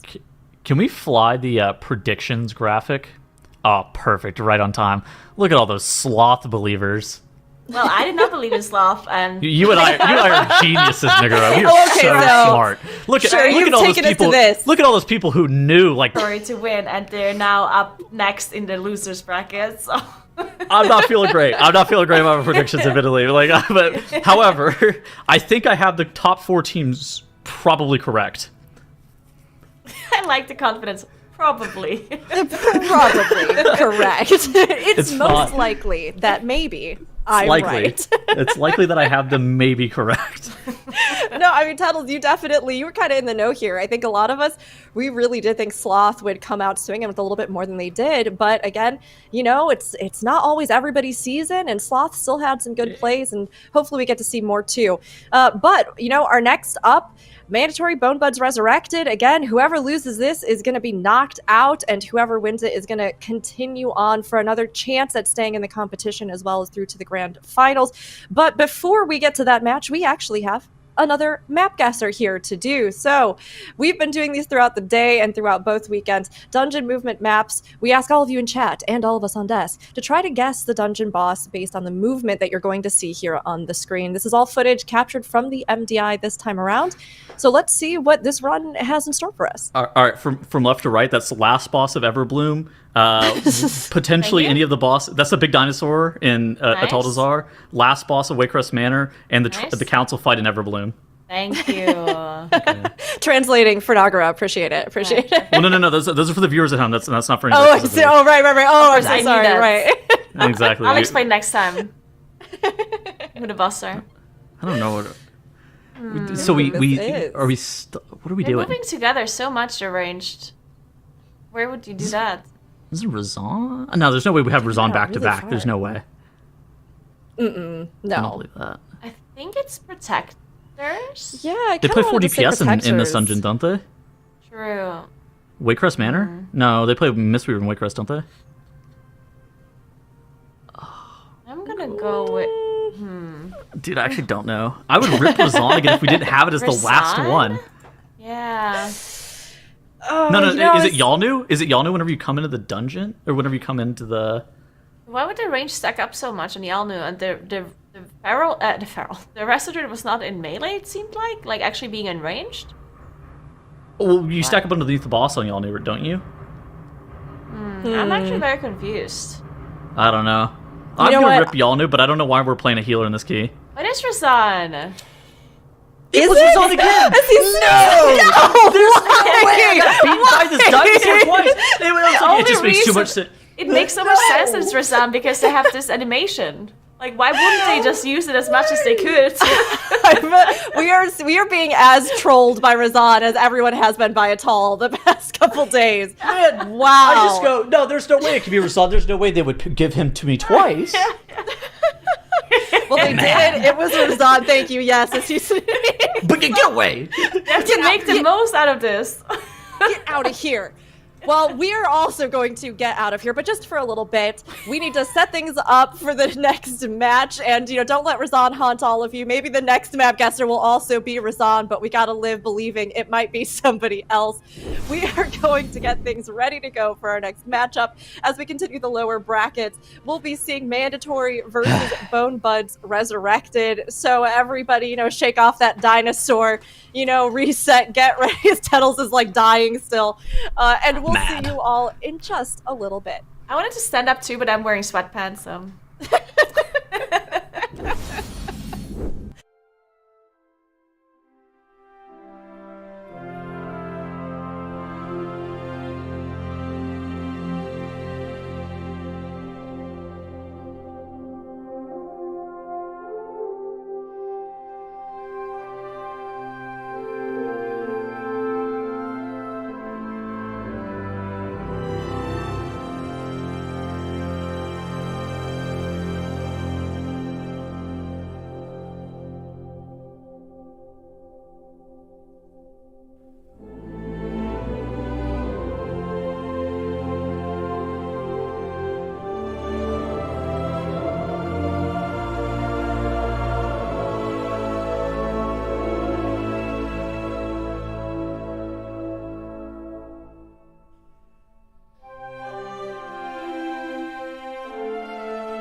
back with the Mythic Dungeon International. We have our next lineup, Mandatory versus Bone Buds Resurrected, our game 1 on the horizon, and Dratnos and Zeronic joining the desk here. I'm your host, Rook, but Dratnos, I'm curious.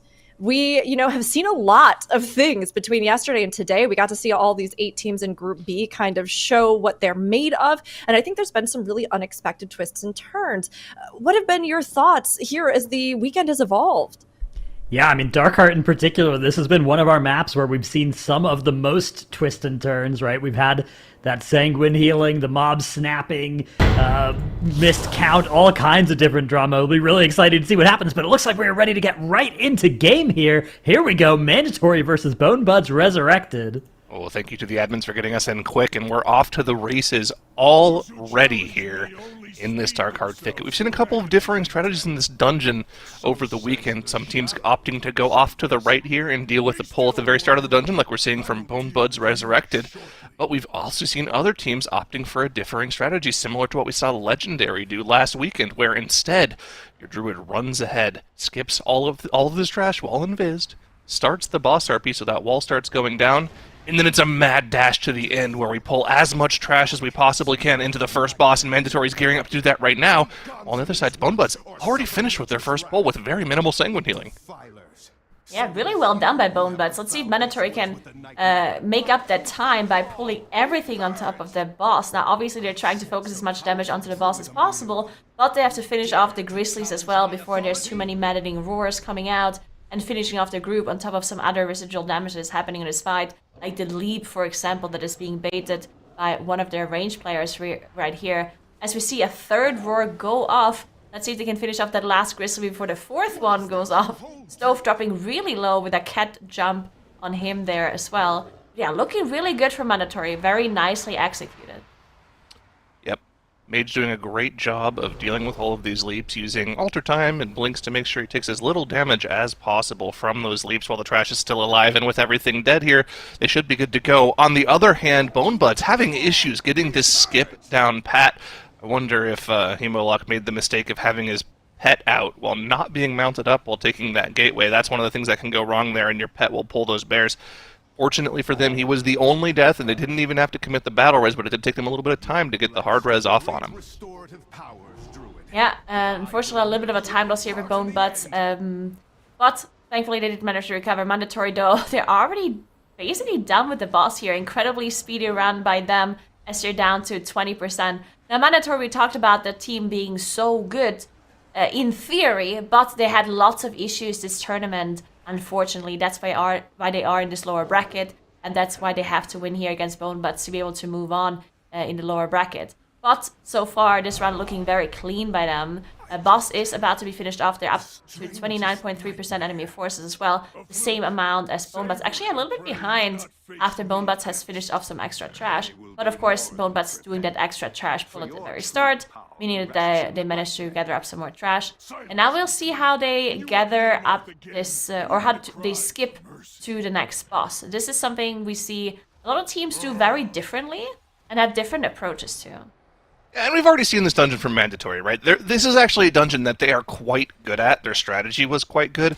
It really just kind of boiled down to the one part of the dungeon that you really can't have Sanguine go wrong in went wrong for them, and they healed a boss to full from like 75%. And that set them so far behind that there was no chance of coming back. If they can do that run again without the Sanguine healing, I think they're in a pretty solid spot to take the lead over Bone Buds. And you can see Bone Buds is just taking forever to get the rest of this boss down. It makes sense, though, because, right, when you come up with your strategies here for MDI-style dungeons, you have your cooldowns planned out in advance. So you're looking at the cooldowns for Bone Buds, and you're like, yeah, Hemolock's Infernal has been off cooldown for 30 seconds. He's not an idiot. He knows it's off cooldown. It's just that they more than likely have that Infernal planned to be used on the next pull, not at the end of the boss here. So regardless of how long it takes to finish off the boss, you're never going to use that cooldown there. Yeah, it looks like Mandatory is also dealing really well with the Dwellers here, making sure they're focusing them down before the rest of the trash. But we do see some Sanguine healing going through on one of the Dwellers. They need to make sure they finish off that last one off. There we go. Now the timer for the boss spawn has started, and they can deal with the blossoms while the boss is spawning, and also just cleave them down with O card as well. We did see Mode use Shadow Melt a little bit earlier. I believe Mode was the only one actually in combat with the Keepers. So maybe that Shadow Melt actually de-aggroed them, and maybe they don't actually need them at all for the trash count. As Mode does drop really low, have to be a little bit careful here. They do have one Battle Rest in case something happens, but so far they don't need that at all. And I don't think the Keepers are going to be coming in for them, but they still have these Blossoms to deal with. Cool snap spot from Bonebuds Resurrected there on the route there to get those blossoms down as quickly as possible. A lot of those snap spots that were used back in the Legion MDI are still there in this dungeon if you know where to do it, and these flowers love to jump around the key as quickly as possible. Of course, you know, snapping comes with its own issues. Sometimes mobs like to evade out, and that's not something you really want to happen in this sanguine environment, but if you're able to get it done correctly, it can save you a ton of time. Still doing as best as they possibly can to get through this trash, but the gap between them and Mandatory has opened up quite a bit here. Mandatory already halfway through this tyrannical boss before Bonebuds has even engaged it. We also see Mandatory adding some more trash here on top of the boss. There's some dead eyes coming in, so the trash pack that is in front of O-Card that they're pulling here on top, which can be a little bit dangerous. We have these dead eyes that can do a lot of damage to your group, but there's not too many other things going on here other than the smash that we saw just now. And as long as you use defenses for that one, then you should be fine and shouldn't have any sort of random deaths occurring. Yeah, Bonebuds now on O-Card as well. It took them quite some time to get here though. So it's going to be a tough road for Bonebuds to catch up to Mandatory here, unless Mandatory makes some kind of mistake later on in this dungeon. We've seen them in Dark Heart before though, and they did lose to both Bandits because they healed Xavius a lot with Sanguine, and that is obviously still something that can happen for them again. Moving on towards Trezoran. You know the typical strategy here. Tank and 3 of the team members run into the boss room. One member of the team, usually somebody that can drop aggro pretty easily, like the mage or essentially a rogue if you have one in your group, they go off to the side if we can get a POV of that and pull those bats up to the group. And then they'll take something sort of like a gateway or a priest grip to get back up to the Trezoran room before that wall comes up. And they'll be good to go. We'll be seeing Kerms rejoin the group here any moment now once Maestein gets this gateway down. There it is. There's your mage. There's your bats. And we're on to the boss right at the same time here. The AoE blast starts to come out. Yeah, let's see if they can execute this, as we have the Furies, of course, that have to be watched out for. The frontal always going towards the tank's position, but because you have to walk around here a little bit, sometimes it's possible that the Furies are charging a little bit sideways or charging towards the ranged, because they have a weird hitbox, and sometimes if the tank moves 1 inch to the left, all of a sudden the Furies turn around completely. That is something that I have to watch out for a little bit. And now the Furies are down, and they have to finish off those bursts as well and interrupt them on their casts to make sure they don't have any more Fury spawning at the very end. But we saw the Mass Grip come in by Skylark, very nicely done. Sigil as well coming through, and another one, and there we go. All of the bursters are done very clean by Mandatory, and now the only thing left for them to do is the boss. The percentage of the enemy forces is perfectly fine. We talked about this earlier. You need a 79 point something, and they're already at 80.95, so they definitely have enough to move on into that lock after Trezoran is dead. Bonebuds, on the other hand, now also managed to make their way to Trezoran as they're gathering up the Furies, and also those bats on the right side. Once again, waiting for the mage to rejoin the group. They have the gateway. He's with the group. There he is right behind the rest of the DPS there. The bats are in, and they're in on to Trezoran, but the gap is just widening. More and more and more. 50% on Arcturus Galadris. 70% on O-Card, and now we're up to 90% on Trezoran, engaging the boss almost as Mandatory is finishing it off. Mandatory do not want to go home. They want to secure their spot in the Global Finals. Yeah, they certainly want to. Now we can see them jump down to the lock. This is the pool that we talked about, that we had a lot of issues for Mandatory last time when they managed to heal Xavius, unfortunately, with Sanguine all the way up to 100% after the Bloodlust was done. Looks like they're playing safe here. I like this by Mandatory. So they know they're really far ahead. They're not going to pull all of this into the boss. They're doing this pull by itself, making sure that the next pull is a little bit decreased in difficulty. Also, their Bloodlust is not ready, right? This is a pull. All of this trash into the boss is a pull you want to do with Bloodlust, making sure that you deal with the trash as fast as possible. But yeah, obviously them being so fast, they don't have Bloodlust available, and yeah, this playing safe here makes a lot of sense. Making sure that Sanguine is less of an issue, but now they are engaging Shade of Xavius, and they will be pulling the trash at some point. I'm not sure if they're gonna wait for the full sigil to run out for cooldowns to come back up. Maybe even, well, last would be a little bit long, but maybe they wait for Combusted Infernal to come back up. Yeah, I don't think you can really wait at this point. Once the trash is in, you really are committed to dealing with it as quickly as possible. I think we're also going to see that Infernal come out as quickly as possible. The Lust will just be a little bit of extra single-target DPS at the end of all of this. The thing we really need to focus on here is the Sanguine healing on the boss. Last time around, they got the absolute worst setup, and they almost got it here again. The boss is going to start channeling Feed the Weak again. This is when they got the Sanguine pull on the boss last time around, but it looks like they've got everything figured out. No healing into the boss whatsoever. Yeah, you know, the mobs might have healed themselves a little bit, but the big thing is the boss. That percentage health healing Sanguine brings out is brutal when you're thinking about tyrannical bosses. Mandatory get it down essentially perfectly timed knockbacks from them. Yeah, so the best DHT run we have this weekend is actually an 11 minute 25 clear by Bald Bandits.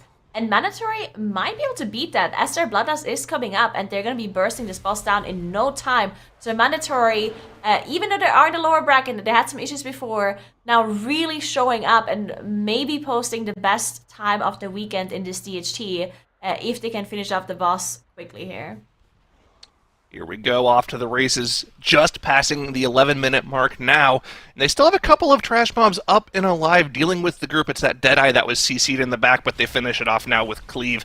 They have the 100% trash count. They need to finish off the dungeons. It's just a DPS race to the finish to see how quickly they can get it down. Are they going to beat the fastest time of the weekend set by the Bald Bandits, or are they going to be just a tad bit slower? It's going to come down to the wire, but I think they have it by barely a couple seconds. No, the death at the end is not going to let them get it. They would have had it otherwise. Still, overall, a relatively clean run for Mandatory. I don't know if that death was actually just Mode kind of trying to style at the end, but still getting the win down, still going up 1-0. A stylish victory either way to Mandatory here, who clearly showed that the Sanguine mistake earlier that reset the boss health all the way to full, healed it up, it wasn't actually, you know, something that they tend to have happen. I mean, clean run, well done. And without that death, yes, we might have even seen that incredibly low timer on it, but Mandatory still really, really well done here. I mean, Dratnos, what are you thinking watching through all this? What stood out to you? Yeah, I mean, like you guys were saying, they were looking for most of that run, except for at the end there, like they were ready to challenge, you know, the Perplexed and the Echoes of our bracket, which, if they can continue looking like that, this is especially big for Mandatory because 2 of their 3 map losses so far this weekend have been in Darkheart Thicket, right? This has been the map that they lost in both of their previous series. Now, one of those was due to a unfortunate rules incident, but one of them was just a Sanguine healing on the last boss issue. So the good news for them is that they looked really good in this dungeon. The bad news for them is that they did Sanguine heal the last boss again, which, you know, that's always something you gotta, or not Sanguine heal, I guess they had an issue on the last boss again, right, with the death at the very end. So yeah, that particular spot in this dungeon is going to be really sketchy. You know, if you're a Mandatory fan, you're gonna be worried all the way until the very end of any Darkheart Thickets that you can see them at. Yeah, you're definitely gonna feel that. You're gonna worry it. I mean, that Sanguine, like we've talked about, is so tricky, and you have to be so aware of it at all times. You can't let your guard down. But I mean, great showing for Mandatory here. You know, Bone Buds have consistently been in the MDI, although they haven't ever really pushed into that, you know, higher bracket, that final weekend where they've been able to contend for the title. But I mean. You know, I hear Zyronic wincing in the background. Zyronic, did you see something as you were just watching there? Oh, he just got hit by the clip of one of the circles. I'll bet he thought he was out of it, and then he told his team to look at his body afterwards.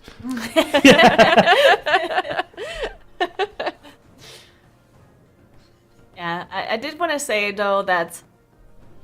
So even though Mandatory had some issues before in some of the other dungeons, I think Bonebutts is going to have a really difficult time in the next one because Everbloom is actually a dungeon that Mandatory has the fastest time of the weekend in. So even though they underperformed in some of the other dungeons, Everbloom is the dungeon where they did incredibly well. They have a 10 minutes and 17 second clear. We saw it earlier where they were saving their Bloodlust, not using it at the start. It's the only team that we've seen doing that. And having the Bloodlust on the last boss immediately, saving them one of the spawns of the ads, just making sure they can finish up that boss super quickly. And that is a really good strategy. So Bonebutts is going to have a hard time winning against Mandatory there. It'll be tough for them for sure. I mean, that Everbloom was so smooth and so well planned out earlier. I mean, we'll see what they bring to the table. I don't know here if they're going to be able to really close that gap, but it certainly is something that they should continue to strive for, and I'm sure they will, as they will be facing elimination if they don't win this next match, or this next game, I should say. But let's go ahead and take a look. Everbloom coming into it. I mean, what do we think needs to happen here, Zeronic, for Bonebutts to be in the running for this? This is pretty brutal. Like it was already mentioned, we saw what Mandatory had to offer in the Everbloom. It was pretty cool. They've got this dungeon down pat. If they put together a run like that again, I think this is the last we're going to see of Bonebutts Resurrected.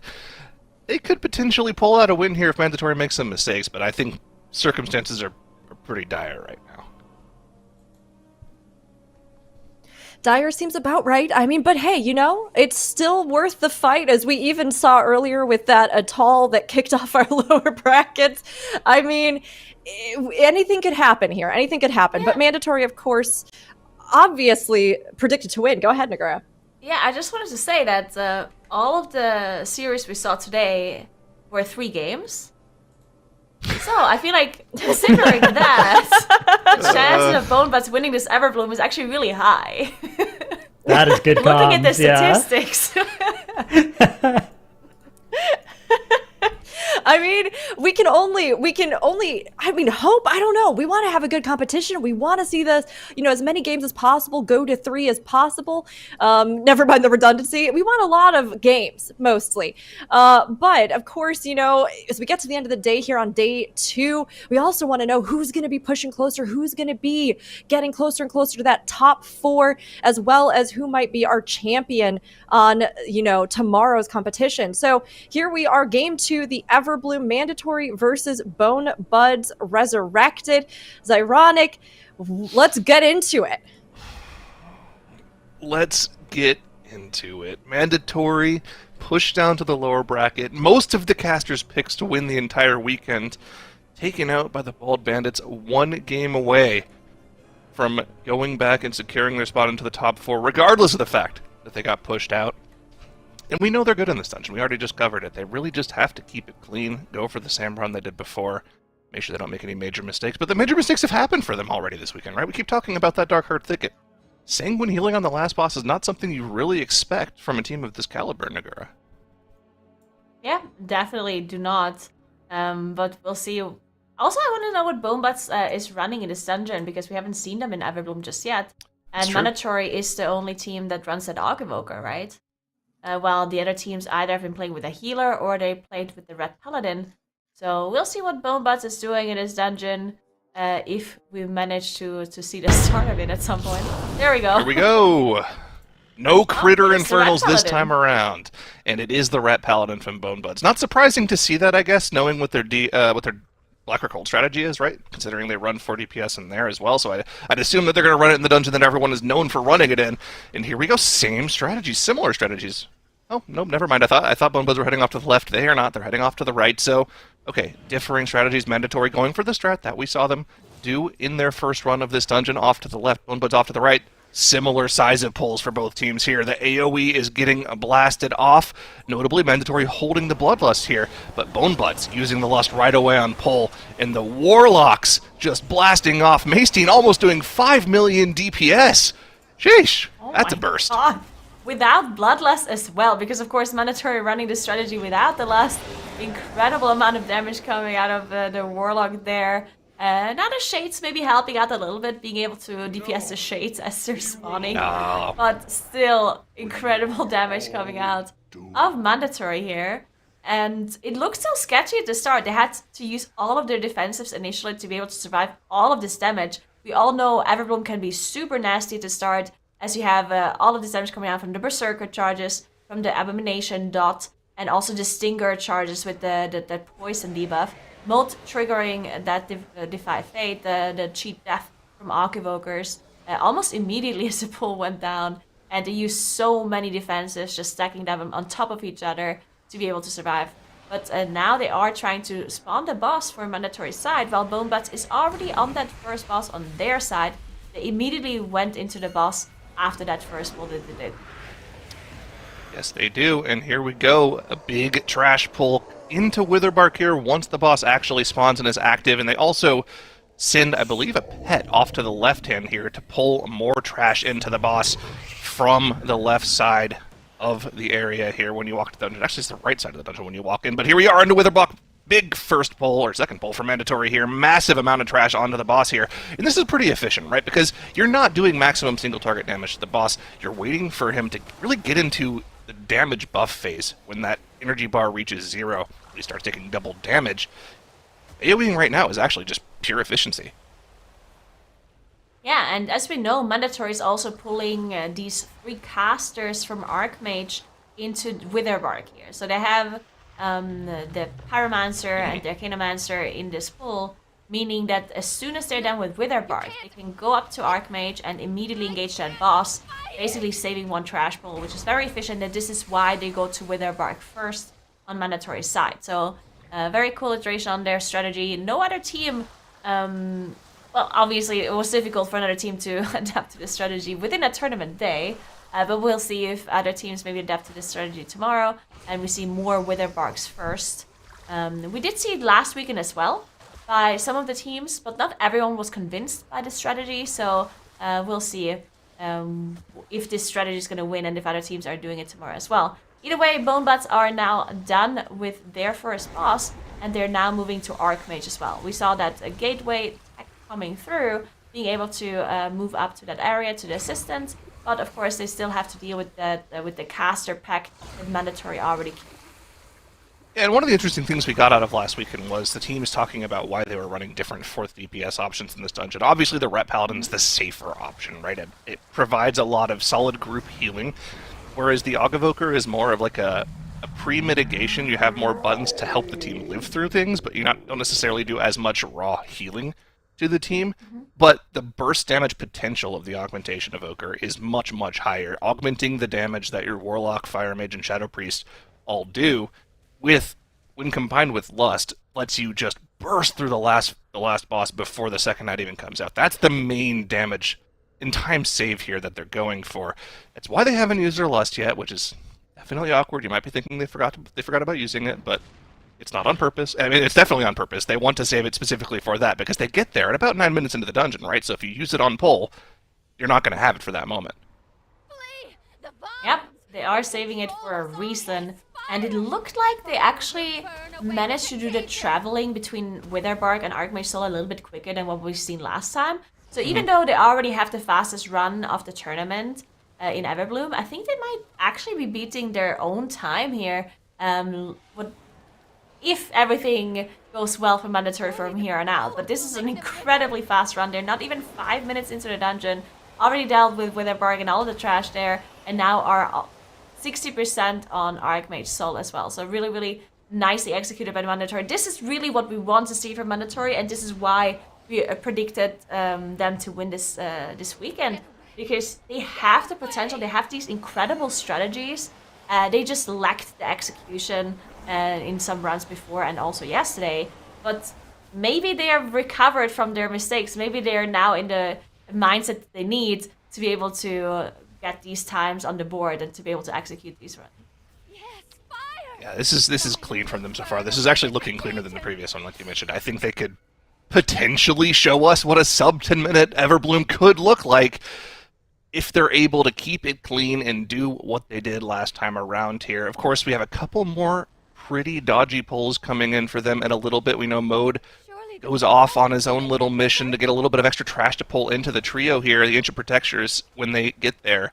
And, not having your Augmentation Evoker there, well, it isn't that big of a deal. You are losing out on a little bit of the burst damage they provide on the group, so you'll probably see them get their initial burst off on these bosses, and then he'll run off and Go gather some trash for the group, and here we go into the Ancient Protectors. What is the exact play going to be? Is Mason going to set up a gateway for Mode? Yep, there it goes. That's Mode's gateway to get some trash later on. And as the assistants run down, we engage the Ancient Protectors. Here we go, off to the races. The burst is going to be coming in. There's the Infernal, the Combustion. No power infusion, so it's not a perfect burst, but this is going to be good enough to get this initial burst of trash down. Yeah, and I do want to take a quick look at BANDITS Resurrected. Now, we've been talking about Mandatory a lot, just because seeing the strategy that BANDITS and Mandatory are running, Mandatory for sure has the faster route. Because BANDITS now are going to Witherbark, and they have to do this one trash pull, this one extra trash pull that Mandatory does not have to do. So BANDITS just having a little bit of a slower route if everything goes correct for both teams. And of course, Witherbark also takes a little bit longer than the council fight that Mandatory is doing right now. And they're already on the boss. They already finished up Gola. They have to work on the Telu now before they go do Dulu. And they need some extra trash that they're going to be adding in a second. Yeah, BANDITS still now done with the trash. They have to wait for Witherbark to spawn. And it's definitely Mandatory in the lead at this point. We will see for sure once they reach the last boss, once they get to the last boss. But yeah, Mandatory, just such a clean run so far. We can see that last trash that they need also coming in just a second, because the only thing they're going to be pulling onto Yalnu is the assistance. So they definitely need to pick up some more trash here in just a moment. Yeah, I didn't see if Mode had gone off. He must have just gone off and done it, because here come those Dread Petals. They pull in for a little extra trash count, and of course, this final bit of the Ancient Protectors will be pulled into the rest of the trash in the corner here as well. This is where they get the majority of the remainder of their count. On the other hand, BANDITS Resurrected has finally engaged Witherbark, are about to head into that double damage phase, so they'll be off to the races here very soon, but man, Mandatory is clearly in the driver's seat here. Ancient Protectors, the third boss of the dungeon, about to go down. The majority of their trash is going to be killed in this pull. They do have a Cultivator coming in quite late, so they're going to have to do a little bit of single target damage to that. Actually, they're going to have to do a lot of single target damage to that. This is going to cost them actually quite a bit of time. Yeah, they were looking so good, but then the trash came in a bit late for them. Definitely. Looks like they might just be carrying it along. They're finishing it off. They're just getting away once the shade spawns. Yeah, they finished that off pretty quickly. So that was pretty Mode good. still has cooldown on gate, though. Mode cannot click the gate for a couple of seconds. So either they can get him up with a grip or something, or they have to wait for Mode to be able to join the group in a moment, as we now see them gather up these assistants. And looking at the time, they're 9 minutes in just a second. It's going to be hard to be sub 10, but the run is definitely very clean. I mean, super clean run, obviously. But we would love to see the sub 10. Not sure if that's possible, given what we've seen from them so far, but it's definitely something that if they get a completely perfect run off, we can maybe see it. Still, 9 minutes into the dungeon, there is the very first lust from Mandatory. They've been saving it for this moment, and they have all the burst buttons in the world. The Infernal's a little bit late, but on single target, that's not a massive portion of your damage. It's a little bit of extra charge, and so not that big of a deal. And look at this, the boss already at 50% HP before the first ad even comes out. This is the one singular ad that they will be killing here. They're going to burn that down pretty quickly, and now the rest of the trash has snapped with them as well. Here we go, off to the races. Can we beat the second ad once again?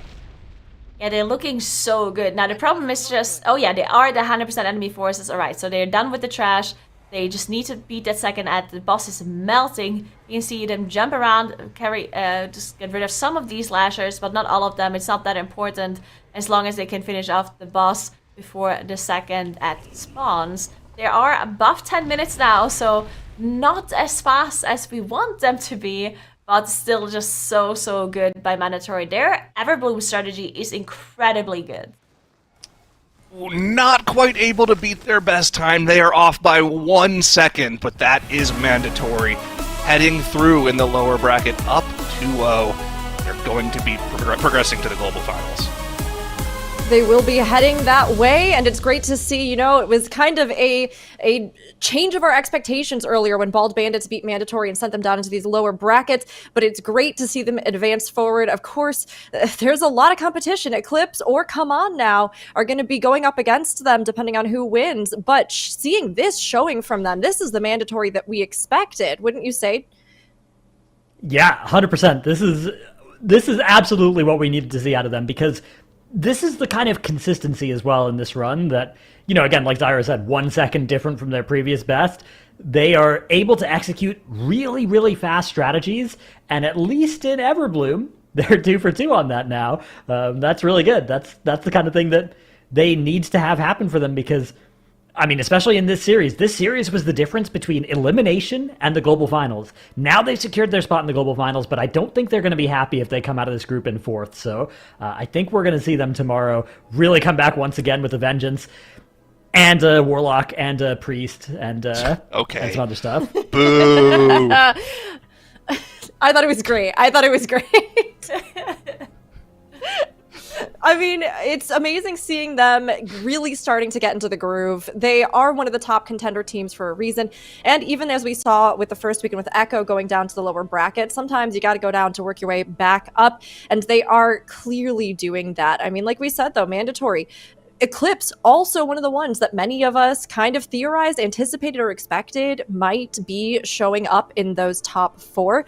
And we had Come On Now, a new team to the MDI that have made a great debut, who, maybe been saying, can they stand up against these other teams? Well, we'll certainly see. But between these 3, we only have so many slots. I don't know. Zeronic, what do you think between this lower bracket? Who do you think is going to run away with it? Or is it really anybody's game right now?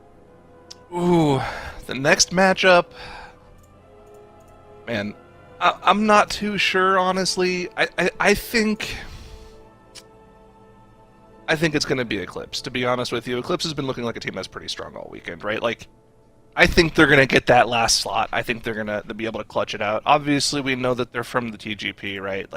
They have fantastic players on their squad. And honestly, they could have even taken that upper bracket match earlier today. They just got little unlucky, played a little poorly in the last couple matches, and provided a little room back in for Perplexed. But still, I think they'll be able to take this series and take that last slot. Well, we'll see. Mandatory really starting to hit their stride. And of course, Eclipse, like you were saying, though, so strong the whole weekend. Wildcard would be Come On Now, pushing through all the way.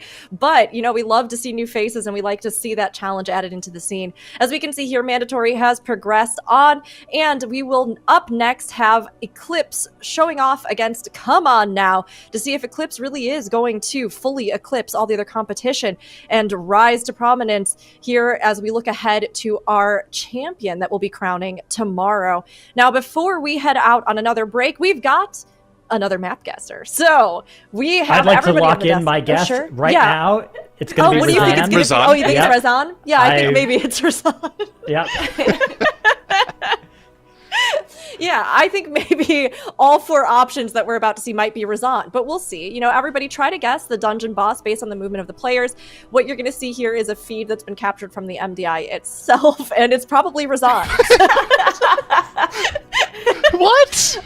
I think it's Razan. I'm not even It was Razan. I think I'm closing my eyes. I'm covering my face. It's Razan. I'm not even looking at the movement. If we say it's Razan and we're wrong, they got us, right? But if we say it's something movement. else and it's Razan, we're never living it down. So it's 2 priests. Wait, it's 2 priests. Of course, they played 2 priests in Natal. Yeah, it's. Wait, did we see? Cannot be anything else. We haven't seen. Whoops, guys! They played the wrong one. We caught them. Okay. All right. Yeah, it literally can only be Razan. It's Razan. I'm just gonna say it's Razan. There's no other way. They're trying to pick us out to make us think it's not going to be Razan for a 3rd time, but kind of looks like Razan though, right? Yeah. Good bit. Yeah. Well, it was Razan again. I'm starting to just anticipate that if there's a big straight line across the screen right at the start, it's probably Razan. But it was once more. This time the dinosaur didn't get the best of us. But we will be looking ahead to see who is going to get the best of either our matchup with Eclipse or Come On Now. A huge thank you as well to Warcraft Logs, who's been powering these dungeon movement map segments for us. And if you'd like to find more of these movement maps for yourself, check out at Warcraft Yaks. But up next, Eclipse. versus Come On Now. We've seen a lot from Come On Now, newcomers like we've been mentioning, but who have really, really thrown down the gauntlet in their first ever MDI. And Eclipse, of course, strong, a huge powerhouse, and we've seen a lot of incredible plays from them, and I'm sure this will be no exception. So we'll have to keep on the edge of our seats as we come in for our last match of the day, and one that will determine who will be facing off in the lower semis as we look forward to our champion day tomorrow. Until we are back, sit tight, grab a drink, maybe a little beverage, maybe say hi to Razan if he's just popping up everywhere and you can't get rid of him, but we'll see you very soon.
Just like Razan, we are back yet again, and we have a little bit of a switch up here on the desk. Tuttle's coming back in to join us. I mean, Tuttles, this is going to be the last matchup of the day. This is going to determine the last of our 4 teams that are going to be moving on to the grand finals.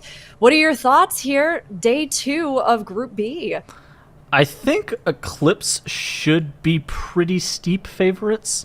That's kind of my prediction on this series, is that Eclipse is likely to 2-0. Come on now. Now, this doesn't mean that it's like a predetermined match, but I think that with what we saw from Eclipse versus Perplexed, I thought Eclipse was actually going to win that series versus Perplexed. And so if Eclipse continues to play that well, I think this is going to be a very dominant victory for them. But at the end of the day, this is the MDI, and this is why all of the matches have to be played, because there's just so much volatility and so much room for error that Eclipse could, wipe a couple times, and Come On Now is able to take the series.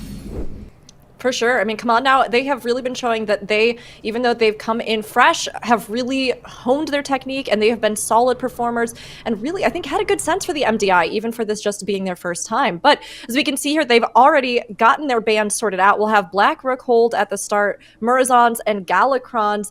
Zeronic, how's this looking to you? Unsurprising ban on the Waycrest Manor. I think it's a pretty surprising ban on the Everbloom, because that lets Murazons rise through, which is something we haven't seen a lot of this weekend. Notably because of the strategy that we saw come out from Echo last weekend. I guess teams generally don't want to spend a lot of time figuring out how to actually play that strategy, because we already saw this weekend how difficult that actually is to pull off properly without, perfect amount of practice. This Eclipse team on live, by the way, are some absolute chefs in Murazon's Rise. They do... Oh? They've done some demonic stuff in that key on live for a very long time. They were consistently, they were the first team to time 29. I think they were like the second team to time 30. They were like the second team to time Tyrannical 31. They do they always are just cooking this key up on live.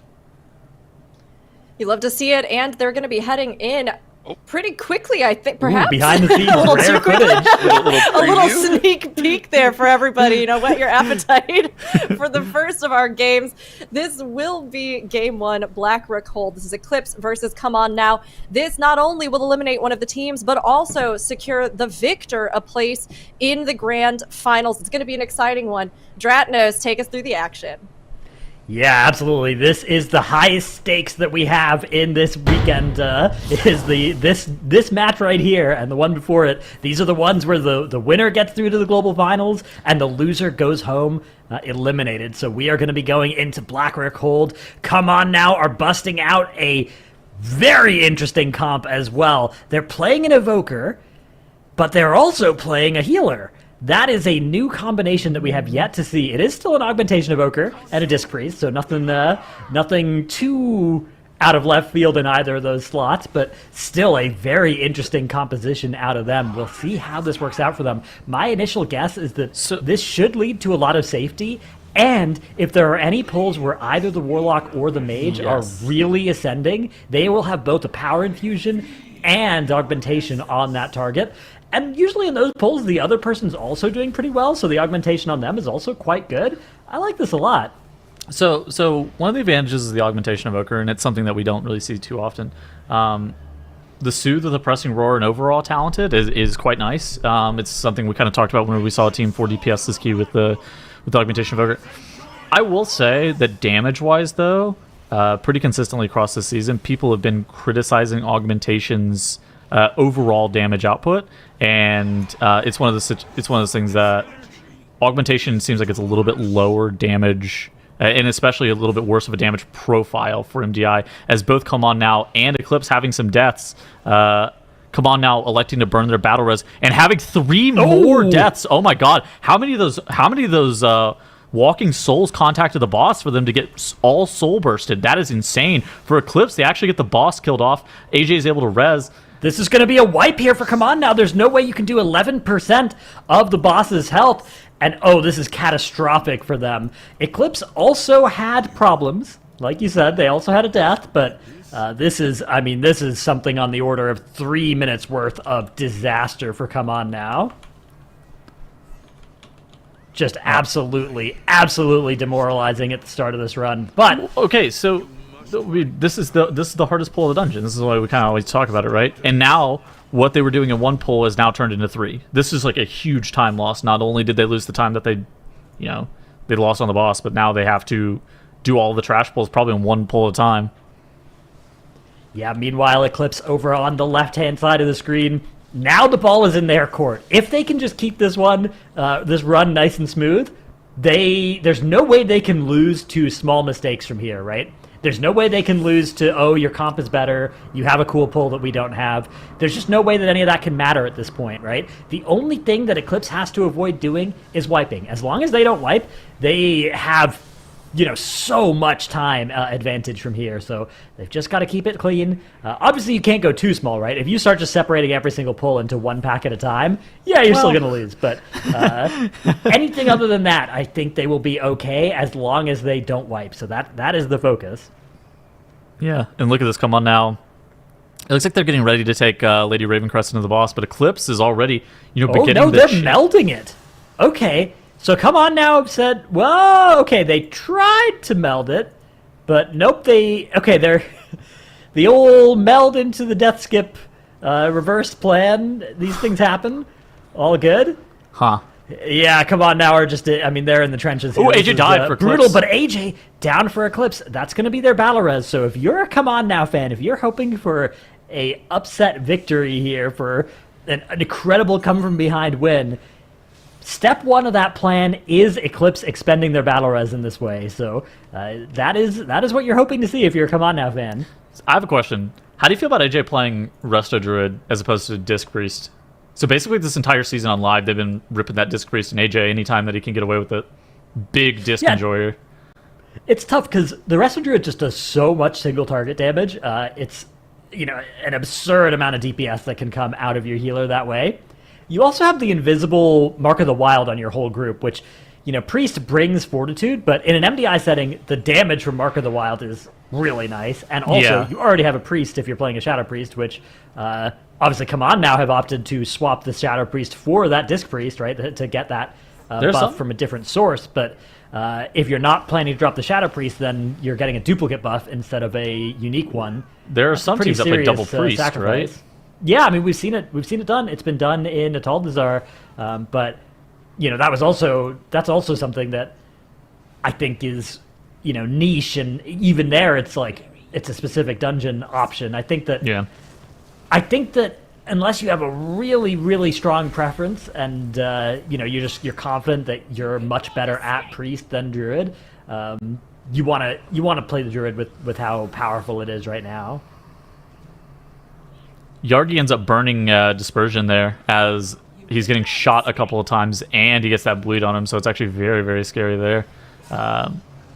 They do have dwarfs on all of their DPS, and so they're able to remove that bleed. But whenever it's coupled again with the shoots or the arrow barrage, something like that, you were very scared. Yeah, nice thing about the dwarf as well is that the physical damage reduction is going to make the shoots hit less hard too. So, little double dip there. Does dwarf only the physical DR only work if you remove a bleed with it? No. Or does it work just all the time if you hit it? Yeah, Dwarf DR, Stone Form is a buff that you get for a while that initially removes stuff. It doesn't make you immune to bleeds or anything, so you can get a bleed again while you're in Stone Form. But it gives you 10%, I believe, physical DR.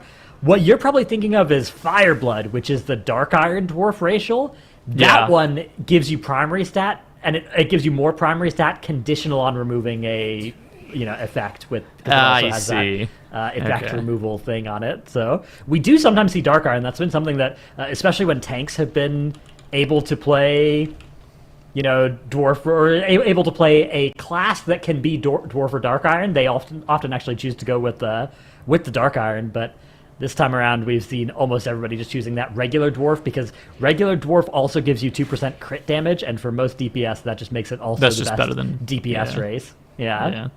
All right, Eclipse on the left-hand side of your screen here, grabbing up all these Scavengers, Tricksters, and the Blade Lords. They don't really have a reliable AoE soothe, so they don't have the oppressing roar with the overall, like we were talking about with, from the Augvoker. So this pull can be very dangerous. Now, what we've seen from MDI teams so far is that they just kind of, once the pack hits 30% HP, it dies or I die, and they typically have things like the Infernal rolling, or they just generally have enough offensive DPS to be able to kind of burn through the pack. They actually don't even have Infernal and that Void Eruption from the Shadow Priest, so it's primarily just that combustion and then just free infernals from Rain of Fire and stuff like that.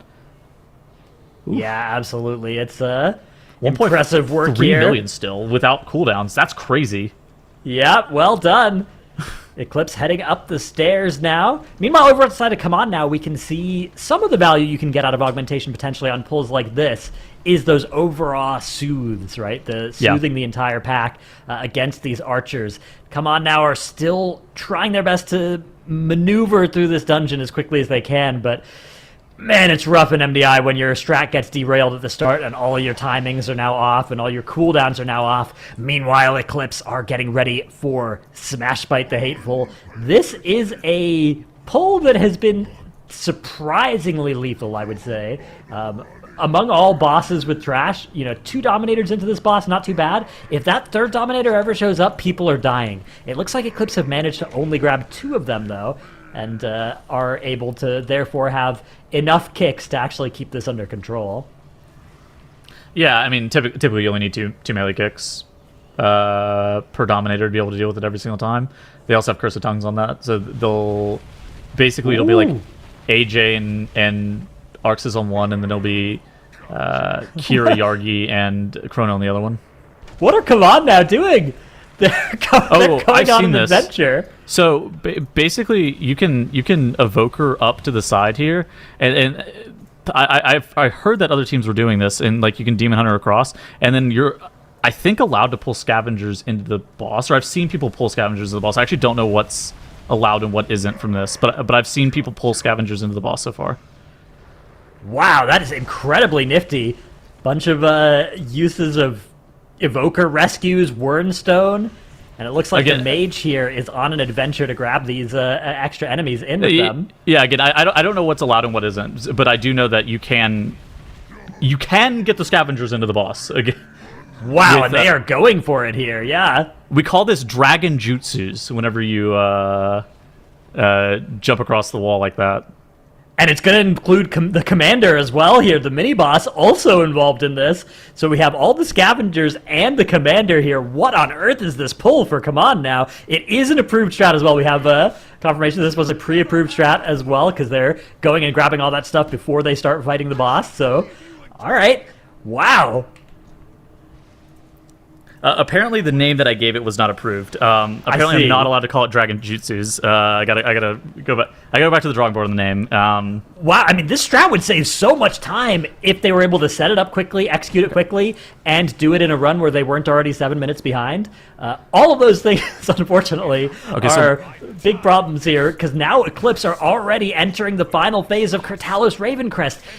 They have their Lust coming up in 6 seconds as well, so they'll be able to press Lust and just nuke this boss potentially here.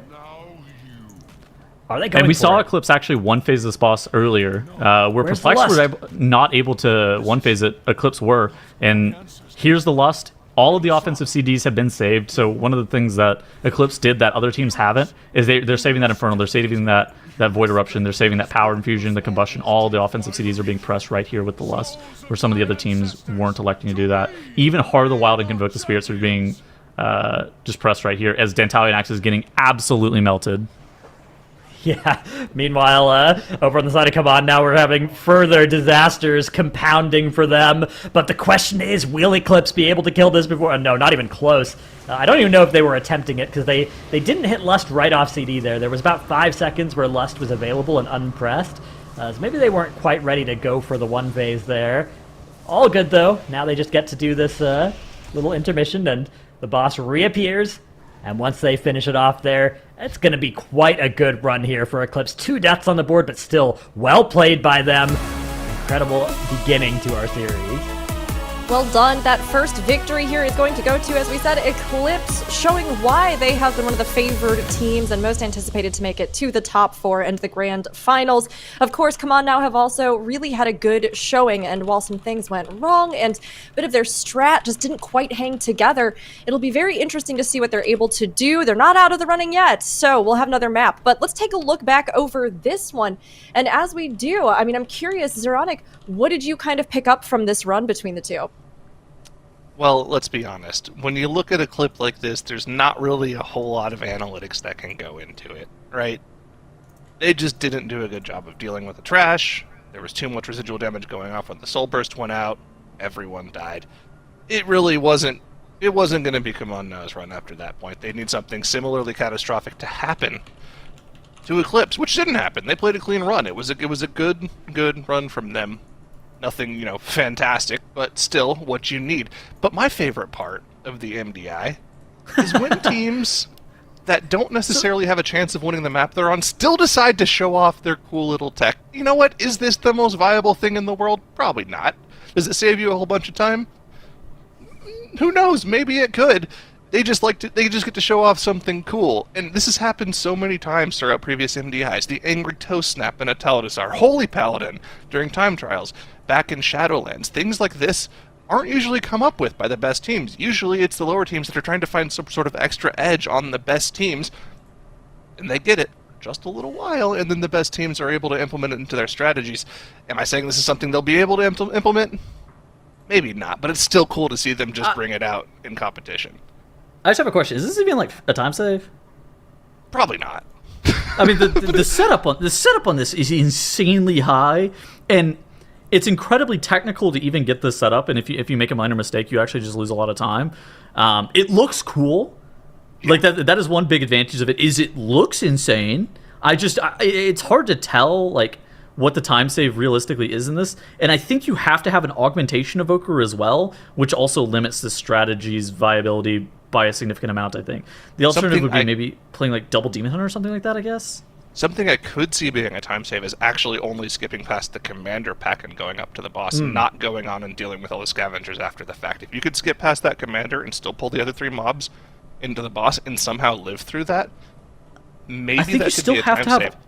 I think you still have to have AUG, though. You still have to have AUG, and living through 3 archers with no healers and a triple cloth DPS comp. I don't know. Not compatible with life in this dungeon, I would say. But who knows? Maybe someone else can figure that out. I don't think that's a Come On Now's problem anymore. Although they're not out of it just yet. Technically speaking, there's still another game that Eclipse has to win. But Eclipse is looking pretty good right now. It is a great point, though, right? We often do see these strats pioneered by, in some cases, lower-seeded teams, right? In some cases, teams that are about to be eliminated has happened before. Although, of course, Come On Now, not dead just yet.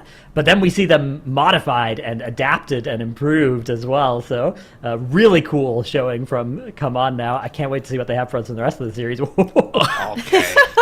Okay, all right, with the That's transition. my arch nemesis, Razan. On again. Oh, I mean, I think you all bring up some amazing points, right? A lot of times when you're kind of backed into a corner, that's what fosters the most innovation. You're just trying to think of anything that could possibly buy you a little bit of an advantage that maybe others haven't, really pursued or haven't actually committed to executing, even if they've considered it. And, for all that run was not one that was going in Come On Now's favor, it was still really cool to see them play around with that, put a little bit of an unusual strat on the table and give it a good shot. But one thing that is actually going to be really interesting about this next one, I mean, we're heading over to Murazans, and I believe that this is going to be the very first Murazans that we see Come On Now on. Now, correct me if I'm wrong, but if I'm right, I'm curious. Tuttles, how do we think they're going to approach this? I don't know. I think that there's like a lot of different ways that you can actually approach this weekend. I think we saw Mandatory play Murazans yesterday, and they messed up. Yeah, I think we've seen one this weekend so far, and they messed up the portal snapping.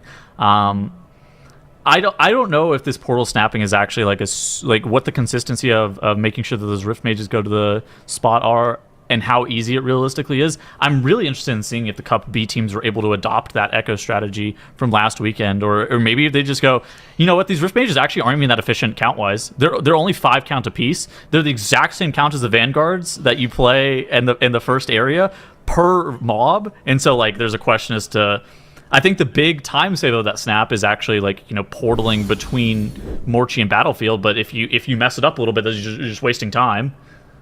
I mean, Dratnos, you did the big breakdown on Echo's Murazan's Rise run. I mean, do you think we're going to see the teams try to pull that off with the Rift Mages, or do you think they're both going to play this Murazan's pretty textbook? Anything you think we're going to see them push in? I feel like Come On Now are likely to do that, given what we saw them just do with Wernstones and moving around the dungeon in Black or Cold. I feel like that's going to be an appealing strategy to them. I also think Eclipse are likely to do it. I think everybody is likely to do that strategy because since it was pioneered last weekend, it's something that you'll have to have tried and you'll test to see if it's faster than what you otherwise would be doing. And I think it is faster, and I don't think it's that technically intensive to execute. There are ways that it can go wrong. There are certainly, failure points in it, but I think if you practice it for an hour, you can get it down to a reasonably high degree of consistency. So I expect that we are going to see both teams using that and trying to get the edge as a result.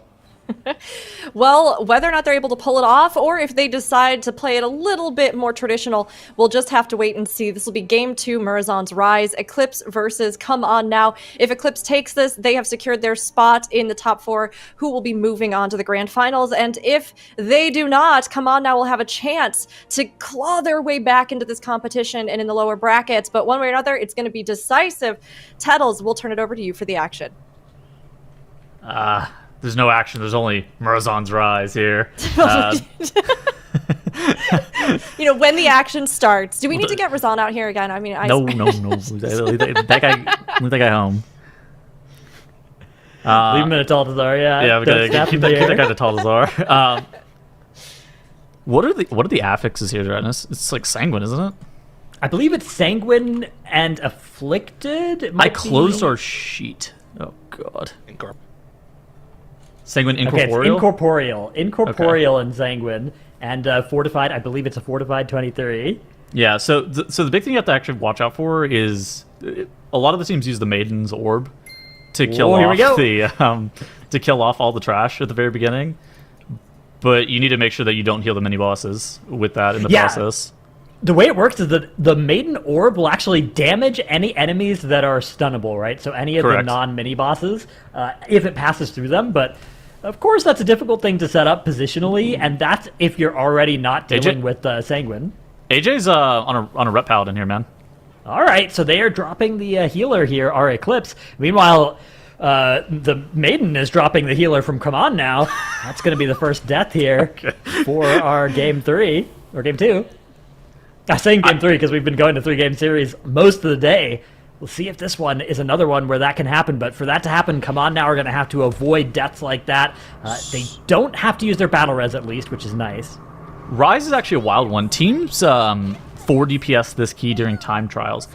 What I will say, I heard of a couple advantages of the 4 DPS during time trials. First advantage, 1 phasing tier. Second advantage was 1 phasing Morchi before the Familiar Faces casts.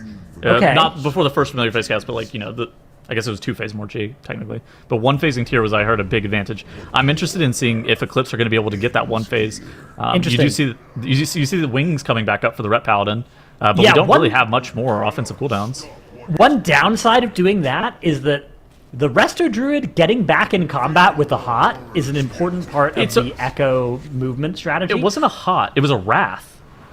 Okay, yeah, or an Airborne Wrath. I thought it was a bouncing around Hot, like a Swarm or something. Oh, same with the boss. Oh my god. Okay, well, if you could do it with the Wrath, then you could maybe do it with something else. But either way, we know that Eclipse aren't planning to do that because we see a bunch of Stone Forms on them. So that's true. Yeah. They are not planning any kind of melding off Rift Keepers strategy.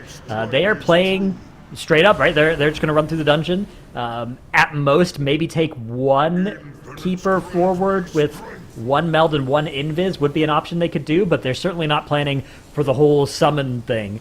On the other side, for Come On Now, I also don't think that they're planning to do that Echo strategy because their Warlock is playing a Dwarf, and the Warlock having Shadow Meld is an important part of that strat as well. So I think both teams are not planning to use the Echo, wormhole maneuver.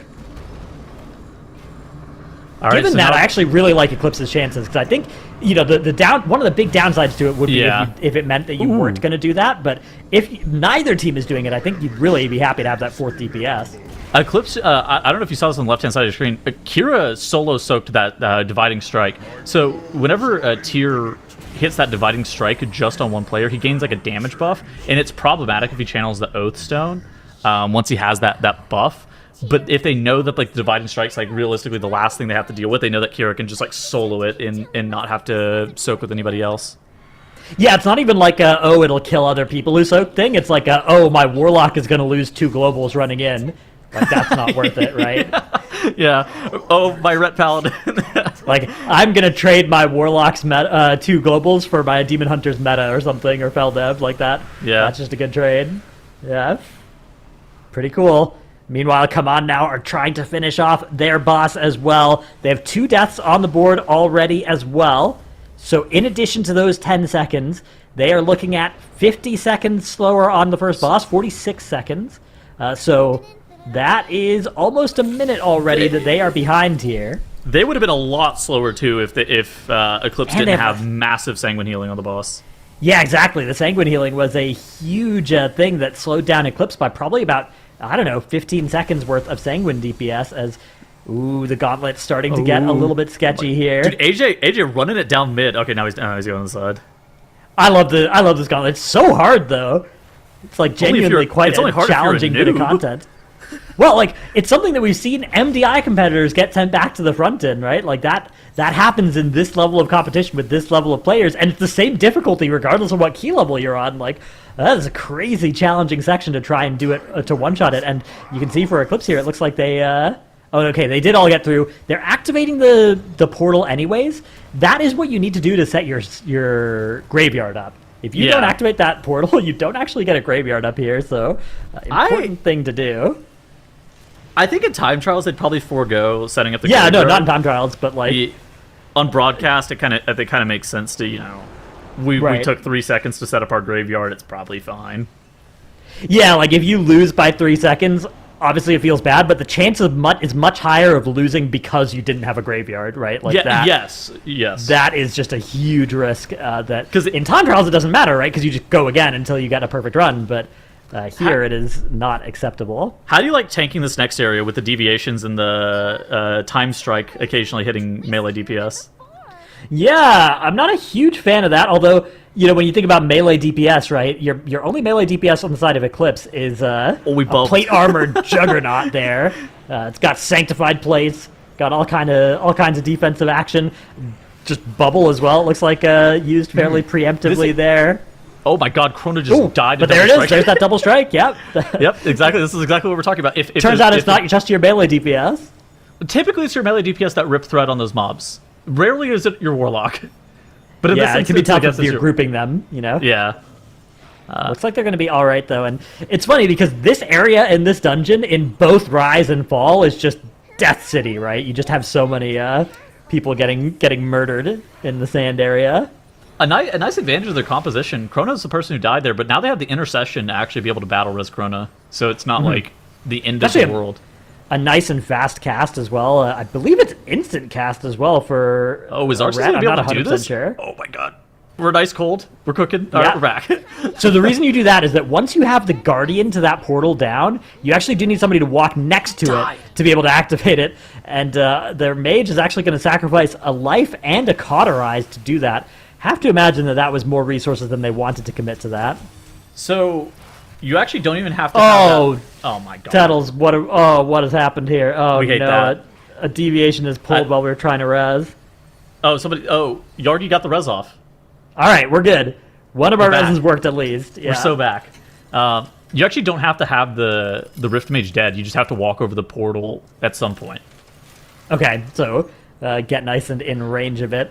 What are they going to do here? Are they taking this into the boss area? So basically, you can't do this in combat. You can't run through this wall in combat. However, if all of this group is out of combat, and then Kira on that Vengeance Demon Hunter glides around the barrier, you can actually then take Chronaxi into the boss. And so that's what Eclipse is doing on the left-hand side of your screen. Nice. This is a good way to, again, combine pulls a little bit. It's not as efficient as, what Echo does by combining mini-boss pull with boss pull in this area, but it's still quite good. Like, this is still a nice way to be getting some count, to be doing your job here. 78% already. They'll be approaching 100% from this, and they'll just have bosses in their future. But Come On Now are actually fairly hot on their heels for how rough that first boss area went. Yeah, I mean... Oh my God, Chrona's dead for Eclipse. They don't have a battle res either. No, and the release here would be catastrophic as well. You're so far away. It's also this is a weird thing to even say. It's really, really hard to get out of combat from these neutral mobs here too, and get a res off. AG on that Rep Paladin is actually able to get out of combat, so this is fine. But I've found it very difficult to actually get out of combat with these archers. Yeah, it looks like they've managed to handle it okay here as they're now getting into the triple mounted pack. This one, it's actually fairly important that you have enough kicks as well. If you let those rallying cries go through, it doesn't look like it heals the mob, but it actually gives them a lot of effective health because it increases their max HP by a ton. Yeah. And then their current health goes up as well, as we have a death actually to a melee from a Pendule for Come On Now. Maybe they were just planning to skip this. I think he was supposed to meld it off and jump through and then walk through the wall, as opposed to Kira's, glide around the gate and VR into the platform. I think it was a slightly different strat, but he just, I don't know, didn't get the meld off or something like that. I couldn't tell exactly how he died. He was a bit far off screen. Yeah, I was actually wondering if maybe he fell off the edge as well. You missed the glide around, because I mean, I maybe. don't know how that would be displayed by our add-on that shows how you die, right? Because falling damage is kind of weird, right? It doesn't look normal. Freighted DH has died to environment falling. Yeah. That's how it looks in the logs, but Details often just doesn't actually have fall damage always. I don't know. I mean, I guess we'll see. Well, hopefully we'll never see, but if it happens, we'll see how it gets displayed. But yeah, either way, not too much of a time loss for Come On Now. Both teams now are on 3 deaths as well, so death differential is exactly equal. But Eclipse are already nearly done with Grommash, whereas Come On Now are still working on the mounted pack here. So Eclipse are a boss and a bit ahead of Come On Now, which, it's not great, but it's okay. They're going to try and stay in this one, but Eclipse are heading through the Pendule area now. Ooh, they got the good line. Good line. Good patrol, yeah, nice work. And this is the part of the dungeon where you're really aware of just how long, right? It's a time-themed dungeon, and when you're in the MDI, you are hyper aware of the time that it is taking to travel from one wing to the other. Do you crop dust your group in this area? Oh yeah, I run through every single, even if I have to go pretty far out of my way, I'm gonna go run through and activate one of those orbs. Criminal crop duster. What are we doing? We are summoning somebody. Is the boss gonna get snapped here? What? How are we gonna? Okay, yeah, hold so on. Can we get a POV on who's not here? Yargi. Everybody's getting a summon. Oh. What are we doing? So the summon lasts for 2 minutes. If you can get through and kill Morchi in 2 minutes or less, you can accept the summon and come back, save all that time running back. Right? That is an incredible cook. If true, we have Lust up. That, I believe, has to be the strategy here. I don't know what else would make sense. So we're on the clock here now for Eclipse. I mean, we gotta hurry. We're 40 DPSing the key. We're 40 DPSing the key. The worst thing that could happen is that you don't kill in time and you have to run back. So it's not that high stakes, but then you can get back and then you can summon your priest, who doesn't, of course, have a pending summon. So, wow, that is a cool use of ritual summoning. Is the closet still going to be there whenever we get back? You just make a new one. If it's off, if it's gone, then it'll be. Square. Then you can just make a new one. No bunny ears. There they go. Yeah, it's all good. And yeah, with the lust, they are just melting Morchi here. Another minute or so before that summon is going to expire. Our summon's expiring. And they have to do the boss while the summoning is on the middle of their screen as well. So even further added difficulty here. Oh my god, fair laugh. Familiar faces coming out. Hurry it up. Okay, and boom, everybody's gone. And he's going to just jump off. Okay, so there's a checkpoint after this Morchi Chromie scenario thing. Okay, by the way here, Dratinus, did you know there's 18 seconds of variance between fast Chromie and slow Chromie? So we could actually get plus or minus 18 seconds here depending on where Chromie is. And Chromie's actually booking it. We got fast Chromie. We're good. We got the fast one. Wow, that is great news for Eclipse. I did not know that was a thing, no, but they are going to be able to get through this reasonably quickly here. Yep, there it is. Portal activated, and as soon as you get through here, the graveyard gets updated, and Yargi will be able to release, and they will have one trash pull and then one boss, and that'll be it here. I like that. That feels good. Yeah, that is a nifty summon. You know what? Cool. That's approved. I think I like that one. That is just a really clever use of the summon, right? Because you have to wait for the Morchi boss RP anyways, so yeah, may as well set up your summon, and then bang, that's like 30 seconds of travel that you've cut out. I'm going to run some numbers. Let me find the Eclipse, not Eclipse, let me find the mandatory time in this key yesterday whenever they kind of messed up their portaling. Okay, so they had a 17-16. Now, we know Eclipse really healed their boss, really healed tier. Can they beat a 17-16? And that's what mandatory did, is they did the echo portaling stuff that we've kind of talked about a couple of times, where they interdimensionally would like jumping back and forth with trash. Eclipse, 4 DPS strat, much different texture of how this key has looked. I think they beat a 17-16. Now, mandatory had a couple of mistakes. Yeah, Eclipse have also, though, Eclipse have 4 deaths on the board, right? And only one of those was part of the strategy, so you got to keep that in mind, too. I mean, I think this strat looks really good. You have to remember as well that this boss is going to melt here as well. They have 4 damage dealers that they'll be able to wield against this boss. That's a lot of power. Okay, we also, our producer who scolded me and told me that we weren't allowed to call that last thing Dragon Jutsu. Oh my god, come on now, having a crop dust death. It said the summons are called summoning no jutsus. They're running through all the orbs. That is good. That is good. I love this. Yeah. All right, here we go. The Chrono Lord Deus begins at 15:05 for Eclipse. So the question is this boss, less than 2 minutes on Fortified 23? I think so. I think the answer is yes. Yeah. They've got a lot of damage. They don't have Lust, crucially, right? They used Lust to facilitate the Morchi play, right? The Summoning Stone, making sure that they got that done under 2 minutes after they started the Summoning Stone. So that being said, I still like their chances here. They've got a lot of damage.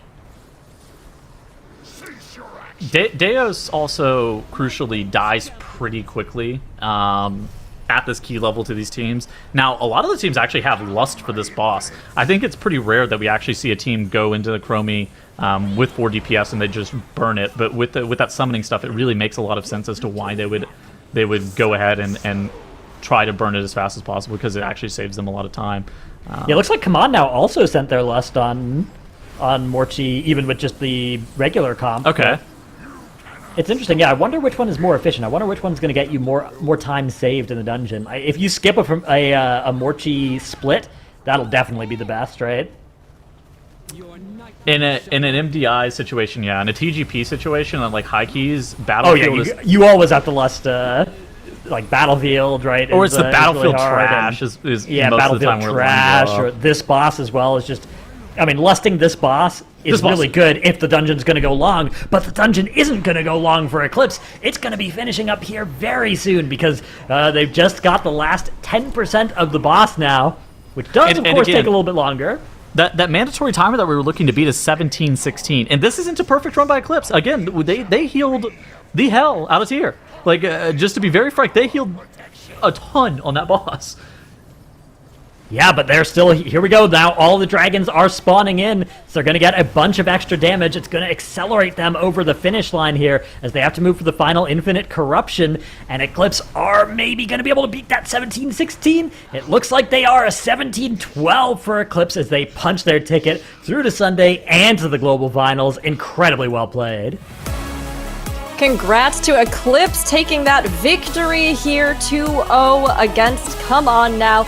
Still a great showing from Come On Now. Hopefully we'll get to see you in many more MDIs. But Eclipse, of course, the powerhouse that they are, showing us how it's done, even with a few things not going perfectly. They still came in with that lower time, 17-12. So impressive to see, as well as that tech that they were showing off there as they did the summons. Really great. I mean, Zyronic, do you want to recap a little bit of this really exciting end to our day?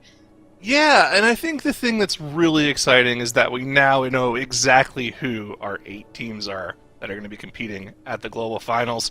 But yeah, this is a pretty solid run, all things considered, from Eclipse. Obviously not running a healer, so it's probably not necessarily viable to go for the Riftmaid strategy.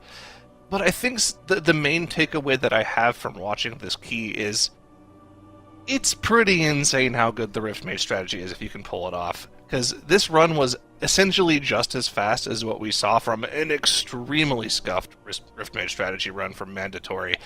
So, this wasn't the most clean run by all examples. There were a lot of random spot deaths here and there. Most of their spot deaths were at pretty favorable times, though, if you would like to think about it, right? Because they had deaths that happened at the end of Trash Pulls, so they were able to just get hard reses off after the fact without losing that much time. But they did what they needed to do. They walked into the dungeon. They were essentially clean with no full wipes throughout. They went faster than their opponent, and that's really all that you can ask for. And the important thing, once again, we've mentioned it a couple times already, they did what they came to do. They got their ticket. They're in the grand finals. And now you can start thinking about grinding for practice for that after this weekend. Grinding for practice is definitely something a lot of the teams are going to be doing as they prep for those grand finals in 2 weeks. So, of course, tomorrow we have another day of competition to crown a Group B champion. But, Tettles, what do you think these teams are going to be doing as they look to prep with everything in mind for what's to come? I think that every team's roadmap looks a little bit different. I think for Perplexed, they kind of need to just keep up with what they were doing today. I think a lot of the stuff that they were doing today looked really good. Nothing to really improve on. ECLIPSE, I kind of would give the similar advice to them. Nothing necessarily to improve. There's a couple of times that I think that they could be a little bit more consistent. Maybe watching out for Sanguine Healing a bit more. Be a bit more careful in these Sanguine dungeons. For Mandatory, they need to be more consistent if they want an easy time, and they're going to have a tough time battling back. And then for Bald Banditos, I think that they actually looked incredibly good, like surprisingly very strong, and I'm interested in seeing how they match up versus Perplexed. That I don't think there's much that you can realistically change about what's happening right now. Obviously, you can try to have like a mental reset, or maybe you can change your strats a little bit, but everything kind of came down to like your practice. Like this weekend was won during practice, and the strats that you cooked up during practice. So making sure that you just like execute on those strats is probably the biggest thing for Bald Bandits as well. Mm-hmm. I mean, getting those clean runs, figuring out how you can not only come up with a theory, but then also put that into practice is so important in these runs. We see it make or break them all the time, and I'm hoping tomorrow we get some of the cleanest runs yet from everybody. But I mean, Dratnos, day 1 and 2 are done with Group B. I'm curious, what impressed you about the teams this weekend as we take a look here at all of the lineup that we had? I was expecting to see a lot of tuning and optimizing things that had already been done last weekend, because that's usually what we see in future weekends of MDI. And I've been really impressed by how much novelty we've seen on display here. Yes. That summoning strategy we just saw in Rise, of course, there's already been a ton of innovation in Rise, but that was another cool way to get some extra value in there and get a 4th DPS in. The incredible pull that we saw in Black or Cold, actually, with all of those mobs onto the second boss, even though it was in a losing game. The way that Mandatory pulls their Everbloom. There's just so much thought that the teams have put into these dungeons, and to see it all come together in these runs has been really, really cool. And we have a really deserving top 4 here. I think all 4 of these teams have had their moments, although they've also all looked vulnerable as well in different games too. So I think we're going to be in for such a good series of games tomorrow. We will. I mean, Perplexed, Bald Bandits, Mandatory, ECLIPSE. While there have been a little bit of turnovers, I mean, Sloth was in many of our predictions. We had a lot of these teams in various positions as well within those top 4. And Bald Bandits, really coming in, showing that even with that new name, they are bringing a bunch of veterans into the mix. Here we go, taking a look at those predictions. No, don't show this. No, don't show Keep this. this up. Keep this No, up. Keep no, this no, up. Keep this up. No. Bring that back. Bring that back. Bring that back. Bring that back. Bring that back. No!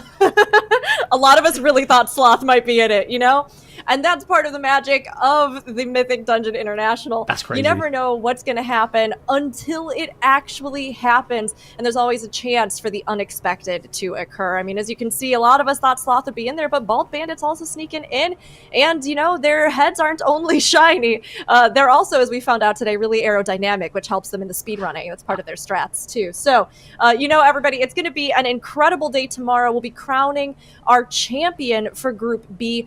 And of course, the top 4 teams that were solidified today will be moving on to the grand finals in 2 weeks. It's been a long day, but tomorrow is going to be a fiercer competition than ever, and we'll be blasting through these top 4 teams. We'd love to see you there. We'll be back tomorrow with the Group B finals, starting at the same time, the same place, 10 a.m. PT, 7 p.m. CEST, here on this channel or wherever you might be watching. So be sure to tune in. Rest well tonight, and we'll see you tomorrow for the finals. Goodbye.